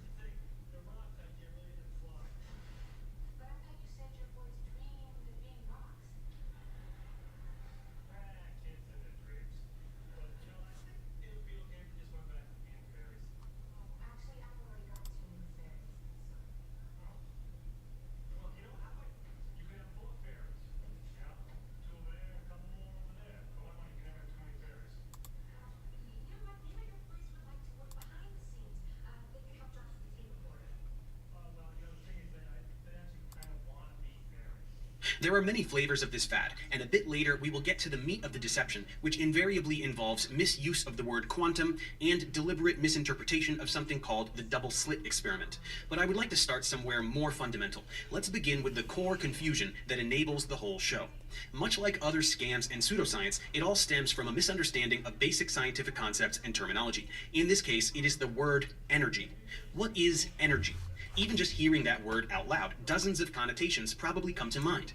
Here is the way quantum mystics on the internet use the word incorrectly. They talk about something called spirit, and energy, and an invisible force that seems to be controlling who and what we really are. Quantum physics emphasizes that the universe is not really split into two realms, a material realm and an energetic realm. Quantum physics reveals that everything is made out of energy. What we perceive as matter is actually an illusion of energy and light, that there is nothing physical. So as you can see, to the quantum mystic, energy is a synonym for magic. It means whatever they want it to mean in order to sell to the suggestible viewer whatever it is that they're selling. But in science, this word has a very specific definition, which we must learn now. For maximum effect, please purge yourself of every connotation you are aware of for the word energy, as the term has been completely convoluted by society, so we need to start from a blank slate. Act as if you've never heard this word before. Are you ready? Here it comes. Energy is the capacity to do work. The end. Now, to further clarify, we should also define work. Again, in society, this word means many things. It can refer to a profession, an action, or even a location. So let's again purge ourselves of these connotations so that we can learn what it means in science. Work refers to an action done on an object whereby an applied force causes a displacement of that object. So work is about motion. When you apply a force to an object and it moves, like pushing a box across the floor, you're doing work. So energy is the capacity to do work, which is what causes motion. And that's all there is to it. Energy is a property of a system and nothing more. To elucidate further still, we could highlight different forms of energy. Kinetic energy is the energy an object possesses by virtue of its motion, which can be transferred to other objects through collisions. Potential energy is the energy an object possesses by virtue of its position in a field.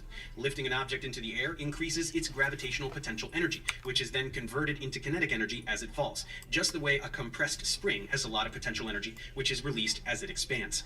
Thermal energy, or heat, is just a transfer of kinetic energy, and temperature is a measure of the average kinetic energy of the particles in a system. Hotter systems of particles are moving faster on average, colder systems of particles are moving slower on average. Chemical energy is a kind of potential energy which describes the potential of some molecule to undergo a particular chemical reaction, which is simply a rearrangement of atoms. All of the above is explained in far greater detail over in my classical physics playlist, should you wish to learn about these concepts. Finally, matter itself is a form of energy. According to the most famous equation of all time, Einstein's E equals mc squared. E is energy, m is mass, and c is the speed of light, which is a big number, and when squared is an even bigger number. So matter times this big number equals lots of energy. But even this form of energy is not mystical in any way. When matter is converted to energy in a fusion reactor or a nuclear bomb, it is still the same phenomenon we have been describing. It can be defined rigorously and measured quantitatively, so even in this abstract context, it is never ill-defined or vague. So you see, when we say everything is energy, it's actually a true statement because matter is a form of energy. But this does not mean that there is a magical spiritual world. It does not mean you can heal yourself with your mind or any of the other bogus claims we will investigate in a moment. Energy is not an object. It is not a substance. It is not an essence or a life force or a magical realm. It is a property of an object or system that can be transferred into another object or system, typically in the form of work. That's what energy is, and that's the only thing that energy is. Unfortunately, colloquial usage of the word energy has muddied and obscured this definition. People say things like, "This room has such good energy." This is a metaphorical usage of the word, which is acceptable if acknowledged as strictly metaphorical. It means that one gets a good impression from the room. It conveys a feeling in a fun, poetic way. It does not mean that there is a literal substance emanating from the room that we call good energy, which is magically perceived by your third eye in some way that science can't comprehend. Further compounding the confusion is the fact that in physics, quantitative measurements of energy, in particular potential energy, can have positive or negative values. Positive means greater than zero, negative means less than zero. It's just math and the way we define systems in physics.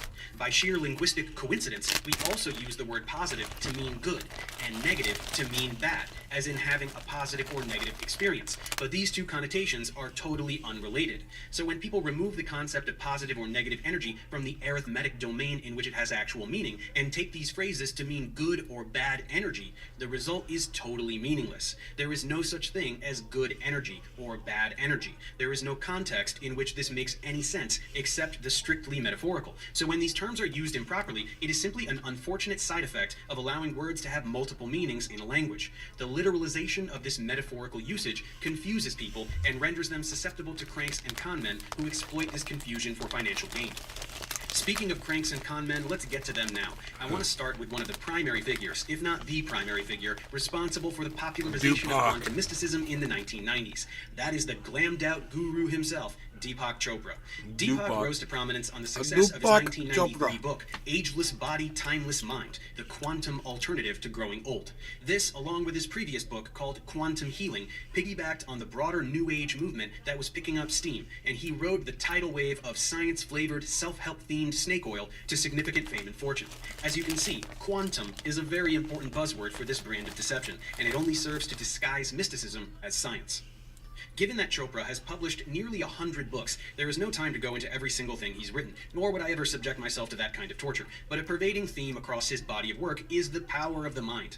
The mind, according to him, has limitless power in healing oneself, as well as shaping or even manifesting aspects of physical reality. He describes the phenomenon of perfect health, the title of another one of his books, and a selling point for his ultra-expensive wellness retreats. He advertises that those who read or attend and learn these techniques, which we could call sorcery, can be totally totally free of disease, never feel pain, and even halt the aging process, all simply with the mind. Of course, it seems that even Deepak himself was unable to put that last technique into practice, as he is 74 years old and he looks his age.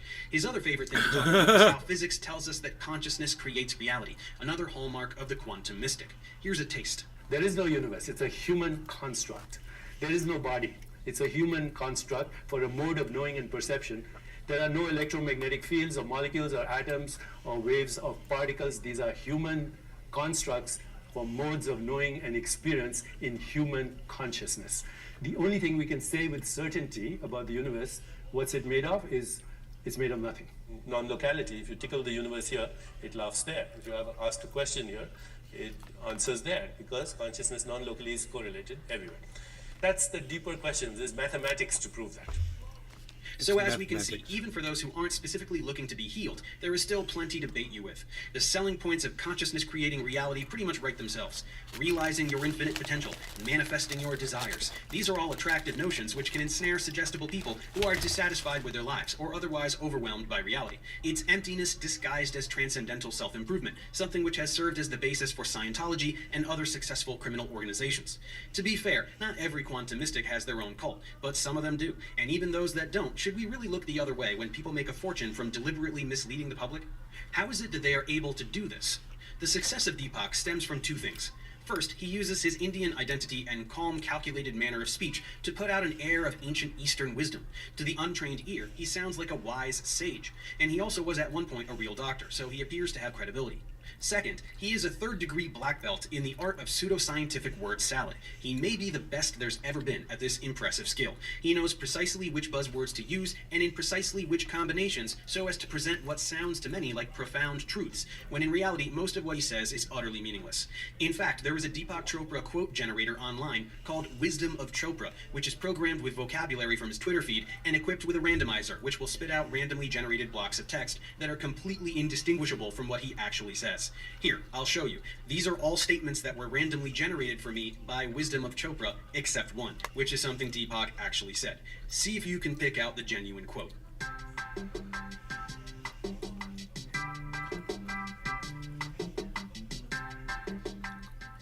And here it is. Did you get it? Don't worry if you didn't. You're not missing anything. So as you can see, it's a simple formula. Dazzle people with spiritual sounding nonsense until their eyes glaze over and they open up their wallets nice and wide. And given Chopra's net worth of $150 million, it would seem that it is quite an effective formula as well. You see, this particular flavor of gibberish resonates strongly with a certain type of person. This would be the secular individual who is filled with the longing for worship, but has no institutionalized God to put it upon. We all possess certain neural proclivities towards seeking and affirming divinity, and to this end, quantum mysticism offers the universe as God, Crowley along manifested with all the cheers. transcendence, permanence, interconnectedness, and self-empowerment without any of the burdens of organized religion. It's a vapid stand-in for spirituality that avoids the outdated social practices and conservatism of the more popular faiths, but keeps the perceived ties to the ancient world, wild unsubstantiated claims about reality, plus bonus cheese and chakras. Even for those who aren't looking for God, there is plenty to work with, since all humans have certain desires that are easy to tap into. We see this with virtually all of Chopra's book titles. The spontaneous fulfillment of desire, You Are the Universe, Boundless Energy, The Wisdom Within. It's marketing. People want their anxieties to congeal into serenity, which gives way to perfect control over their lives and minds. People want to feel relevant in the universe and connected to everything in it. Quantum mystics are attuned to the deep longings of their target demographic in order to most effectively exploit them, and to that end, they are selling one thing only: identity. You see, a brand of razor blade may be selling masculinity. A brand of fragrance may be selling elegance. A brand of soft drink might even sell the feeling of being extreme. But the quantum mystic, on the other hand, is selling artificial transcendence. It's the convenient sale of an enlightened self-image for the spiritual warrior in a hurry. Given that we live in the internet age, this fad is not limited to a handful of authors and gurus. Many versions of this narrative can be found all over YouTube. There are hundreds of such channels, each with their own flavor, but the core message tends to be pretty much the same. So I'll just pick on one of the bigger ones, which is called Spirit Science. Here we find mystical ramblings amidst a backdrop of delightful animations. Let's take a listen to one about crystals. Crystals? What are they? No, seriously, look at all these amazing structures and forms. They're beautiful, they're powerful, and they're life. Crystals are the essence of life manifesting within the earth, the blossoms of the mineralogical portion of the earth. Recognition of these energies and forms of crystals can greatly benefit your personal growth. It is a very basic consciousness, energies. not as intricate or advanced as some life on Earth. Crystals definitely don't have the thinking capacity of humans, or even the biological reproductive systems of plants, but they are life. No, crystals are not alive. There are very specific criteria that qualify something as being alive, including metabolic activity, which means lots of chemistry happening inside all the time, response to stimuli, growth, and reproduction. Crystals are inert. They are not alive, period. The word life has a rigorous definition, and it can't just be applied to any random object. Crystals are defined as being a mineralogical body with a characteristic internal structure and enclosed by a symmetry of plane faces. They are, however, much more than that. No, they are not. No, they're We discussed not. before that everything in the universe is a vibration, existing through many different frequencies at once. Our physical bodies are on this physical plane, but the sounds that we hear vibrate to a different frequency, as with smells and even thoughts. Crystals also vibrate to many frequencies at once. We are discovering some more key buzzwords for the quantum mystic: vibration and frequency. These are used just like energy as being synonymous with magic. That atoms and molecules vibrate doesn't mean they can cast magic spells, and frequency is just a word that means number of cycles per unit time, and has no significance when not applied to a concretely defined phenomenon. When the mystic says higher frequencies, they mean good frequencies, which doesn't mean anything, just like good energy doesn't mean anything. When the quantum mystic says that something is emitting frequencies, or vibrating to frequencies, they mean that it is magic, and they want to use a scientific vocabulary word to pretend that magic is real. Health is the natural state of any form in the universe. Considering the vibrational existence of reality, health comes when frequencies of anything are in balance and harmony with itself. Health is not the natural Oh, look, that state looks like of triage things. oil. Disease is natural. Funny. Death is natural. This is the setup for a snake oil pitch, and it's a classic one. Then again with the buzzwords. Frequencies of what? The word frequency doesn't mean anything if not directly referencing a physical phenomenon that can possess a frequency, like light or sound. When patterns of energy are disrupted, we experience a state which we know as disease, which is a body that's not at ease. This graphic is meaningless. We don't have orbs of colored light around us. Disease has a molecular basis. It does not have a basis in invisible personal rainbows that definitely do not exist. The resistant, discordant energy patterning is responsible for every negative symptom we experience, everything from headache to cancer. Again, what is this? Frequency of what? This has no correlation with anything in physical reality. Headaches and cancer are not caused by little quivering lines. This is such unadulterated fantasy that there isn't even anything to debunk. In the physical world, you pick up a crystal and feel it as something separate from you that you're just holding. But on higher frequencies, you're actually interacting with that stone energetically. This interaction then causes changes to your structure and psychology through your own energetic systems. No, this does not happen. If it did, it could be measured and substantiated. It is a fabrication aimed at people who don't require evidence in order to believe something. Now, consciousness is, of course, the determining factor of if you're going to be accepting of these new frequencies coming into your being through crystals. I'm not going to say crystals will heal you, because if you fight them and are non-receptive to these frequencies, you will continue to create the disharmony within yourself. The translation here is that crystal healing works by placebo effect. So if you don't think they will work, they won't work, because they only work when you trick yourself into thinking that they work. Remember the 5 platonic solids? Science understands that all atomic patterns and molecular structures were based on these 5 forms. No, they aren't. That doesn't mean anything. Molecular geometries do not exclusively resemble platonic solids. One of the biggest things about crystals is that they can transmit frequencies. From a metaphysical perspective, we can transmit thoughts and emotions through crystals, but scientifically, does that make sense? No, it doesn't make sense. It sounds like magic. Just saying, doesn't that make sense, is not an argument. Science found in the 50s that silicon shares the same principles of life as carbon. Exactly 1 octave down on the periodic table from carbon is silicon. They are called periods, not octaves. The periodic table is not a piano. Sponges deep in the ocean made from 100% silicon were also discovered, which shows that silicon life doesn't just work in theory, but they actually exist right here on this planet. There are no sponges made of 100% silicon. If something is made of 100% silicon, it is silicon. This is one of the dumbest sentences I've ever heard. I can't understand how any human person doesn't just laugh out loud when they hear things like this. I did. Okay, that's enough on crystals. Let's hear some commentary on physics. What physics is telling us is that everything comes down to geometry and the interactions between elementary particles. Can you believe how This can stupid happen these only when people things are? Perfectly balanced. This doesn't mean anything. It's just more vague nonsense intended to get people nodding their heads, pretending they are learning about deep truths in physics. Garrett demonstrates to us how the particles that create point particles really work. He shows that when you plot them out in how they move, this is what they look like. At the tiniest scales of the universe and how it works is very beautiful.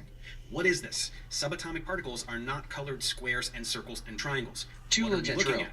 What do these My symbols arm is represent? still asleep. Not I even think I have a half-assed pinched attempt to nerve. explain anything is Hi, offered. Just Tula. random images acting as a backdrop for word salad. Now, look at this. This is one of the ways that these charges branch off from each other. As you can Your arm, I'm sorry about your arm. I hope you get better. I don't know what to tell you. Your arm's asleep.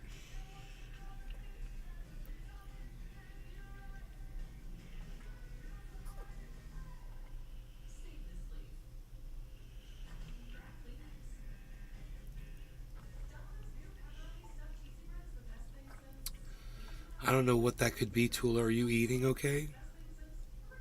Make sure you're eating. I don't know what to tell you. This is crazy. But yeah, is it maybe a mattress that you're sleeping on?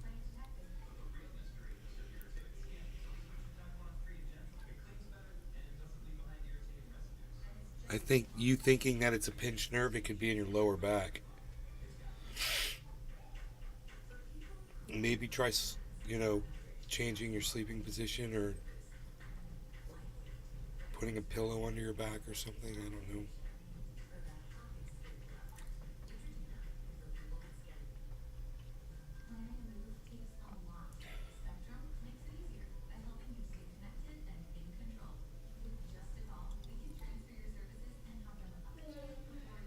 All right, you guys.